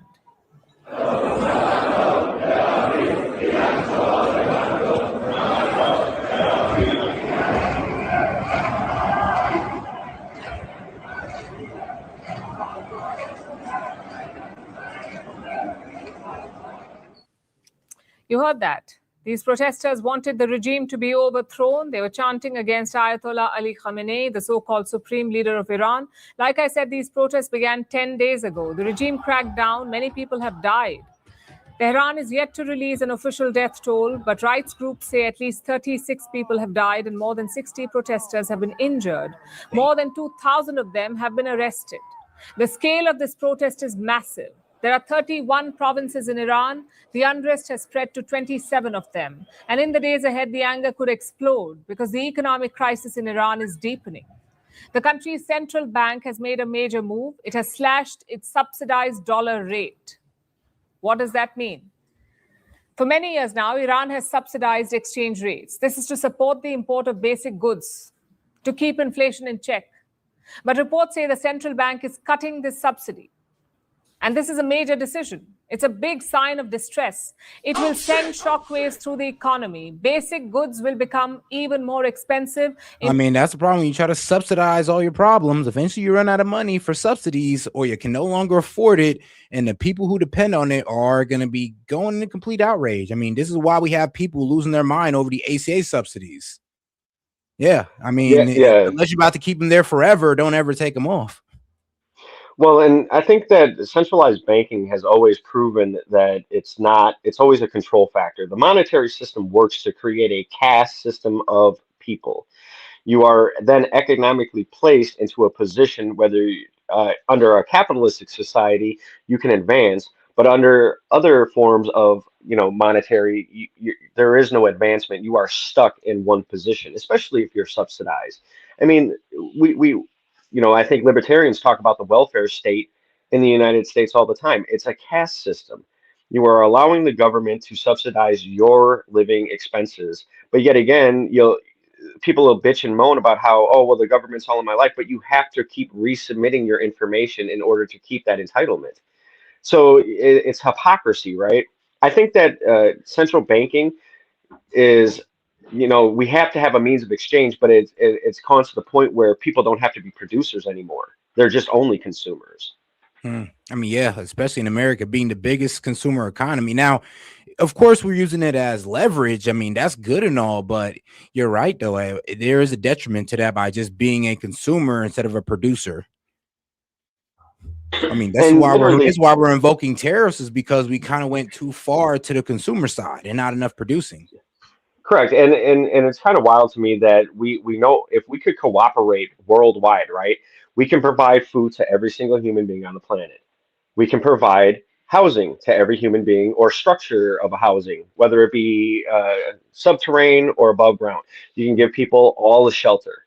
It's actually wild that that's something that is combated against. Well, we have to have money in order to. No, you don't. You literally can just exchange what everybody needs. Now, where it becomes a problem is the everlasting human want. When do you cut yourself off of overconsumption, right? That's a big thing that we have in this country. People overconsume entertainment, food, alcohol, gambling. I mean, just name something and it's overconsumed. People sit on their phone all day and overconsume 10-second videos, 20-second videos, 30-second videos. You know, so where is the standard of basic living versus the how do you answer the question of everlasting human want? I always want more and more and more. I need a bigger car, I need a bigger house, I need better clothes. Imagine if the quality of life for everyone on the planet was there. What are we going to bitch about? What are we going to compete about? What are we going to fight about? I mean, that's true. I mean, but now you've taken the human condition away from humans, so that's not competition. It sounds idealistic and like a good idea, but the reason we go to work is to fill our life with purpose, or at least it should be, unless you are stuck in a impoverished situation. Then you just go to work based off of whatever you can get. You have to try to work yourself out of that, which is possible. And it's all an incentive for us. That is, capitalism is the only system of governance or system of economics that pushes people to actually contribute to the greater good of humanity, because supply and demand dictates if you don't fucking have what people want or need, you're not going to sell anything. Mm-hmm. I mean, let's be real. If we're not paying people, we're not adding that necessity or that need to provide. I mean, real with you, like, we kind of need workers to uphold this society we got going, like, especially when it comes to, you know, the plumbing, buildings, water systems, like all this stuff. We kind of need people for. We need people. Well, not to sound effed up, but we kind of play on the scarcity of people to push the advancement of society. Right. So we what it initially was talking about was subsidies. Well, we are subsidizing people's lives. True. They don't have purpose. So I enjoy going out and working on heavy equipment and providing logistics, the repairs needed to keep that system going, right? I actually enjoy going out and doing that. Now, if my compensation was the ability to come back to my domicile, be able to have my garden, be able to have my chickens, be able to have my goats, be able to have all the stuff that I need to self-sustain, right? Providing extra to other people is a part of human nature. That's our charity factor, right? Yeah. People are very charitable. People give all the time, even if it's involuntary. They give.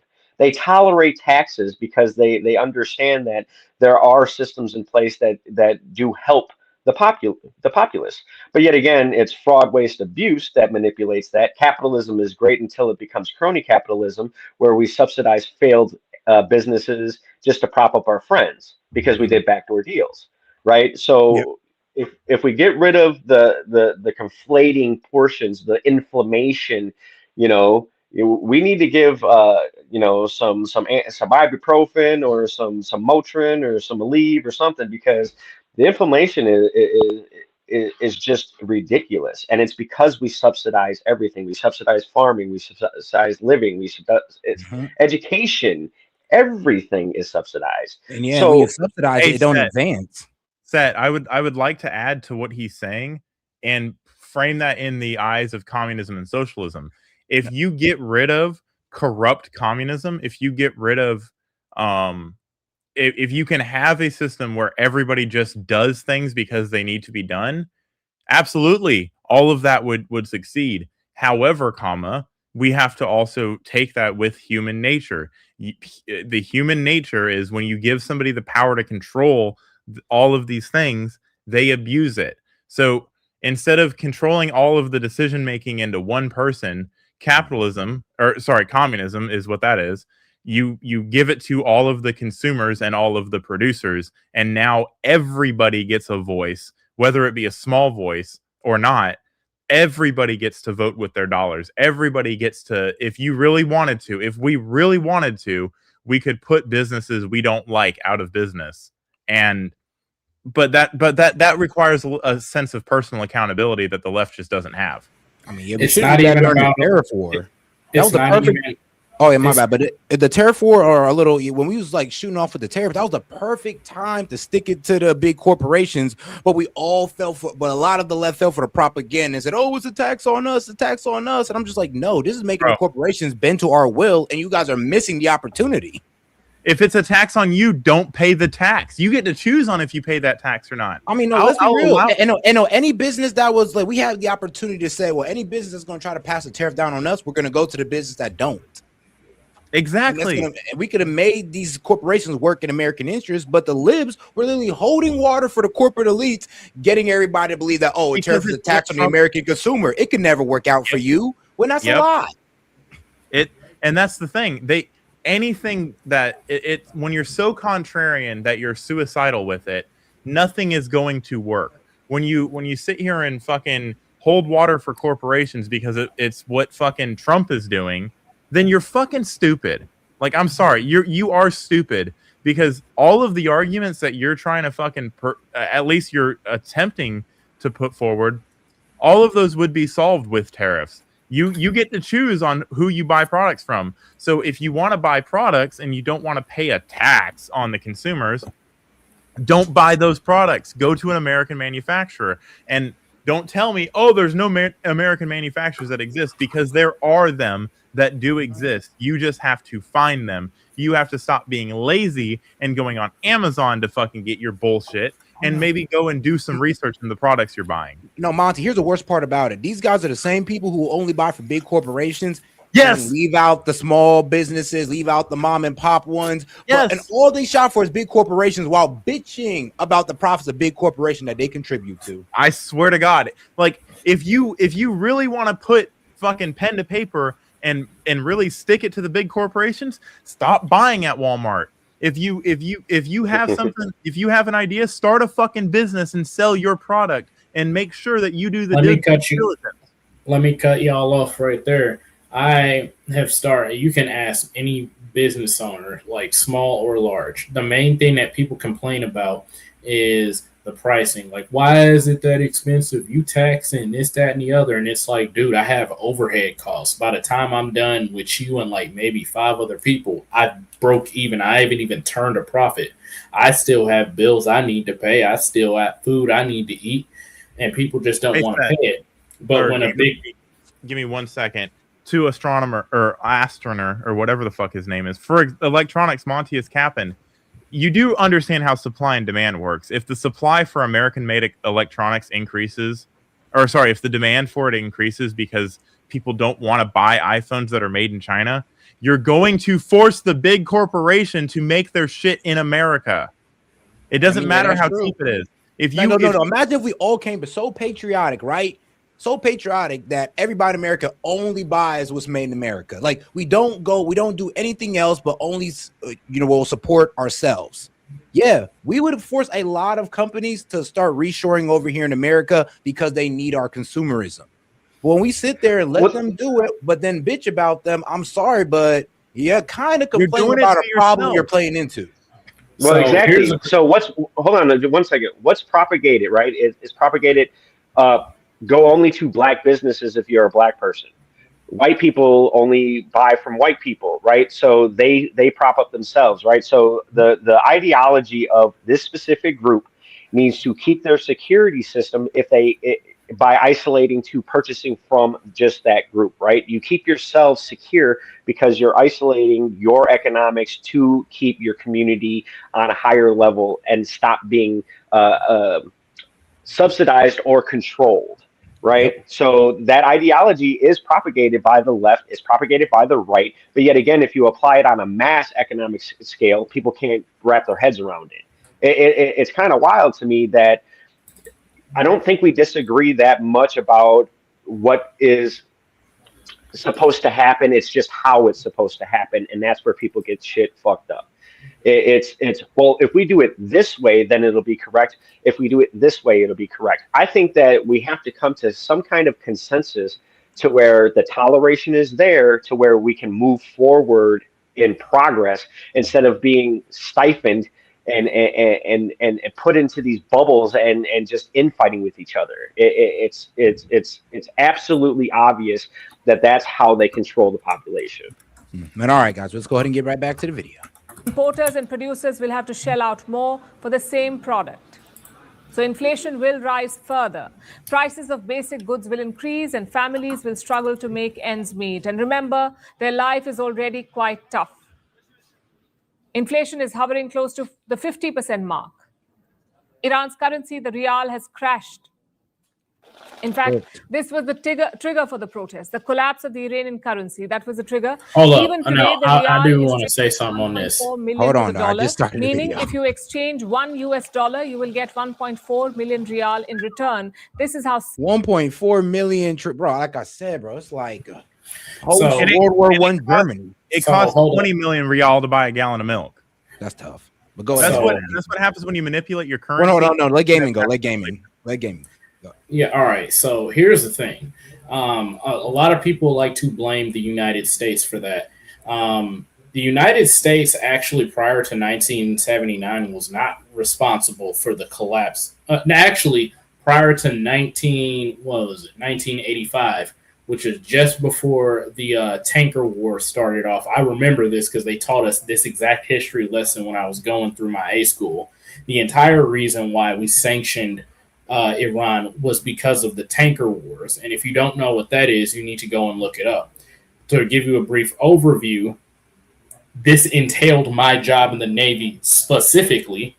What Iran was doing was they were like, hey, we control most of the oil, and you guys just Saddam Hussein was trying to take over the Gulf. And like after we ousted him, they tried to fill that power vacuum. And instead of trying to control all the land, what they did was they mined out the entire Gulf Coast. And then you had a couple U.S. ships blow up on a few mines, include I think it was one destroyer and then like one frigate that got severely damaged. Yeah, they touched our boats. And then we sent a couple of destroyers, a Shadow Group aircraft carrier over there. And we had a proportional response. We destroyed literally almost we destroyed almost their entire Navy in a single 8-hour day.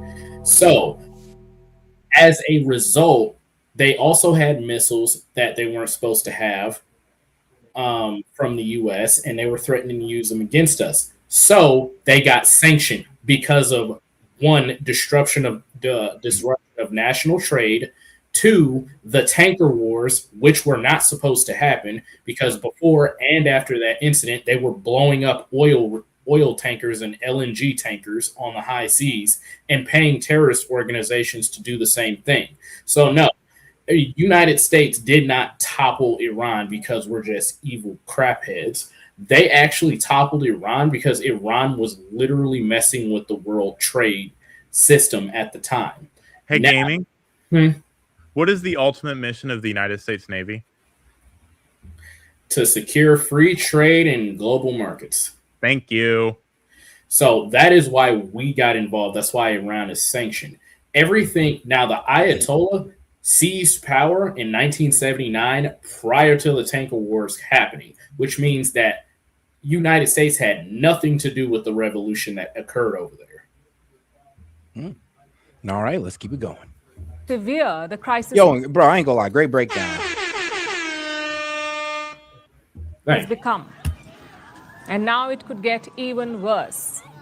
The protest began on the 28th of December when shopkeepers in Tehran took to the streets. They were angry over the collapse of the rial. Soon university students joined in, and then the protest spread from Tehran to other cities across the country. The Iranian leadership has been cautious in its response. President Masoud Pezeshkian has admitted that the situation is spiraling. But Monty, all right, go. Bro, I just want to say how everybody gives Iran credit for how technologically advanced they are. Look at the fucking picture of gears behind them and tell me that they're technologically advanced if they can't even fucking articulate gears correctly in a picture. I'm weak. Well, I'll be real with you. Those gears would not interface. They would not interface. I'm dead. That's hilarious. They are not aligned. They are not even cut correctly. You got a square and you got a fucking round. Yeah, that shit is smart. That's hilarious. That's actually fucking hilarious. I'm dead. I'm gonna drop a little bit more lore. Half of the reason why these protests are happening, I'm gonna send you this YouTuber. She's an actual Iranian. I've heard this from Iranian teachers I've had in grade school, middle school, and high school. A lot of Iranians over there actually hate their government. Yeah. And this goes back to that. This, and I'm talking. There's a reason why I said original Iranians, and then the Muslim Iranians that are over there. A lot of them, the ones that like are real extreme and stuff like that. A lot of Iranians hate them because they forcefully entrenched their will upon them in 1979. I'm gonna give you in a Discord like a link to this Iranian YouTuber. She shows all the videos. People send her stuff all the time. There have been multiple killings, multiple executions, men, women, the whole shebang. This riot isn't just because of the collapse of the currency. This riot is pent up anger and aggression from the Ayatollah seizing power in 1979.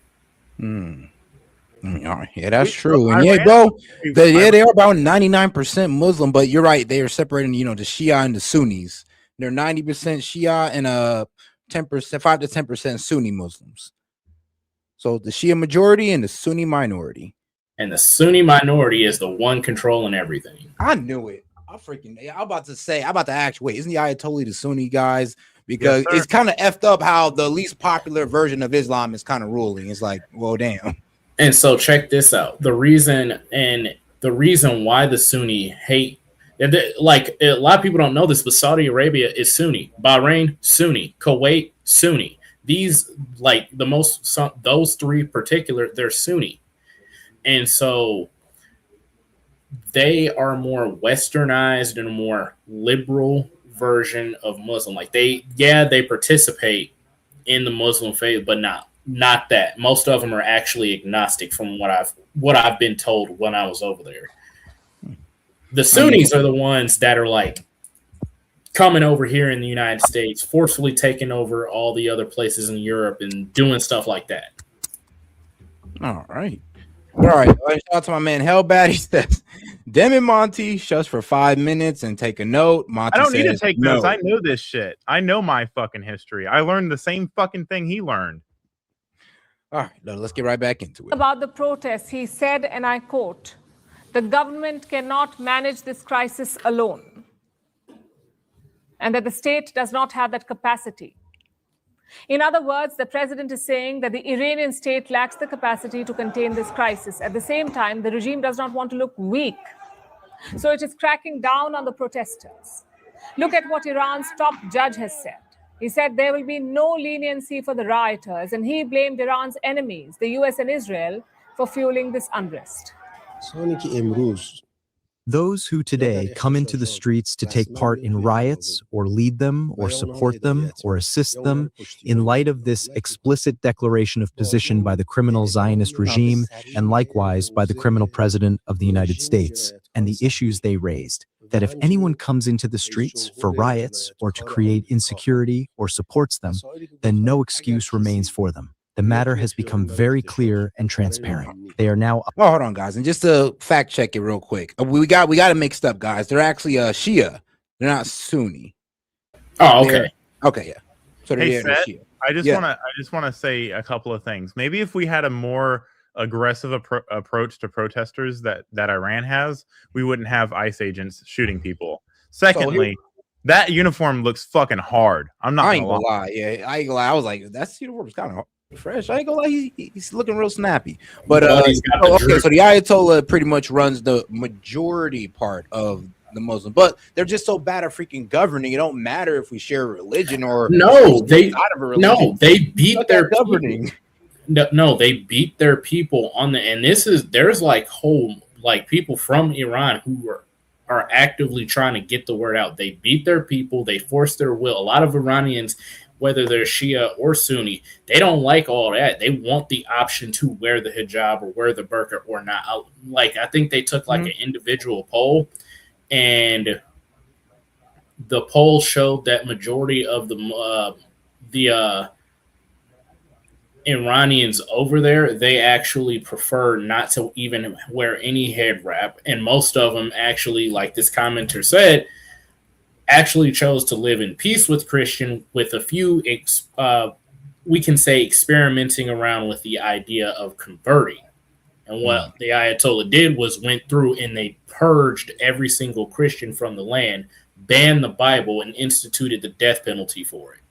Yeah, that makes sense. It does make sense. They do want to keep the Christian influence out of their country. But and then, I mean, let's be real. Both religions require missionary work, and it's all about recruiting. Go find a video of 1960s, 1970s Iran, and just any of their entertainment, anything like that. Go find a video of that. You will. I promise you, it does not look like it does now. No, not at all. It looks very Western. In Iran where there's the unveiled, and I've seen them like pop up all over in these Iran videos. That now they're having this little unveiled crowd, and they're not really getting stoned like that no more. But they do get their veil put back on by the older women, and that's pretty much it. But I don't know. I think Iran has actually kind of toned things down a little bit over the years. No, they still do it. They just got really good at erasing that crap off the internet. Yeah, I was gonna say the media doesn't cover it. Yeah, that's what you're noticing, Set. That's what I'm saying. The media picks its narrative, and state-controlled media especially picks its narrative, and you get less fucking exposure to it. That's what's creating this perception. Nah, I think it's more like, well, when these guys go to Iran and they actually interview the Iranian people, so I'm actually hearing from them instead of hearing from an Iranian, newspaper. They pick the people that they're interviewing, Set. Yeah, we could also do the same. We could be running the same manipulation. Hey, wait, none of us ain't in Iran. We just hearing stuff. But the way things are looking, everybody hates the government. I would too, especially since they look at all the atrocities that they did. I mean, y'all guys effed up with inflation. We got a water shortage. And then while all this is happening, you motherfuckers are sending money outside the country. Yeah, I want to go on too. This is Al Jazeera and a regime-friendly news organization. This is like getting your news for Trump from MSNBC. Come on now. Now you're just trying to disqualify the source because you don't like what they're saying. And they're not even saying that's that. What you Al do. Jazeera, you disqualify the source. This ain't even Al Jazeera. This is First Post. The previous one was Al Jazeera. Yeah, you're right. You're right. Previous. But I don't even think they was making that argument, though. All right, I'm going to send you her profile. I think she's actually... she did have a... Hey, dog, I can find Iranian women, too, that support it. It's like, that's the thing. We can find things on both sides. I mean, yeah, but you can clearly tell they're paid actors. Bro, so your guy ain't a paid actor, but as soon as I show you something different, mine's a paid actor. Okay, I see we're being fair about this. But all right, guys. No, because I know. No, hold on. I'm going to go ahead and fight you on this one. I know for a fact, because I've been over there, a lot of the media over there is paid actors. There's a reason why Bahrain has... Bro, anything that agrees with you is a paid actor if that's the case, because you're not liking what you're seeing or you're hearing. No. When I went over to Bahrain, there was like 250,000 Iranians that were trying to get into Bahrain when I was deployed there, on top of the already 570-something thousand that were there. Over in Saudi Arabia, there's literally 1.8 million Iranian Muslims that chose to go to Saudi Arabia or try to flee to Saudi Arabia. There's a reason for that. Out of 93 million, I'm pretty sure. Yeah, I know. The same thing happened in Venezuela. People leave in mass numbers because they don't like the government. That doesn't mean that everybody's just disgruntled and anything good that comes out of there or anything that praises the government is propaganda. They still got 93 million people living there. That is what propaganda is. It's taking one light of the argument, ignoring the other side, and pushing. Isn't that what you guys are doing? No, we said the same thing about Venezuela, and then you tried to make the same argument, and then come to find out we were right. No, you weren't. Yes, we were. We never solidified that. You said the Venezuelan people would fight us, and that they would. No. I said that. Well, no, we was talking about the protests and where the protest being taken. Is everybody in Venezuela celebrating Nicolas Maduro being taken out? And I said they're not. I'm saying before when there's 92% of the vote going for the opposition party, you can say most of Venezuela. Monty, that's state propaganda. Okay, what are you talking about? What are you talking? She has. He's gaslighting. That's what you're doing. It's propaganda, bro. He's actually gaslighting. How you know I feel? But we're being genuine with what we're saying. You don't even believe Who that. says I'm not being genuine? See, now you're really being unfair with me. No, what you said about us is being disingenuous. Right, we'll just keep it going. That's crazy. operating in line with the enemies of the Islamic Republic of Iran. That was a rare interview from Iran's top judge. It reflects the gravity of the crisis. The regime is sending a message that it's preparing for a bigger crackdown. It will respond to the protests with force. And that only means more tension in the days ahead. We'll keep tracking this story for you. The world doesn't fit in boxes. Now let's go over to our guys. We're going to stay in the Middle East. Let's get over to our people over there in Lebanon. Let's see how they doing. Did you pay for Rumble Bomb, Premium yet? bomb, Iran. Bomb, bomb, bomb. Did you pay for Rumble Premium yet? Why would I do that? You bastard. I sent you that money specifically for that. Hold on. You have gotten like $200 this stream.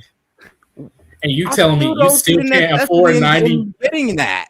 Hey, chat, put a one in there if you use Rumble Premium. If you got a Rumble Premium. Put a 2 in the chat if you see. Oh, look at that. F it. We can run a poll on this. Yeah, let's run a poll, man. Put a 2 in the chat if you enjoyed the commercials last time we used his Rumble. I mean, hey, we rarely use Rumble, so you don't got to worry about it that much. I'm dead. It's like it's rare use. Don't worry. But all right, guys, let's go ahead and get into our people over here in Lebanon. To Lebanon now, where the country's army commander is expected to brief the government on its progress towards disarming Hezbollah in areas along the border with Israel. The Israeli military has been carrying out nearly daily attacks despite a ceasefire being in place between the two countries since October 2024. Al Jazeera's Zaina Khoder is in Beirut. Zaina, the Lebanese army had committed to disarming Hezbollah, at least at a bare minimum, in southern Lebanon, that is south of the Litani River, by the end of last year, the end of 2025. Have they achieved that?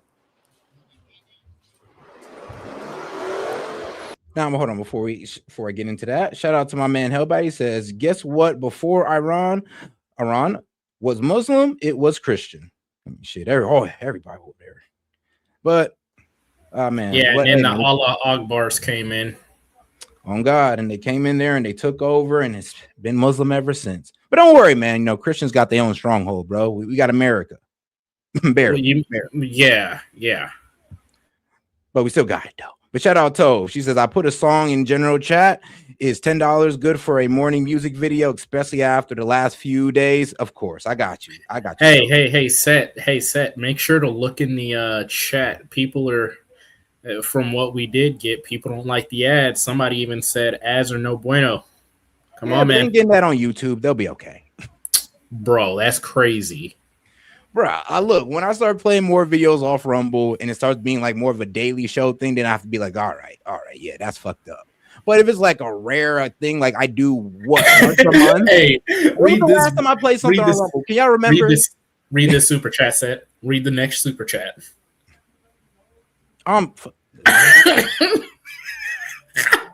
By accepting this, Set Media agrees to buy Rumble Premium and not be a cheap ass anymore. All right, bro. Read the next one. Right. All right, brother. I see we just want to be dickheads today, but all right. Quit being cheap, Set. Quit being cheap. Like, bruh. Barely now that they sense the infidels in the U.S. I'm crying. And then, of course, the infidels. Fine, man. I'm gonna get Rumble Premium. Y'all got it. You guys got it. After getting all you gotta do is grill me enough days, and you'll convince me to do something. I think the proper term is coercion. Bro, peer pressure, contract, bullies, cyberbullying. Oh my God! Y'all got it, bro. You got it, man. It's $9.99 right now as we speak. I'm literally right now as we. You have more. Hey, you have more than enough to have a year. Like, you better buy the year subscription. It's $100 for the year. That's what the super chat was for. Yeah, there's no excuse. No excuse. I got you, guys. I got you. Yeah, you even had people in According the to chat the saying Army one. Command, they have completed the first phase of their plan to place all weapons under the state's control in that area you mentioned, south of the Litani River. In a statement, they said that they completed it in, quote, a tangible and effective way. They also said that they extended operational control over the south, except in areas where Israeli troops are present. Israel continues to occupy some 10 square kilometers of territory within Lebanon along that border. So the Army commander is going to present. All right, you happy now, guys? Are you happy? There you go. Let me see here. The little Rumble Premium thing. You happy now? There we go. We're on. We got the Rumble Premium now. I need you to Shout out log the into support. it. No, I need We you need to to log watch. into We need it to from watch your the video computer. on Rumble to prove it. I'm Yeah, trying. actually log The into it on your efforts computer of so the you can army, see the it. progress to the Lebanese government, which really tasked the army last year to come up with a multi-phase plan to disarm all non-state actors in Lebanon, reclaim state authority, of course, in particular, Hezbollah. Now, what is important is Israel's reaction. You mentioned those daily strikes. Israel is threatening to expand those daily strikes if the disarmament does not happen, if the Lebanese government does not rein in Hezbollah. The Israeli army has repeatedly accused the Lebanese army of failing to disarm Hezbollah south of the Litani, saying that Hezbollah is rebuilding its military capabilities there. I mean, that's kind of why Israel broke the ceasefire with them. What was it, earlier in the year, where they bombed a so-called underground military facility? They broke the ceasefire for that. They ended up bombing them again about a couple months ago, and that was once again a breach of ceasefire. So I'm gonna be real with you, and this is all to get Hezbollah to disarm. But the people of Lebanon actually trust Hezbollah to fight Israel more than they trust their own army, which is a sad reality. I mean, how do you get that much distrust? Like, bro, all right, whatever. We'll move on. But shout out to my man at Hellbat. He says no, because no shiny forehead, never forget. Wait a second. Wait a second. Hold on. So if we're gonna cover the fact that Israel's breaking the ceasefire by firing on them, are we not gonna cover the fact that Hezbollah is violating the ceasefire by not disarming? Well, let's be honest. It's really hard to disarm when they're gonna fire on them. But you're right, though. No. But you're right. I would agree on the premise of bombing them because they're building an underground military force. I agree to that one. But then bombing them again is almost just like, all right, bro. If bombing their military base didn't disarm them, I mean, you're just gonna keep bombing them until they disarm, and then also while bombing Gaza, and also while threatening to bomb Iran. So I mean, okay, bro. Good luck with all that. Apparently, you missed Lucid Kingdom's super chat. Oh, I did, and he is very mad about that. Mm-hmm. Oh, my bad, Lucid Kingdom. Shout out, man. Appreciate the support. Gamer, what year was that? Oh, that's probably why. Gamer, what year was that? What was he talking about? Iran, when you went to Bahrain. Oh, yeah. What year was that? That was in 2022 to 2023. All right then. Oh damn. All right. I know you're not mad, Lucid. I was making sure I could peer pressure Set, because apparently I can do that now. Yeah, I mean, it did take a couple days for him to stop being cheap, making excuses. It wasn't peer pressure. You just bribed him. So it was like a bribe with peer pressure behind it. It's like here, take it or else. This is why I said exactly. Well, what he did is he was AIPAC, and you became a U.S. Congressman or senator, and he was just like slid that right in there and be like, nah, you gonna take this Rumble. To put it in Seth's words, he didn't bribe me. He caught my attention in a monetary fashion. Hey, that is smooth. That is smooth, though. Bro, the smoothest way I heard that. But all right, though, let's fine. We go ahead and test out the Rumble Premium, guys. Let's see here. Let's go into this FBI whistleblower. Pretty cool. Rumble Premium, you better you better verify my account. Even though Alex Jones has been disappointing me with his his berating of Candace Owens. Look at this It Washington is Post. what it is. You want to know what's funny though? What's up? You know what's absolutely funny? I just sent you $100 to buy Rumble Premium, and I don't even have Rumble Premium. Son of a Hey Sam, what's your password to Rumble again? Yeah, you got a password share now. Me and Monty contributed to the Rumble Premium, man. I'm gonna wake Set up in the middle of the night and call and be like, "Hey, watch this video for me." You know what's crazy about that? You've now been had by two U.S. corporations. Well, hold on, guys. I think we're about to get Alex Jones covering this. The Washington Post. The Washington Post is wild. Of course, they'd say that. ICE agent was not in the vehicle's path when he fired the fatal shots. Video shows. Of course, they say that. Of course, you. And then they All put right. still pictures on it. Like what? Yep. It's real convincing, guys. But all right. ICE agent was not in the vehicle's path when he fired the fatal shots. Video shows, and they show the earlier shot. And then they show once he's already bounced off the side of the hood and say, look, he's not in the path. No, he just bounced off the front of the vehicle. But we're going to be getting into this frame up, ladies and gentlemen. They think you're so stupid. They act like independent media isn't way bigger than them. Hey, Set. How did he get the shot through the windshield? Huh? How did he get the shot through the windshield if he wasn't in front of the vehicle? I mean, if he wasn't in the vehicle's path, like literally, how did that work? Huh. Oh, look, he wasn't hit by the car. Look, there he's on the side of it. Yeah, don't show a few frames back him bouncing off the hood. Don't show the. But here's the thing: we showed that frame over and over again. No, he didn't get hit. I'm like, come on now. He definitely got nicked. He didn't get full on smacked by the car, but he got lifted up a little bit. Like, let's be honest. No. So getting hit by the car, it's not nicked. It's not like the mirror whacked his arm. The whole front of the car had him up on top of it. Real. All right. Well, I don't know. Maybe I didn't see that all the way. It looked like to me like it just pushed his knee out the way and he just got jerked forward. But I don't know. That's what I saw. You have a video in the Discord from Tove. Oh, see, guys over here distracted me. But all right, news videos from the front and the side.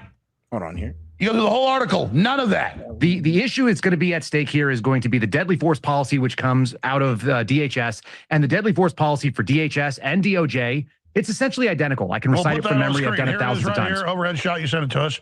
We'll put the HT on screen. Okay. So if you go to page 6, at the bottom of page 6, you'll see it says deadly force. Okay. And so the deadly force policy is as follows. It says essentially that law enforcement officers, in this case of DHS, can use deadly force only when necessary, and that is when the subject of such force poses an imminent danger of death or serious physical injury to the officer or to another person. Now, you mentioned that he was dragged down the street about 6 months ago, did about a 300-yard drag, hanging out the window of a vehicle that they were trying to apprehend. And that guy was a violent sex offender from wherever. Okay, so he's now has what we call in the law enforcement world training and experience. I guarantee he's got certain training. It probably said don't stand in front of a moving vehicle, but whatever. Things happen when you're in the street. There's book knowledge and then there's the real world.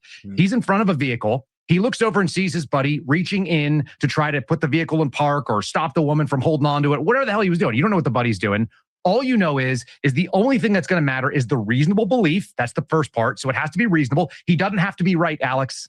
He just has to be reasonable, that a regular officer with the same experience and training would come to the same conclusion that it was an option. You don't have to actually do it. There's always what's called the deadly force policy. It's kind of like a big circle. The smaller circle is your own deadly force policy, which means you may be authorized to shoot, but you don't actually do it. Okay. So people don't take the shot all the time. Came in when he bounces off the front of the vehicle. Oh, yeah. I mean, the sympathetic nervous system dump that goes on when somebody gets hit by a car or thinks that they're about to get hit by a car, especially if they've already done it. I'm not going to try to run over people with guns drawn. I mean, like, what does she think? Yeah, low-key, I wouldn't try to move the car with people who have guns on them. Like, no, just think about that rationally, though. Like, I know as law enforcement, you all have guns on you. Why would I make any sudden crazy moves? But we're so caught up in trying to justify this. That's why I was like, it doesn't matter. Any of these things doesn't matter. He made a reasonable decision that any officer would make. And several officers have come up here and said, I would have made the same decision.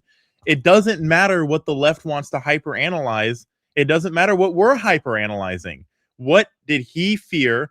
And he had a reasonable, and like, I like how he said that. There's book knowledge, and then there's actually how it goes down. And that's the same thing for medicine. It doesn't matter what fucking what the book says. You have to make sure you follow the book and then act in the best interest of the patient. In this case, he gets to act in the best interest of himself, and he believed that was shooting the lady. Oh, and shout out to the lunatic libertarian. Appreciate you for rolling through, my man. He says, I gotta roll, gentlemen. Keep up the good work. Hey, man, you too. Make sure you follow the lunatic libertarian, guys, and follow Mr. Paramedic, and follow the original Backyard Gaming. Gotta follow these guys, okay? Or else. Well, if you do, you should probably expect that they're going to shoot at you, right? I mean, that'd be reasonable. Maybe you're in a life or death scenario. People draw a gun on you. The reason you're driving is because you think it's going to happen. The government fears Alex Jones, who has the largest audience in the country, bigger than any of the networks, the biggest megaphone in the country. The deep state hates Alex Jones. The best supplements in the country, if you ask Alex Jones. But all right, though, let's go ahead and get into it. Got a video. After 11 months of Democrat violence, shooting up ICE facilities, shooting up their vehicles, killing Border Patrol, killing ICE.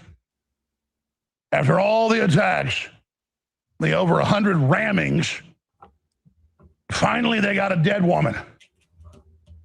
And all the talking heads, Jimmy Kimmel, CNN, the Washington Post, they're all saying this officer murdered her in cold blood, and they're showing deceptive still shots. I mean, this is criminal activity. Saying that the vehicle never touched him, even though it hits him, he goes up over the side of the hood and back. Hold on. Like, okay, yeah, I see. Yeah, his body went up. That's why I thought it was his knee, because I thought it was just his knee. And he just he got hit in the ribs. Oof. All right. Just like they said in their report. And she was out there as an activist with her wife. Mm-hmm. We have their posts. We have their statements. We have her wife saying that she feels responsible. But the national news just says she's some woman running down the road. Oh, is that why they were all chasing her down the road? Yeah, she should feel responsible. She is responsible. And she's guilty of capital murder. Yeah. Put her in jail, too. I mean, bruh, when the worst of your female friends become your partner. Bro, literally listening to toxic. What's the old saying? Really shit. Hey, man, there's a lesson to be learned in this. Like, a lot of lessons, actually, for females especially. I mean, watch who you hang around and watch who you get involved with as well, too. I mean, I guess you could say that to guys as well. What she was doing and the reason they were chasing her. Ice storm, agents kill American, mayhem in Minneapolis. She was murdered. Doctor blocked. Bruh. Yo, Alex is good at that. So after all the restraint you've seen, these guys are full of adrenaline. Everybody's saying kill them. The mayor's saying you're going to die a week and a half ago. And she speeds up and rushes past him. And the news, the corporate news, shows the two agents to the side and don't show you the frontal shot that was out yesterday afternoon. By the second hour of our show. It was very recent, too. Like, it was like right after. Hundreds of millions of views on X, everywhere else, and they won't show you this on the local news. They won't show you this. Look at this, Washington Post. ICE agent was not in the vehicle's path when he fired the fatal shots, video shows. And they show basically trust me video. The earlier shot, and then they show once he's already bounced off the side of the hood and say, look, he's not in the path. No, he just bounced off the front of the vehicle. That is the establishment trying to have the pretext to burn this country down. And they've activated the left-wing goon squads all over the country, rioting and attacking federal courthouses and the rest of it. You got the evil Soros mayor saying, get the F out of Minneapolis, St. Paul, Minnesota. You got Tim Walz saying, let's be peaceful, but let's hit the streets. You've got them blocking roads everywhere in New York, in Minnesota, all over, beating up people, dragging them out of their cars just randomly. And I've got countless videos of leftists saying, it's what the Second Amendment's for. Get your guns and kill ICE. Set. Coming. Damn. I love low information idiots. We're gonna call this one out. Jings, 1926. Yes, they are all poorly trained. This is what happens when you mass hire and hand out badges without proper training. The guy's been an agent for 10 years. Yeah, I mean, you're a fucking idiot. Which is crazy how they kind of, come to that. It's like, bro, do y'all not understand that this is a veteran? You even look up the guy. I know y'all know his name because y'all want to dox him and harass his family, but did you at least look up the man's experience? I was getting ready to say most of anybody from law enforcement, Homeland Security, FBI, any of these agencies that are security, majority of the people in there, including your local state trooper, most of them are veterans because the military gives you that level of training. Not to mention, by the time you go through basic training, which is what you go through in for ICE, you have the basic knowledge and training to conduct your mission in an effective manner. Yeah, hence the term basic training. What we're it's going over their head. It's just it's a psyop. We mass hire the military every fucking year. You know what our recruiting numbers are for the fucking U.S. Army, the U.S. Marine Corps, the U.S. Navy? We hire have you ever been to fucking RCD fucking Great Lakes? They're fucking rolling through there like a motherfucker. Every fucking night at 10 o'clock, there's a fucking whole busload of people coming off every 10 minutes, and we're all packed in there like sardines. That's called mass fucking hiring, if you want to fucking be clear about it. And we're all trained to the same fucking standard, and we all know what the fuck is going on. So don't pull that shit with me.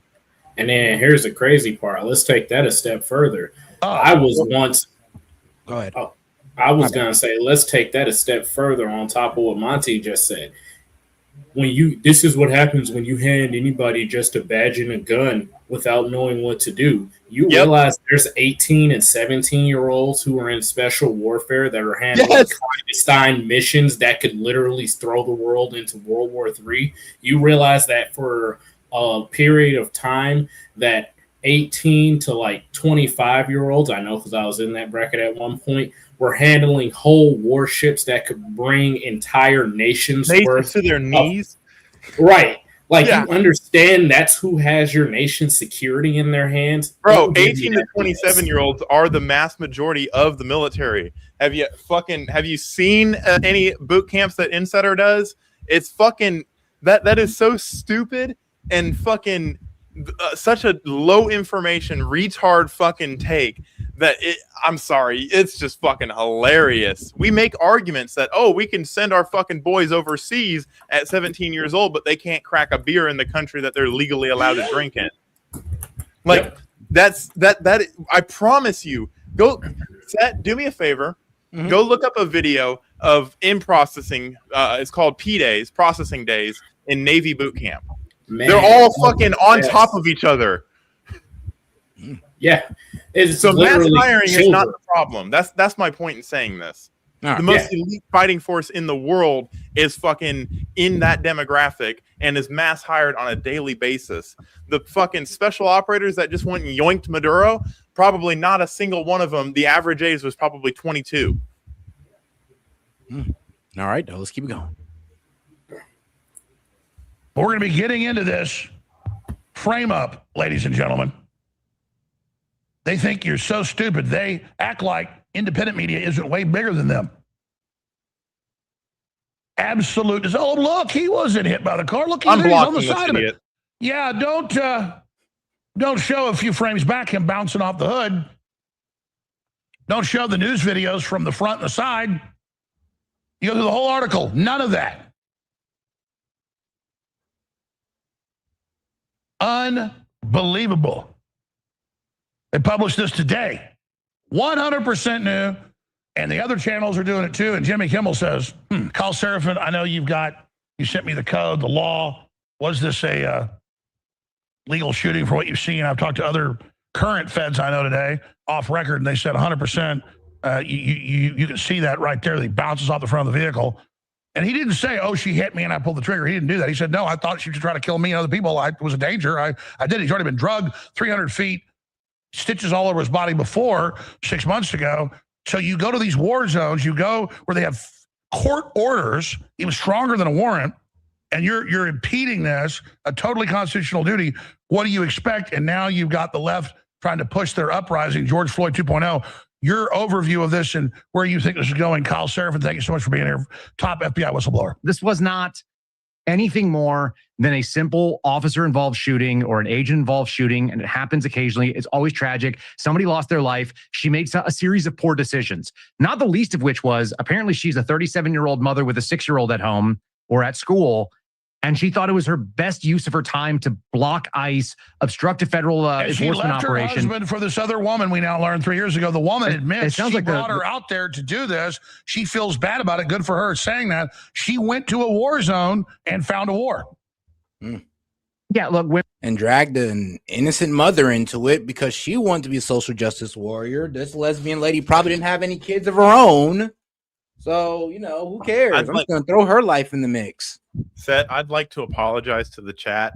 Apparently, I cooked that guy too much, and I'm sorry. Well, you weren't wrong. You weren't wrong, but you definitely. Bro, I turned the broiler on. Woo. I mean, that are in. If you have a 6-year-old, what are you doing there? My wife, we have an 8, a 7, a 4, and a 2-year-old. And I'll tell you what my wife's not doing in the middle of the day on a Monday, Tuesday, or Wednesday. She's not out blocking ICE in our minivan. That's just not where she's going to be. She's going to be taking care of our kids and doing the things that are relevant to that and maintaining our household. So anyway, this was a misuse of her own resources and time. But broadly speaking, none of these people actually they're not quoting anything that matters.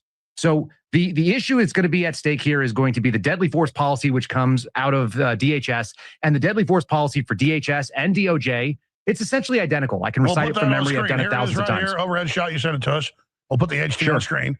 Okay, so if you go to page 6, at the bottom of page 6, you'll see it says deadly force. Okay, and so the deadly force policy is as follows. It says essentially, bro, we covered this. Yeah, we covered this literally yesterday. I covered it as soon as it happened. As soon as it happened, you can go back and look at the timestamp on the live that I did. I literally covered that. I'm on the right track. I feel like I'm doing good for journalism. So, and then what did I do when I first came on here after watching the video? Went right to the DOJ's covered website. The same thing. Yep. the exact same thing verbatim. And again, y'all are talking to two people who are in the armed forces. So we're not just pulling stuff out of nowhere. We understand this because we had to fucking learn the fucking general orders and fucking force engagement. All those fun things. Again, basic training teaches you this. It's irrelevant of the fact that he's been in for 10 years and fucking knows it better than fucking we do. Basic fucking training. If you'd ever fucking got off your lazy ass and never did anything for your country besides bitch about it, you'd know. I mean, ROE stands for Rules of Engagement. It is spelled out very clearly. And that's what this whole thing is. Rules for deadly force. It's rules of engagement, just to simplify it. What you can and can't do given very specific circumstances. And they're getting ready to literally spell it out for you. Law enforcement officers of DHS and the deadly force policy for DHS and DOJ, it's essentially identical. I can recite it from memory. I've done it thousands of times. Here, overhead shot. You sent it to us. We'll put the HD on screen. Okay, so if you go to page 6, at the bottom of page 6, you'll see it says deadly force. Okay, and so the deadly force policy is as follows. It says essentially that law enforcement officers, in this case of DHS, can use deadly force only when necessary, and that is when the subject of such force poses an imminent danger of death or serious physical injury to the officer or to another person. Now, you mentioned that he was dragged down the street about 6 months ago, did about a 300-yard drag, hanging out the window of a vehicle that they were trying to apprehend. And that guy was a violent sex offender from wherever. Okay, so he's now has what we call in the law enforcement world training and experience. I guarantee he's got certain training. It probably said don't stand in front of a moving vehicle, but whatever. Things happen when you're in the street. There's book knowledge and then there's the real world. He's in front of a vehicle. He looks over and sees his buddy reaching in to try to put the vehicle in park or stop the woman from holding on to it, whatever the hell he was doing. You don't know what the buddy's doing. All you know is the only thing that's going to matter is the reasonable belief. That's the first part. So it has to be reasonable. He doesn't have to be right, Alex. He just has to be reasonable, that a regular officer with the same experience and training would come to the same conclusion that it was an option. You don't have to actually do it. There's always what's called the deadly force policy. It's kind of like a big circle. The smaller circle is your own deadly force policy, which means you may be authorized to shoot, but you don't actually do it. Okay. So people And I don't would take the imagine shot all the adrenaline time. came in when he bounces off the front of the vehicle. Oh, yeah. I mean, the sympathetic nerve. Oh yeah, and shout out to my man Hellbat. He says, shut the F up, Monty. We know you're not sorry. Laugh my ass off. Who do you think? Well, yeah, who do you guys think will get yoinked next? I'd have my eyes on Cuba. Yep. Shoot. Mexican president. Trump. No. She's not a criminal. She's just It's between Colombia and Cuba. Yeah. I would say, okay, if it's between those two, then Colombia is definitely next. Yeah. They're not gonna do Cuba yet, because the entire point is to get them to bend to our will by causing an internal collapse rather than an external collapse. Colombia on the firing a shot. Right. Colombia, on the other hand, I mean, that's just fair game. Oh, and shout out to Lucid Kingdom. He can go in and just go ahead and click the icon up there. Go to get on my main page, hit the post tab. You'll be able to see the StreamYard link. You just come right on in. I mean, hey, move right on in. There ain't no right coming. All right. Hey, yo, shout out Lucid. How you doing, brother? I'm good. All right. Oh, wait, do you have any comments or you good? I do. All right. So I have a quick question to Gamer and Monty. What happened? I never participated in the slave trade. Me neither. I believe you. I have a quick question. So what happened when we was there the first time? Afghanistan and Iran.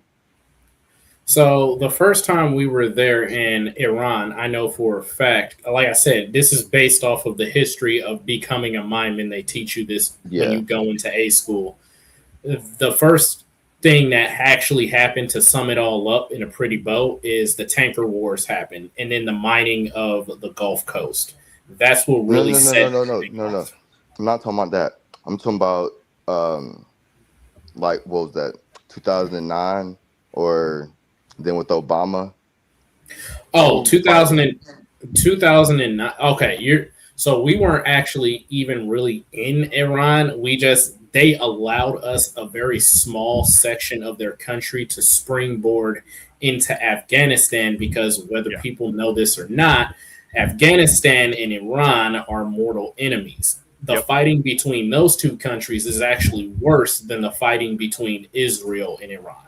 It's the enemy of my enemy in that situation is my friend. That's the only reason we were allowed over there. Okay. And so how did they view us? How did they make like their people view us, like American soldiers over there? So in Iran, I'm going to give you secondhand knowledge, like direct secondhand knowledge. Yeah, I wasn't there in 2009. Yeah, I was a little kid, but direct secondhand knowledge from when I was in, based off of like the shipmates I had that were in the ROE and participated in that. They said that basically they weren't treated friendly. Most of the time they did not go off base. And it took a really, really long time for Iran to even let Americans go, I want to say, the distance of 2 city blocks into the country. We're talking like that took like 2-3 years before they could even go 2 city blocks. You know what? They weren't even wanted over there. You know what's crazy, Gamer? What was the cadence that we sang about Iran in fucking boot camp? Something. A hostage situation. Oh, yeah. Oh, that's messed up. But Iran didn't want us over there because they thought we were going to send our special warfare over there to destabilize the government. But under Obama and under Bush, we gave them our word that we wouldn't, because they were worried we were going to spin the block because of the tanker wars, when in actuality, we really wanted to destabilize the out of control, initially Iranian-backed, but now radical, ultra radical to the extreme group Al-Qaeda. Really? Hold on now. Really? Is this? Hold on now. So shout out to the Daily Mail. Mail. It said revealed: ICE shooter has an immigrant Filipino wife and is an Iraq veteran. Well, yeah, and is an Iraq veterans as a father comes to his defense. So, is an Iraq veteran as father comes to his defense. So, the lady that did it, or no, the guy who shot him. Oh, is an Iraq veteran. So he knows all about Iraq veteran. ROE. So the whole I'm sorry. So if he like knows that though, this is the way that I see it, right? So when we was over there, it started recording us. It started doing everything that we did. So what did we have to do? We had to change how we approached the whole war. So yeah, for him we were in being late stages of the war. in Iraq, do you not think that like he would know, like, you know, he's being like watched? Like, we knew that we was being watched, so we changed everything that we did. Like, we changed, you know, like how we moved and everything. Yeah. So I would say based off of with that knowledge in mind, he acted knowing he was being watched. They knew they were being watched. So that kind of fortifies it. Huh? No. I feel like he should have like known, like, not to put So himself let me even in that position. Let me jump in as a person who's been close to that position. You may know somebody's watching you, but like I said before, and that was one of the first things I said last night on the live, was the hardest thing to prove in the deadly force triangle is intent. It is the hardest thing to prove in the court of law. Intent determines everything, but it is the hardest thing to get a hold of. Just because somebody's watching you does not mean their intent is malicious. Just because somebody's not watching you doesn't mean their intentions are not malicious. It depends on who the person is and what their intentions are. In this case, based off of prior history, because like I said to S.E.T, you're my witness. What I said last night, if there was an established history prior to the video, then I could see why they reacted in the manner that they reacted. And come to find out, there was an established history. So they already knew her intent. All right. Now, go ahead. I was going to say, all of this, everybody is going into this with absolutely no experience. Everybody that's commenting on it, the media, they're not taking the time to actually look up what the rules are. They're not interviewing anybody that has had these rules ingrained in them. They're not looking at anybody that really, so I kind of see their arguments as kind of irrelevant, because it doesn't matter in the grand scheme of things what someone thinks about something. What matters is what the rules are and were the rules broken. Now, with this situation, I don't think the rules were broken, because even at first I thought there might be a little gray area, because he was standing in front of the vehicle. Like, if he was standing in front of the vehicle to subdue the vehicle and then shot her because she moved, that's not allowed. You're not allowed to do that. You can't place yourself and then into a spot where deadly force is required. You have to do everything you can to get out of that situation. But it looked like in the second video, he was just walking across the front of the car, which is not placing yourself in a harmful position. He's not trying to stop her from leaving. He's trying to walk around and get her out of the car. And then he runs him over. And this is why I said to S.E.T and Monty yesterday, you have to take into consideration the very dynamic of what was happening frame by frame. She was cool and she could have resisted arrest, which is already a felony, but it wouldn't have been attempted murder because her car was parked, she wasn't moving, and she was just fighting in the car. The moment that her wheels started turning, which is the moment she threw it into reverse, it now can be considered attempted murder with a deadly weapon, or attempted vehicular manslaughter is actually the designation for it. And that's handed out to civilians and law enforcement alike, because a vehicle used in the wrong manner at the wrong time, recklessly, the judges and this U.S. Supreme Court has deemed it to be an act of murder. That is why it has its own penal and it doesn't code, have to have intent behind it. It does not have to have intent. She did not have to intend to hit him. Just the mere fact that he did hit him is enough. Yeah. All right, guys, let's go ahead and get back to the video. I'll do 10 more minutes. Nervous system dump that goes on when somebody gets hit by a car or thinks that they're about to get hit by a car, especially if they've already done it. I'm not going to try to run over people with guns drawn. I mean, like, what does she think's going to happen? Well, if you do, you should probably expect that they're going to shoot at you, right? I mean, that'd be reasonable. Maybe you're in a life or death scenario. People draw a gun on you. The reason you're driving is because you think it's going to happen. Now, regardless of what the woman's intent was, which is irrelevant, regardless of which way the wheels are pointed, which is irrelevant, all that matters is that the officer involved can articulate a reasonable belief that the woman, and specifically the woman piloting the vehicle, which is what, a 3,000-pound weapon system, right?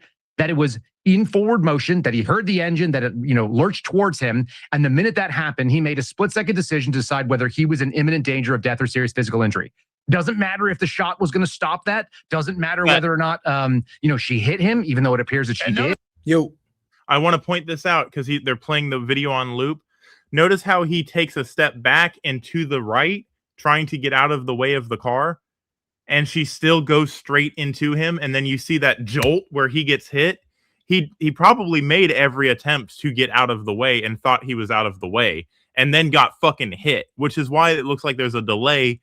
And when he gets fucking, he ricochets off the car, it looks like he's shooting fucking the first shot from the side of the car. Sure. One of my main takeaways was how he was saying, look, everything these liberals pointing out, irrelevant. It only matters what he believed in that very moment. That's going to hurt their feelings. But play it. Watch. So he's backing up now. I wasn't just worried about me and with others because she's literally aiming at him, coming at him, hits him. He said, I was worried about other people, which I think is reasonable. What did I tell you? What did I tell you? She's just now been. Yep. He said he was worried about other people. I said that earlier. You got to consider the other people. Yep. People around him. And like I said, it's an icy road or I got snow on the road. So it's like, to think that it might just. Yeah, go ahead. To William. The first shot happened in front of the vehicle. Yeah, that it's supposed to happen in front of the vehicle. If he gets out of the way and then shoots her, that's illegal. But because he shot her after he got hit by the car in front of her and was still at risk for life and limb, that's what makes it justified. That's what makes it self-defense. I'm weak. Shout out Jed. He's like, unless he has levitation powers, he was definitely hit. Shout out and I do want to point something out, and this isn't into anybody specific, and then after this you can play the video. There are even lawyers getting on Instagram and throwing their 2 cents in, and it's not all of them, but it's becoming more of a portion of them to where it's starting to become concerning with how they view things. Because if you're viewing, like, first thing you need to go to is the law. Okay, what's the law say? Second thing, you need to actually look at the footage and look at it carefully. And then the third thing, you need to actually think about how this is going to be handled in the court of law. Everything is they're going to look at it frame by frame, and they're going to ask questions, and people don't get that. And I think the scariest thing that is happening as far as lawyers are going is people are running with the narrative. That's the scariest part, is they're running with the narrative. I mean, in the narrative, it's the worst part of the narrative that, he's murder is obviously murder. No, it's not. Bro, we're not even going to sit here and take our side and say it's obviously self-defense, but it obviously ain't murder. Mm-hmm. I mean, like I said, let's wait for body cams, if there are any, to come out. Extra audio is going to be released with that, so we hear a lot more. Why not wait? Let them clean it up a bit and release the forensically scrubbed one. Yep. So it's like audible, clean. You can hear it. That's the only way to do it. But whatever the case may lie, hey, if we was wrong and he ain't come to find out from the body cam footage, I'm just entertain it. If we was wrong because the body cam footage shows something contrary, then yeah, I'll own it. But it's not seeming like it. And this is with grainy footage. Involved in a potentially fatal, attempt on an officer's life. There's this entire concept of like the mad dog in Mad Pursuit or Hot Pursuit. And so in law enforcement, you worry about if somebody has just shown the propensity to do violence, especially to a federal agent or officer or, a law enforcement officer, what will they do to the general public?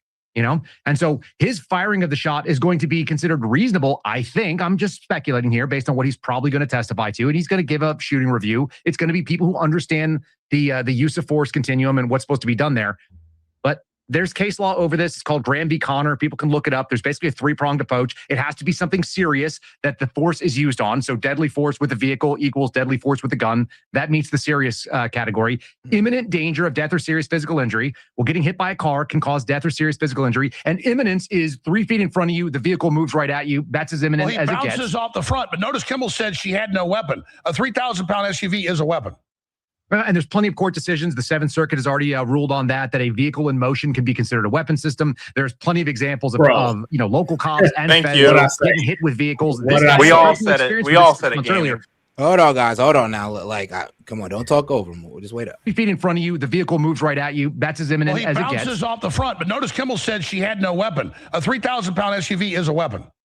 And there's plenty of court decisions. The Seventh Circuit has already ruled on that a vehicle in motion can be considered a weapon system. There's plenty of examples of local cops and feds getting hit with vehicles. This guy had personal experience with it 6 months earlier. So his testimony on that is going to be even more aggressive. And here's the last thing that people understand. This is not a local matter. This is not like Derek Chauvin where the local DA can come in and charge the federal officer. If they try to do that, they're going to go in and they're going to invoke Nagel, which is a Supreme Court decision from the 1890s. And in 1890, they said, essentially, you cannot arrest one of our people doing their job for the federal government because they're doing things and they're covered by the supremacy clause. We will roll them in. We'll give them qualified immunity under that. And so the feds can actually dismiss any charges unless there is a federal case. And so there's a question of Kristi Noem earlier. In his press conference last hour, he said, we want locals control. We want local investigation. He wants... Yeah, it doesn't make a difference. They can want it. It just doesn't matter. The Supreme Court has already ruled on this. It's very, very old case law. We're like 140 years past that. So too bad, so sad. And this is the express reason. And by the way, I'm not cheerleading the Trump administration. You said earlier, we need to stand with ICE and stand with the administration. I actually think that what you're saying is a little more nuanced in reality, just because I know you. What we're saying is when the administration is actually doing things judiciously and they're actually operating under constitutional principles. ICE and this clear thing. Yeah, not everything. Yeah.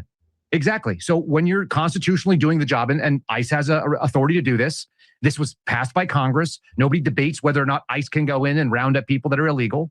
Then we need to say it's good to see the administration support them. What I don't like is that the administration is getting political about this and calling them domestic terrorists and all this kind of stuff. That's charged language. At the end of the day, this is a simple use of force scenario. It happens all the time, unfortunately. And if you choose to be on the wrong side of federal law enforcement, when they're just standing in front of you and you rev your engine and you hit a guy and another guy's trying to tell you, he gave her a lawful command. He said, get the F out of the vehicle. It's not a nice way to do it, but that is a command. Yep. And she was obstructing from everything we can tell. So I think you're going to find that this is a good shoot, is what we call it. It's going to be justifiable under the deadly force policy. There's going to be infinite amounts of talking heads.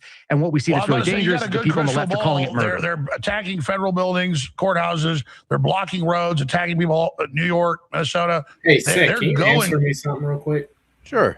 Are they already rioting over this? Yeah. They are. In multiple cities, too, across the U.S. They don't care. There's a protest going on. There was a protest last night in Columbus, in downtown. That's what I'm saying. They don't care about the facts. All they care is they think that because this happened in Minneapolis, they're going to get another Derek Chauvin trial. They don't realize this. They've never done the due diligence to educate themselves on any of this. They just take the narrative and run with it. It doesn't matter what anybody says. That's what you're missing.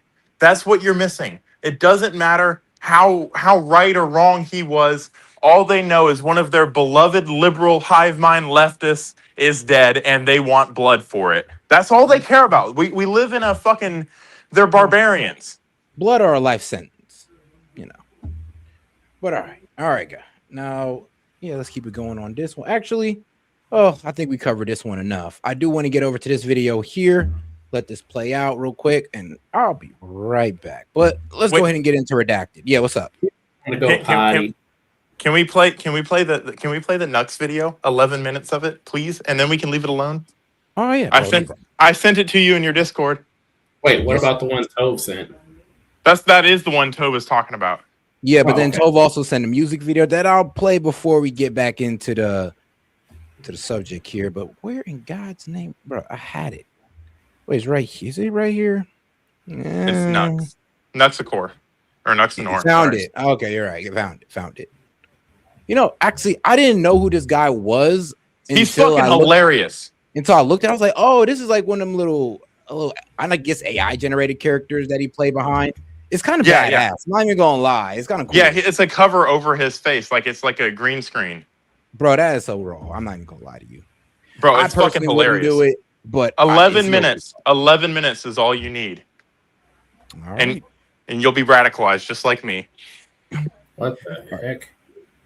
This happens. Lamau, MAGA deserved it. Trump almost gets assassinated. Sucks the shooter missed. Charlie Kirk gets assassinated. Fascist had it coming. A woman literally rams her car into an ICE agent and gets killed in self-defense. She was peaceful. No, how could you do this? Well, currently Minnesota's on fire. I know I just made a Minnesota video, but JD Vance absolutely obliterated the entire media. He showed up unannounced and ripped them to shreds and basically forced CNN to post an alternative to what they actually had. They're opening up a new office, a new position specifically to go after elected officials and fraud and like people that are, inciting violence against ICE. They're opening a new office for this as a brand new department in the government. So we have a lot to look at. We have to see what's going on. But first of all, I have to show you the fact that there is new footage. All right, the body cam footage was just released for the actual attack. So you have all the idiots, all the morons are getting together, screaming and shrieking about how, ICE just showed up and murdered a random lady. But there's now evidence. There's direct proof. So as you can see from this angle, the car directly hits this guy. So that is actually directly hitting. We are experts. I saw a tweet. No, I am an expert. I am an expert. You know why I'm an expert? I'm an expert because they released the footage. All right, they released the actual footage, so now I'm an expert. All right, so this is the body cam footage, the body cam footage of the cop. All right, pay attention, everybody, because all the idiots that are telling you not to believe your fucking eyes, all right, all the idiots that are telling you not to believe your stupid lying eyes, I was briefed, okay? I was briefed by Twitter, and look at this, all right? This guy's here. The Jeep continued to advance. All right, you seeing? Officer Caprio got off one shot. This is the car. You're looking? Are you paying attention? It directly runs into him. UJZ won't show.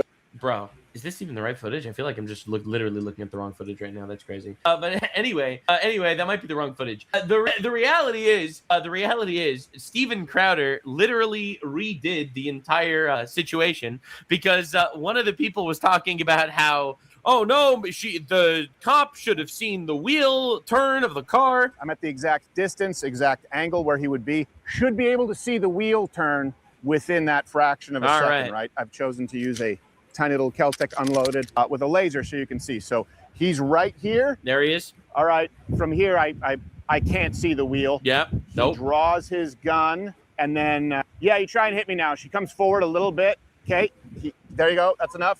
Collapses. He has his hand. Can you just move the wheels a bunch, like go left to right? And you can't see shit. Yeah, there's no chance. There's no chance. There is no chance. You can't see anything. Thanks for 10 subs, Blightmaster. But so anyway, it is super obvious that this is a direct hit, and he shot her face. Now I'm a believer. And he shot her face, as you can see, right? Yeah, like, bro, this is a direct hit. Like, there's nothing to say, okay? She fucking smashed the fucker, and he blasted her. So the reality is, this is a classic case of self-defense. And there really is no other possible way to explain it. There's no doubt, all right? Again, I want to make something very clear. Even if her intention was not to kill the guy, she fucking drove her car into this bastard. All right, she drove her car into the guy. Now, if you watch my previous video, you know my epic sociological analysis is the fact that she is a female driver, but also she literally plowed him with a deadly weapon. So anyway, obviously, Governor Tim Walz, who's currently being investigated for all sorts of fraud, officially authorized the Minnesota National Guard to support local law enforcement against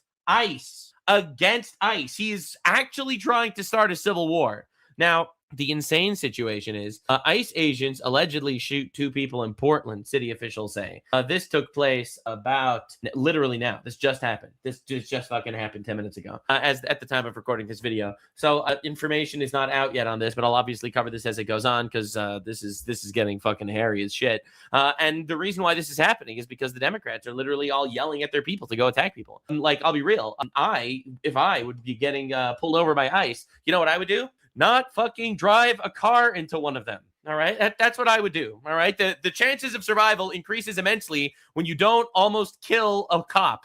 Literally. Holy crap. the Democrats retweet this Trump tweet. The Trump tweets, I viewed the clip of an event which took place in Minneapolis, Minnesota. It was horrible. Horrible thing to watch. The woman was screaming like women do, obviously professional agitator, and the woman was driving the car very disorderly, a lesbian-like, I would say, obstructing and resisting, who violently, willfully, and viciously ran over the ICE officer, who seems to have shot her in self-defense. Based on the attached tip, it's hard to believe he's alive. All right, that's maybe hyperbole, but is now recovering in the hospital. I think he's out. I think he's fine. Thank God. I think he got like stitches on his leg, but thank God I think he's fine. The situation is being studied in its entirety, but the reason these incidents are happening is because the radical left is threatening, assaulting, and targeting law enforcement ICE agents on a daily basis. In fact, if none of that would have happened, she would be alive, literally, not even exaggerating. Absolutely. They're trying to do their job, make America safe. We need to stand by, protect law enforcement officers, the radical left movement of hate and violence. True, all true. Literally, no lies detected. I mean, if you actually look at the footage, and again, I'm just gonna be nice here. If this car, when it hits him, right, you see it hitting him. If the car would have snagged him, like if it would have just like caught his clothes, all right, it would have killed him. It would have just dragged him, and it would have killed him. Just to be clear, this was really, it would have been, again, I think people think that, oh my God, why didn't he just jump sideways and shoot the tires out and then the car would spin out and everyone would be okay? You're all retarded. All right, you're literally all retarded. That's not how it works. So again, I think that all these quote unquote protesters are rioting at this point, and it's obstruction of justice. It's violent, and they need to go. So anyway, the Democrat Party account tweeted, the party told you to reject the evidence of your eyes and ears. It was their final, most essential command. George Orwell, 1984. Imagine quoting 1984 saying, don't believe your eyes and ears, when my eyes and ears directly show me the fact that she hit this guy with a car and he fired after he was hit by the car. All right, listen, I'm not trying to be, my eyes and ears are not lying to me. And he shot her face, and I'm a believer. And that's what happened. Look, man, whether you like it or not, this is one of those classic moments of she fucked around, then she found out. I think this might be the most rip bozo of all rip bozos. Of all the rip bozos, this is the rippest of bozos and the biggest of rips. Like literally, holy shit! Like all you needed to do was not drive your car into an ICE officer with a gun. Like what? Where did you think this was going? Holy shit! This is the most ripped bozo of all time. Don't get me wrong. I'm sad it happened. I'm sad she's dead. I really am sad she's dead. It's really sad. It's sad for her. It's probably sad for her kid. All right. Probably. I don't know. The kid probably was getting abused by her. So allegedly she was like putting cigarettes out on her children or some shit. But the reality is, get out of here. Whoa. Wait, what? Hold up. I want to verify that one, buddy. Yeah, let's saying it. Hold up. Wait, she did lose custody of her kid. Yeah. That's wait. What's her name? What's her name? Renee Good. Maybe I. You know, it's crazy. I can actually deep search that and actually see if there's any type of custody thing with her kids. That's actually crazy. I would not. Let's fact check it, because I've heard both of those things before. That she put cigarettes out on her kid, and that she lost custody of her kid. Man, all right then. I have a question. Yeah, what's up? All right, put your tinfoil hats on. There we go. I use Kevlar hats. Thank you very much. So he's not woke enough. Now, I have a question, right? So, it's kind of weird that this happened in Minneapolis. After all the fraud? The same thing as the George Floyd fraud stuff and Tim Waltz. Yep. That's what we were saying. Okay. So remember I was talking about like January 6th, and we was talking about that Epps guy that was the ops, or like how like he was like talking to people, like agitating people. Yeah. So to me, the way that I see it, what if her girlfriend was not the same thing in my eyes? Like trying to agitate the crowd or trying to agitate the ICE officers? Agitate the woman. Like remember, getting in her head and fucking trying to use her as a plant? Yeah. Ooh. Ultra.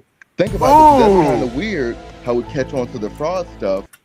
Tim Waltz. And then all of a sudden this happens? Yes, no, I think the lady who stepped out in that white hat, wasn't that her wife most likely? Because she stepped out of that car. So she stepped out of that car? Oh yeah, like in the CNN video where she showed. I thought it was the lady that was recording was her wife. No. I think it might have been somebody else. Actually, but She said Renee watching. in the video that the lady recording screams Renee. Hold on, but let Lucid cook though. But like, think about that though. It's just kind of weird that this is in the same city. Mm-hmm. ICE is coming up on what, 22,000. It's like 20,000. We were just talking about like, it's like military to military. Think about it. A lot of us, I'm not saying everybody, I did it to be in, but like a lot of them like joined the military because of the pay and the education, and they put it all on the news. It's definitely a stable government job. Huh? All right, guys, check this out though. Here we go. Wait.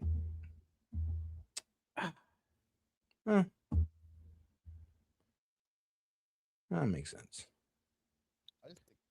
So, I do got in my eyes. Here it is. See the dark-colored SUV driven by Renee Nicole Good. That's on the right there in the back. The surveillance video taken by a home nearby. Agents can be seen milling about near the vehicle, then converging on it. And then you see right there the SUV begins to move, and that's when the shots are fired. So, Set, remember, just to the people in the chat that are saying, oh, why was he standing in front of the vehicle? He was making his way to the driver's side of the vehicle. He was not standing in front of the vehicle. He walked in front of it. The video shows the SUV had been stationary and sideways across the road like that for about 3 minutes. The reason for that is unclear. CNN has obtained some new video. Again, it's grainy and distant. It shows 4 full minutes leading up to the shooting. It shows Renee Good's maroon Honda Pilot entering from the right there. Then 20 seconds later, someone gets out on the passenger side. We don't know who or why this person leaves the car. It's white cap we lady. See her turn. Hey, pause it real quick. I told you. No, I told you guys. Yeah, the white. I know the white cap lady exited the car, or she came behind it. No. Wait. How old is Renee? How old did they say she was? 37. Yeah. 37. All right. But as you've been like That's I said, white cap lady, the white cap lady looks like she came out of her car. She is. Oh my God! God damn it, Lucid. What's white cap lady? Let me show you. Then 20 seconds later, someone gets out on the passenger side. We don't know who or why this person leaves the car. That's what I'm saying. Like, so that's why Lucid was like, hold on. Then could the agent, the MK Ultra agent, be the white cat lady to set her up? Let me get about the car. You're gonna park here. ICE is gonna pull up. We're about to make us a story. Yep. Now, I can't look right now, but can you fact check? I saw something that said that the lady was from Colorado. Is that she's true? from Colorado. Okay, so why would she be in Minnesota to do this? She just moved to the area. Moved out there recently That's with the her story. and her girlfriend. Yeah, that's the story. Yeah, wild. Get them hats on. Get them hats on, boys. Because know who or why this person leaves the car. We then see her turn and pull perpendicular across the street. The 20 Renee Good's maroon Honda Pilot entering from the right there. Then 20 seconds later, someone gets out on the passenger side. We don't know who or why this person leaves the car. We then see her turn and pull perpendicular across the street, seeming to block the way. But as you see here, leaving room for vehicles to pass by her on either side. Finally, there is this new angle of the federal officer who shot her. He arrives. Another federal SUV pulls up. As the ICE officer briefly goes back to his car, then he returns, and with another agent grabbing at her door, she starts to move forward again. So here's the thing. She was already surrounded by ICE officers. I mean, she's already got the ICE officer over here was already pretty much talking to her and the friend over here. Because when I was looking at the video, the friend was holding a camera up to her. This the white cap lady. So I believe this is her wife. This is the lesbian girlfriend. Her federal SUV pulls up. As the ICE officer briefly goes back to his car, then he returns, and with another agent grabbing at her door, she starts to move forward. Again, it's hard to see from this angle, followed by 3 gunshots in quick succession. 4 minutes in all from start to finish. But for all the video that may reveal, it says nothing about why Renee Good was where she was or what she was doing there. And I mean, hey, at least he's being real. Being real. Nah, hey, he at least said the quiet part out loud. Yeah, Why was she there in the first place? We know why she's there. He's just trying to leave it ambiguous so that people can argue about it. Well, no, you also have to make. I mean, let's not assume the worst. Let's not assume duplicity. Let's because he don't know. We all don't know really why would she be there? I mean, well, you're right. Of course, it could be to impede. She didn't get a ICE, flat but there might be tire. It's not another like it was an reason. accident that she was parked that way. It may be obvious to us, but maybe not to some people. Yeah. And so, in the interest of unbiased, fair journalism in a tense moment like this, especially where their particular news station just got grilled unexpectedly on live TV from the vice president himself, you want to be way more careful with what you say, which is why he's saying it in the manner that he's saying it. Yeah, I get that, but we know why she was there. Yeah, but all of Renee Good's information has meticulously and mysteriously disappeared, sealed. Yep, because she's now a public figure, and they don't want people doxing her. She's dead. Her wife, her kid, her family. I mean, they can dox him. Why can't they? Never mind. See, I get it. I wouldn't want people doxing the dead like that either. I'll be real. I get it. But all right, though. Let's go ahead and move into the next subject here. The U.S. just did the unthinkable, and Russia is pissed. All right, man. Shout out to our guys over here at Redacted. Let's see what they're saying. You don't look pissed.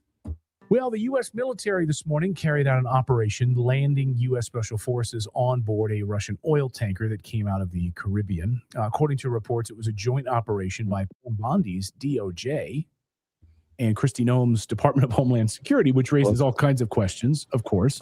Why is the Department of Homeland Security seizing Russian vessels off the coast of Scotland? Okay, this is the vessel, by the way. Now, they seized the Russian-flagged oil tanker after pursuing it all the way from the Caribbean Sea, and Pete Hegseth confirmed this vessel is connected to Venezuelan oil shipments. So this is going to continue. China also condemned. AKA, they're still trying to sneak this oil out. They're a bit desperate. They're like, bro, like the oil tanker might get caught anyway. I don't care. Send it over and see what we can get anything out. Then they get hawked down by the Navy all the way out. What really? From the Caribbean all the way out to there is crazy. But yeah, it's kind of showing we're dead ass. Hey, if you want this oil, you're gonna work through us and not secretly through the Venezuelan regime or the Venezuelan government or regime, however you want to, I guess verify them or categorize them at this point. What was the Russian response, though? Well, Russia sent nuclear submarines that surfaced right out of the water. Imagine sitting there, suddenly a massive nuclear Russian sub just pops up and says, "What the F are you guys doing?" And Alexei Zhiralovev, Russian nationalist politician, member of the State Duma, has called for Russia to sink any U.S. ships with the U.S. Coast Guard in response. Okay. Hold up. Okay. I'm gonna be very measured with my words here, so please don't interrupt me because I don't want to say the wrong thing and then end up drowned in a body of water, even though I live in a landlocked state.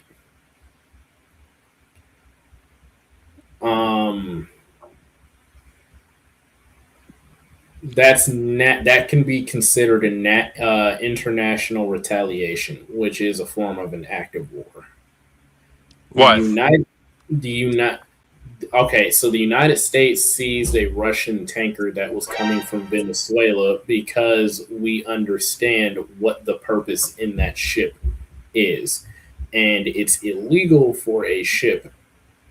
It's illegal for them to move around oil or goods and services through a third party to bypass a restriction. Yes. It's illegal, right? And they did that. So we seized it as a broader campaign to basically deal with what we're dealing with in Venezuela.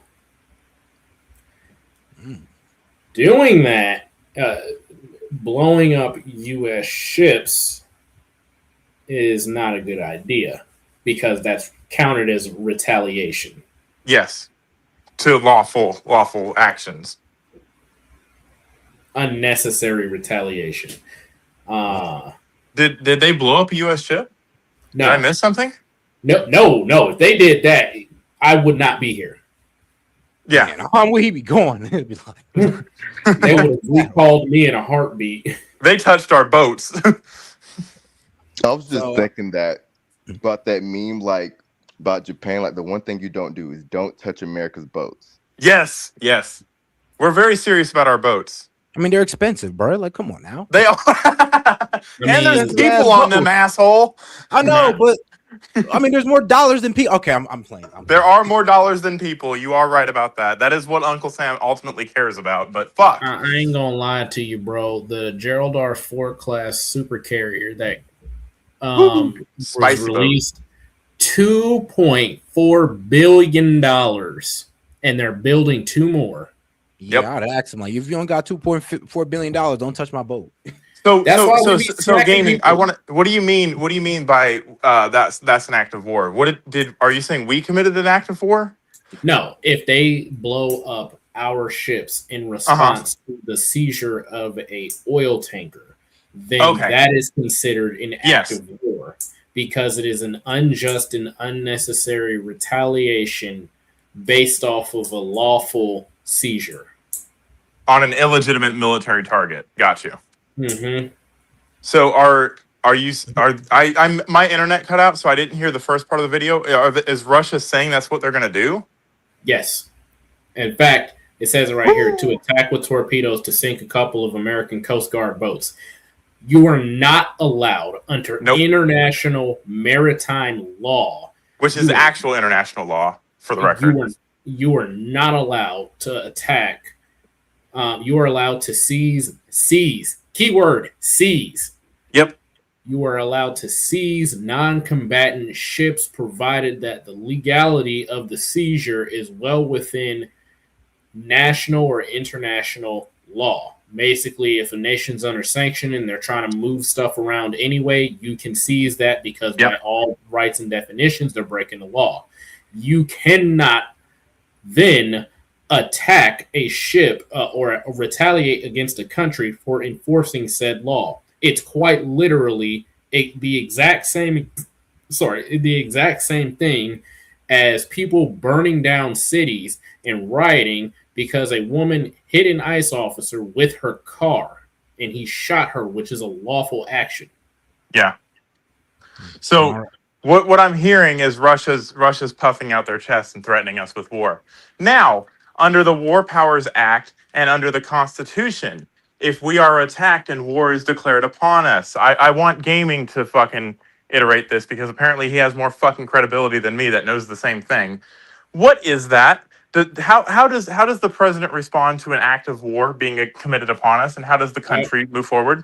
I can't tell you everything because a lot of that stuff is sealed. But No. I'm not talking about how, like, what exactly we would do. What is the response when we are attacked? Oh, okay, yeah. The response when we are attacked. Okay, so anytime that the United States is attacked from outside and it's unprovoked and we're doing what we're supposed to, there are a bunch of guardrails up, believe it or not. We can't, like what happened with the USS Cole, technically that we didn't go to war with them because it was it didn't meet the requirements, if I'm remembering correctly. That's why we didn't go to war with I think it was Yemen or Oman. It didn't meet the requirements. But in this case, if Russia, because they're saying it's a head of state saying that this is what we're going to do, if they were to attack an American ship, an American military ship at that, because they exercise the rule of law, then the United States president would have at his disposal 90 days off rip to conduct any type of retaliation or to try to convince Congress to declare war. No, hell no. Absolutely not. There's a little thing I need people to set. You could probably look it up on live as I'm saying it, but there's a little, it's basically a fast track. If we get attacked, The president doesn't have to notify Congress at all. In fact, Congress then has a duty to put everything on the back burner and figure out what happened. And the president's duty is to basically try to declaw the enemy and amp up our military production. We go into a wartime production Readiness. period at that point. Yep. Not to mention what happens to the this is not as murky as war has been in our lifetime. This is a very clear, very undisputed, very concise. It's not like the global war on terrorism where we can just decide, oh, we're going to go bomb this country, we're going to hop into this country, we're going to go do this. That is Russia as a state attacking the United States as a state in a retaliation for maritime law being upheld. That is 100% traditional fucking war. And that when that happens, then we go to war. That ship that is attacked now gets clearance to fucking fire for effect and fucking repeat until they're fucking out of ammo.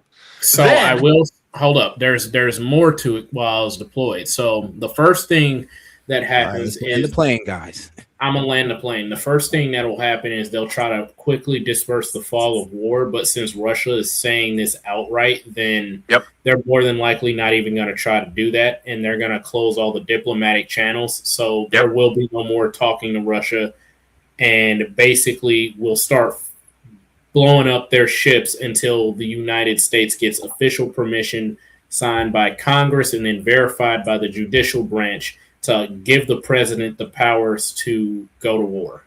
You know what's dangerous about this? What's Hold absolutely on. No. Because this is important. We got to keep it going. This is important. So it doesn't come up later. This is important. With Russia saying that and Russian heads of state saying that, that now opens the opportunity for Ukraine, who wants the U.S. to go to war with Russia, to conduct a false flag operation against the United States on behalf of Russia, which would plunge us into war with Russia, which is what they want. So we have to be very careful about how we talk about this and the verbiage and language that we use, because they open themselves up to get fucking destroyed by the United States. And I don't know if they realize it or not, but Ukraine can fucking execute on that and send us to war with Russia. All right.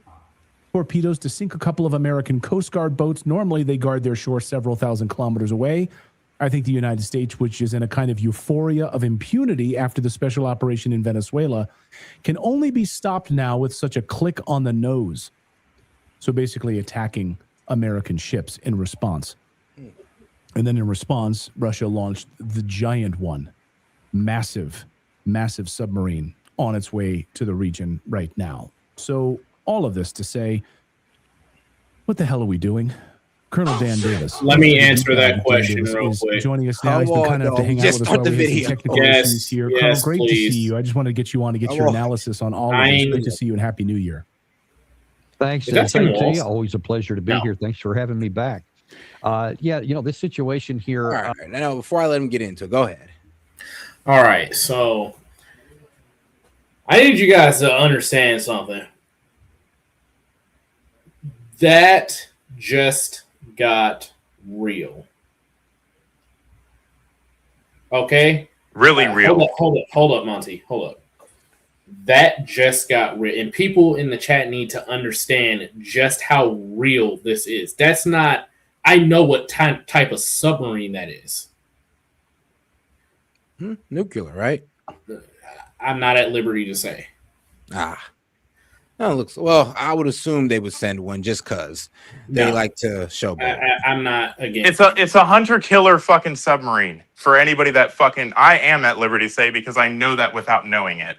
It is a hunter killer submarine and it can fucking sink ships. So they're not fucking around. Yeah, and the fact that we just took out their guide that was giving them oil.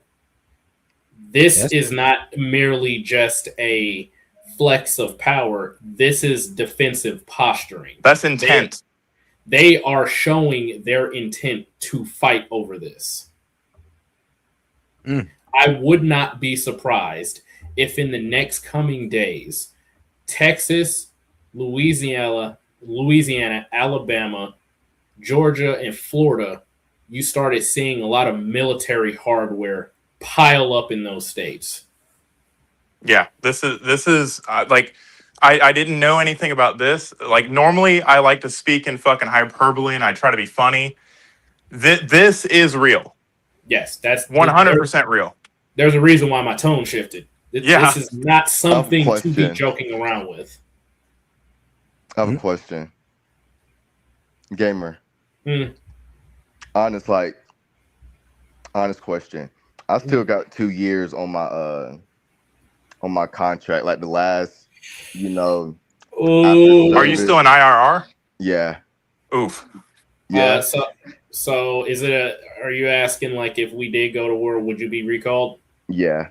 Yes, it's in the contract. Yeah. Yeah, sorry, bud. I'm in IRR too. How likely? Like very likely. So basically, hold up. I was comms too, so I've. So the way that it works is this: with IRR, the way it goes active duty. Then they pull people from active duty to where they need them. Then it goes reserves. If they start running out of reserves, then they tap into IRR. If they tap into IRR, that means a draft. No, it depends. It's what's called needs of the military. So if you have an IRR job that's mandatory because they don't have enough of it, they're going to yank you. Yeah. So I did radio and the satellites. So belay my last. If you are retired, you and you're still in IRR for the 10 years after you retire, you are a volunteer aspect. If you did a 4-year contract and you're still going up on your 8 years and you haven't gotten your 8 years out yet, that's what you are the first one to go. Then it's the retirees. They get volunteered or they volunteer and then they get voluntold and then a draft happens. Yeah. Like when they recall IRR, a draft is literally 2 steps away. 2 steps away. Yeah. Yep. Sounds like I'm cooked. You are the tip of the spear, my boy.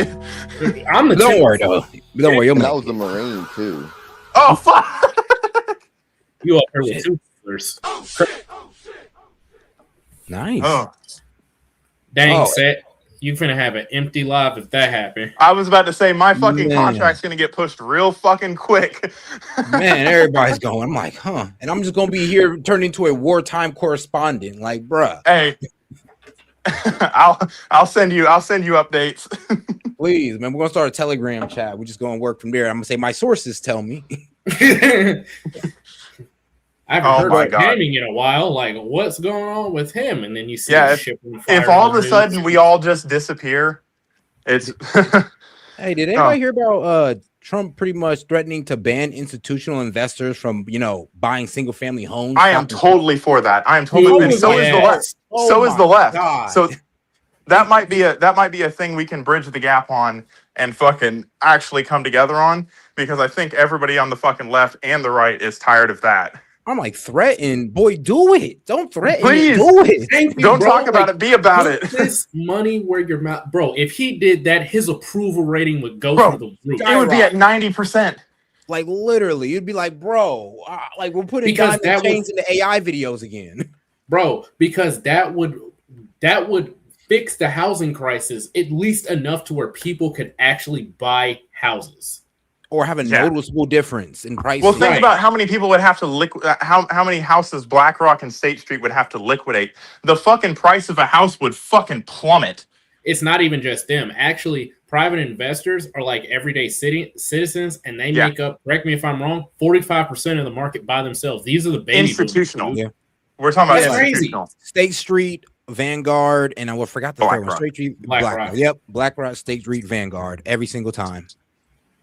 All I gotta say is it's been nice knowing you guys. Look, if Russia actually does this, we are going to war. Now I did notice that that CNN and everybody have been quiet on this, because usually they would be like, Zelensky and Russia said and this, that, and the other. Like honestly, we probably shouldn't talk about it anymore. Yeah, they've been oddly quiet on this, and this is some important information. And it's because, like I said, this type of, and I have to say, this makes me question a few other things on what the Trump administration did. Now, because it's out there in the public, and I can extrapolate some information without getting in trouble. If this was important to Russia, enough for them to send a submarine, right? They already sent that submarine either 3 weeks or a month ago. Yep. Their intelligence picked up that our intelligence is about to pick up Maduro. Like this is fucking serious. But all right, guys, let's go ahead and get back to the video. Let's let it play out for a good 5 minutes because we're only 1 minute in. 1 minute got all right. Let's go. You want to get your analysis on all of this. Great to see you and Happy New Year. Thanks. Same to you. Always a pleasure to be here. Thanks for having me back. Yeah, this situation here, interestingly enough, you put that comment there from the member of the Duma. The government at the federal level or at the national level in Moscow is a lot more restrained from this. And so far, from some of the Telegram channels that I'm following from some pretty high-ranking folks anyway publicly, is that they want to downplay this and they don't want anything to cause any kind of an actual break or a rupture, especially between Putin and Trump. I think that they're not happy with a lot of things that are going on, but what they see the Europeans doing, I think they're saying, hey, let's just kind of try to keep this thing in tow so that we can at least keep good relations with the United States. I really think that one of the reasons they're downplaying it is because they want to create more of a rift between the United States and Europe, which is already pretty big with this whole Greenland deal and what we're doing in the Venezuela. We're doing a good job on our own of help keeping that separated. But I think Putin's going to say, if your enemy's doing something bad, don't stop him. We'll see how it plays out. But hopefully this one won't get any worse. It seems like it's going to get worse, though, from the oil perspective, because now China is also sending ships for protection against these oil tankers coming out of Venezuela. The United States announcing that we're going to now basically take, I think 30% of Venezuelan oil is now going to be shipped right to the United States. I think we also took one of the oil tankers that was designated for China. Are they just going to, I know Colonel McGregor said, there's not going to be a war. It's not going to be a kinetic war. We're not going to see shots fired. He said that over the weekend, that Russia and China are not stupid. They're not going to do this in the Western Hemisphere. Trump just can't keep They're not doing stupid, this. but they are desperate. Let's not discount that. And let's be real, though. Trump can't keep doing this and just expecting, these guys to take it to the chin. Let's be honest. I stole that shit. Stole that shit. Try to do it, nigga. But, nigga, I stole that shit. It was all cool until Russia pulls up with the submarine. But see, here, go for it. No, you send it. Okay, so here's the problem with it, though. You can't exactly get mad because the United States is trying to enforce its own dominance. If we're going to play ball in that type of field, you need to tell Russia needs to stop their current invasion of Ukraine, and they need to go back to their own land and give up Crimea. If we're going to play it like that, China needs to stop threatening to invade Taiwan.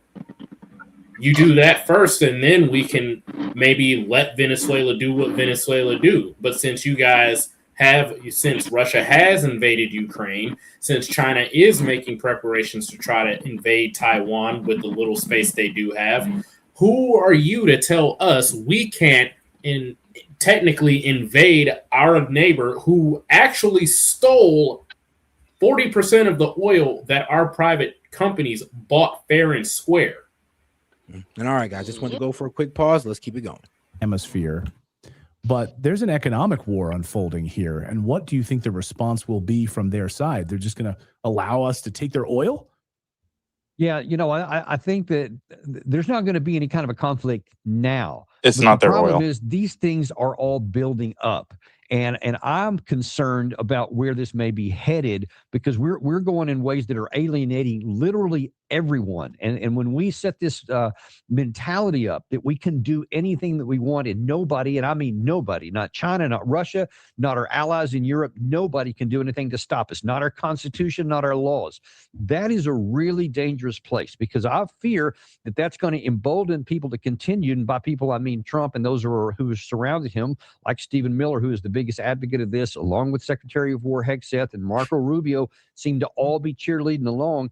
The more actions you take and the more norms you shatter, and the more brigandish kind of actions you take, you get hungry for more. And the minute that you start thinking, nobody can put restraints on me, I will literally do anything I want, there will come a day, it's inevitable, that you will finally overstretch. And whether it's this member of the Duma or somebody else may say, you know what, a bloody nose is what the U.S. needs. And that's where you have the risk of miscalculation, of error, of misjudgment, or something like that, that something like Colonel McGregor said, this should not lead to any kind of a conflict.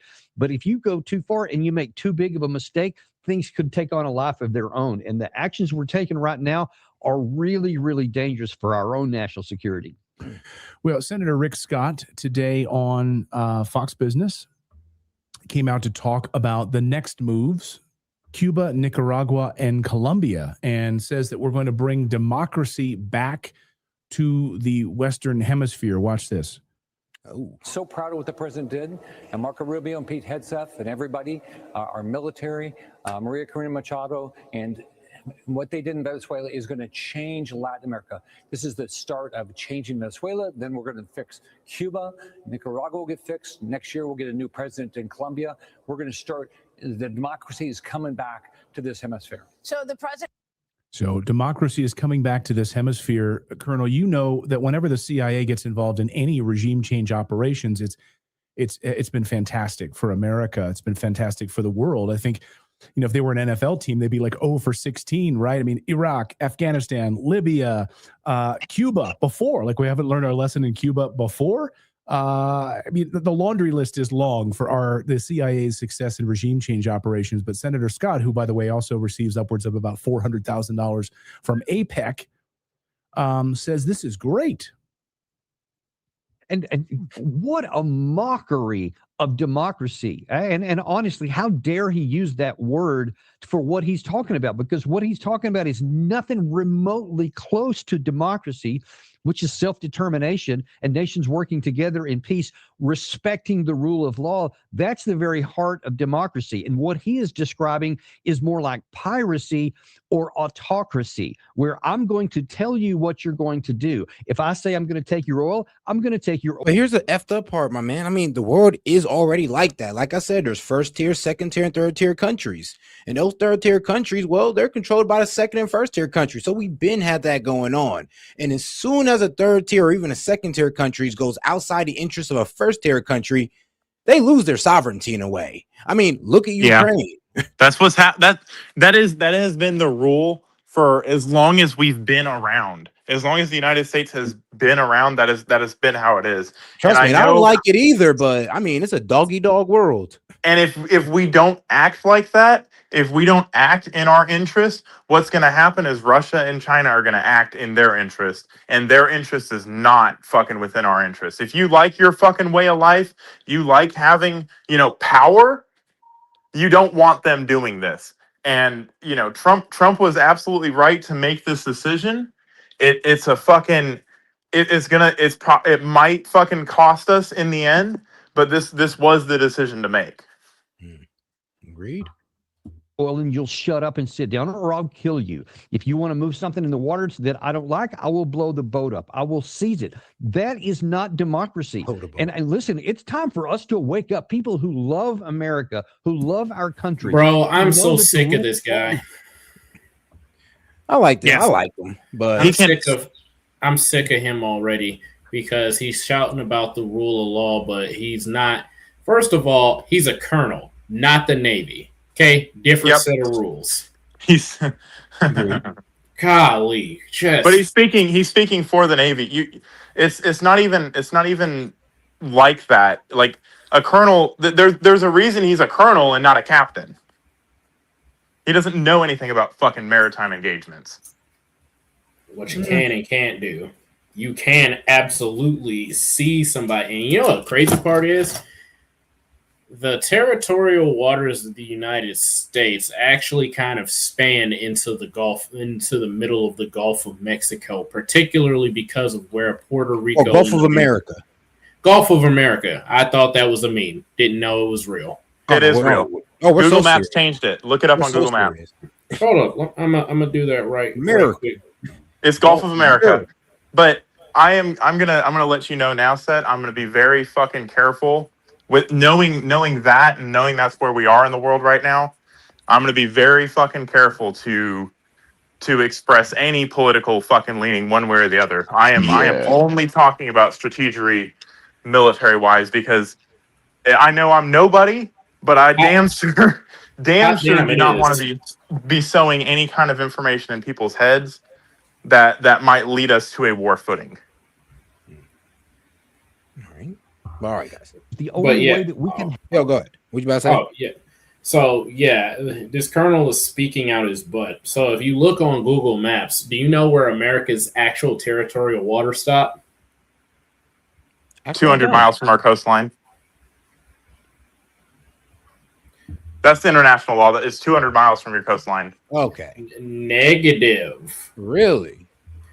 It is 200. It is actually 12 miles is considered territorial waters, and then 25 miles off the coast is considered exclusive economic water. And then, okay, yeah. And then 50 miles off of the coast of that is called exclusive maritime military operation zone. So each nation has that. And look at where Puerto Rico is on Google Maps. If you were to put all those zones together, that would put, and then you also have all these other islands that would technically be considered. But Puerto Rico is a U.S. territory, so that extends the waters 50 miles out from their waters as well. Because they're also their own sort of nation. So you add the 2 50-mile ranges up, and then add the 2 12-mile ranges up, and then add the 2 25-mile ranges up, and that's how far the American territorial waters reach. And that should put you at least a third of the way, if not halfway, into the Caribbean Sea, which is right on the doorstep of Caracas. Oh, so it's not all the Gulf of Mexico or the Caribbean. Well, yeah, the Caribbean Sea's over here, actually. Whoops. Okay, yeah, I see what you're talking about now. It is a bit out of our range. So it's out of our range, but it's still our water. The same way that the American Samoas have the same protection. The same way that Hawaii has the same protection. Haiti is also an American territory, and so does the Dominican Republic. Okay, I see what you're talking about. Hold on here, because I had it actually pulled up, but it got taken down. Let's see here. There we go. Boom. Yeah, this is what I was looking at while you were talking. That's why I said, Yeah. okay, I see what you mean. Yeah. It is a little bit out the way. And so by them, and then if you look at, so it's right there by Caracas. All right. Now, well, at least we got the visual of it. So all those places in red are considered military operation zones. Well, damn. All right, then back to it. Have peace and stability and security. Oh, actually, well, it's about that time. We done reached that time, guys. But it's been a good stream, though, man. I do appreciate you guys for pulling up. So, shout out to you guys. Wait, but we do got to end on Tove's music video. So I got you, Tove. Don't worry. We're going to end on your music video. I stole that shit. No problem. Do you have 5 minutes real quick? Yeah, sure. Go ahead. Okay, so I know this is you guys are done with this, but part of my security training is I have to be able to access public records very quickly, depending on who I'm providing security for, whether it's a single person or a group of people or whatever. the other day when all this stuff happened in Minneapolis. My partner and I were actually looking into it after those accusations came up. So, and now I can no longer, those sources that I was able to pull up originally, and so I'm not going to bring up what I have read because I can no longer bring up the sources. They have now been blocked even from my access. And my access is at the same, at the equivalent of a regular police officer's at the very least. I can go above that if I want to. She's talking about Nick's. Okay. Yeah, so I can no longer access that with my code, and I'm only on I'm not out of the job, but I'm on medical leave at the moment because of the pregnancy.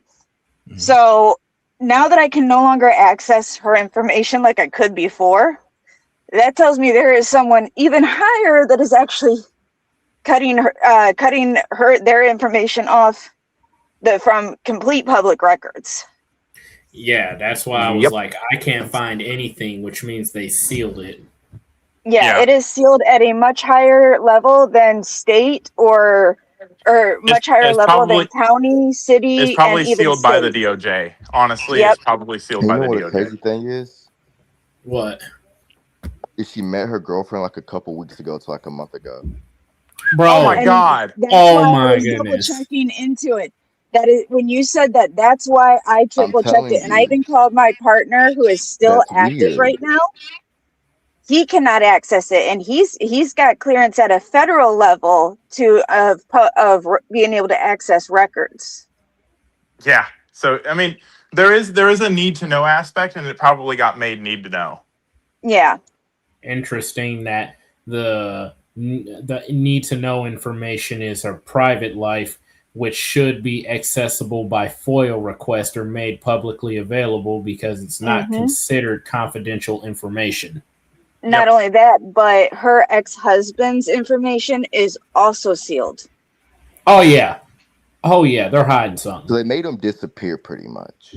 They made him disappear on paper so that no information can be found about them because they're doing a broader investigation to their inner circle, which is probably it is now a need to know investigation because they're investigating a broader thing other than just her.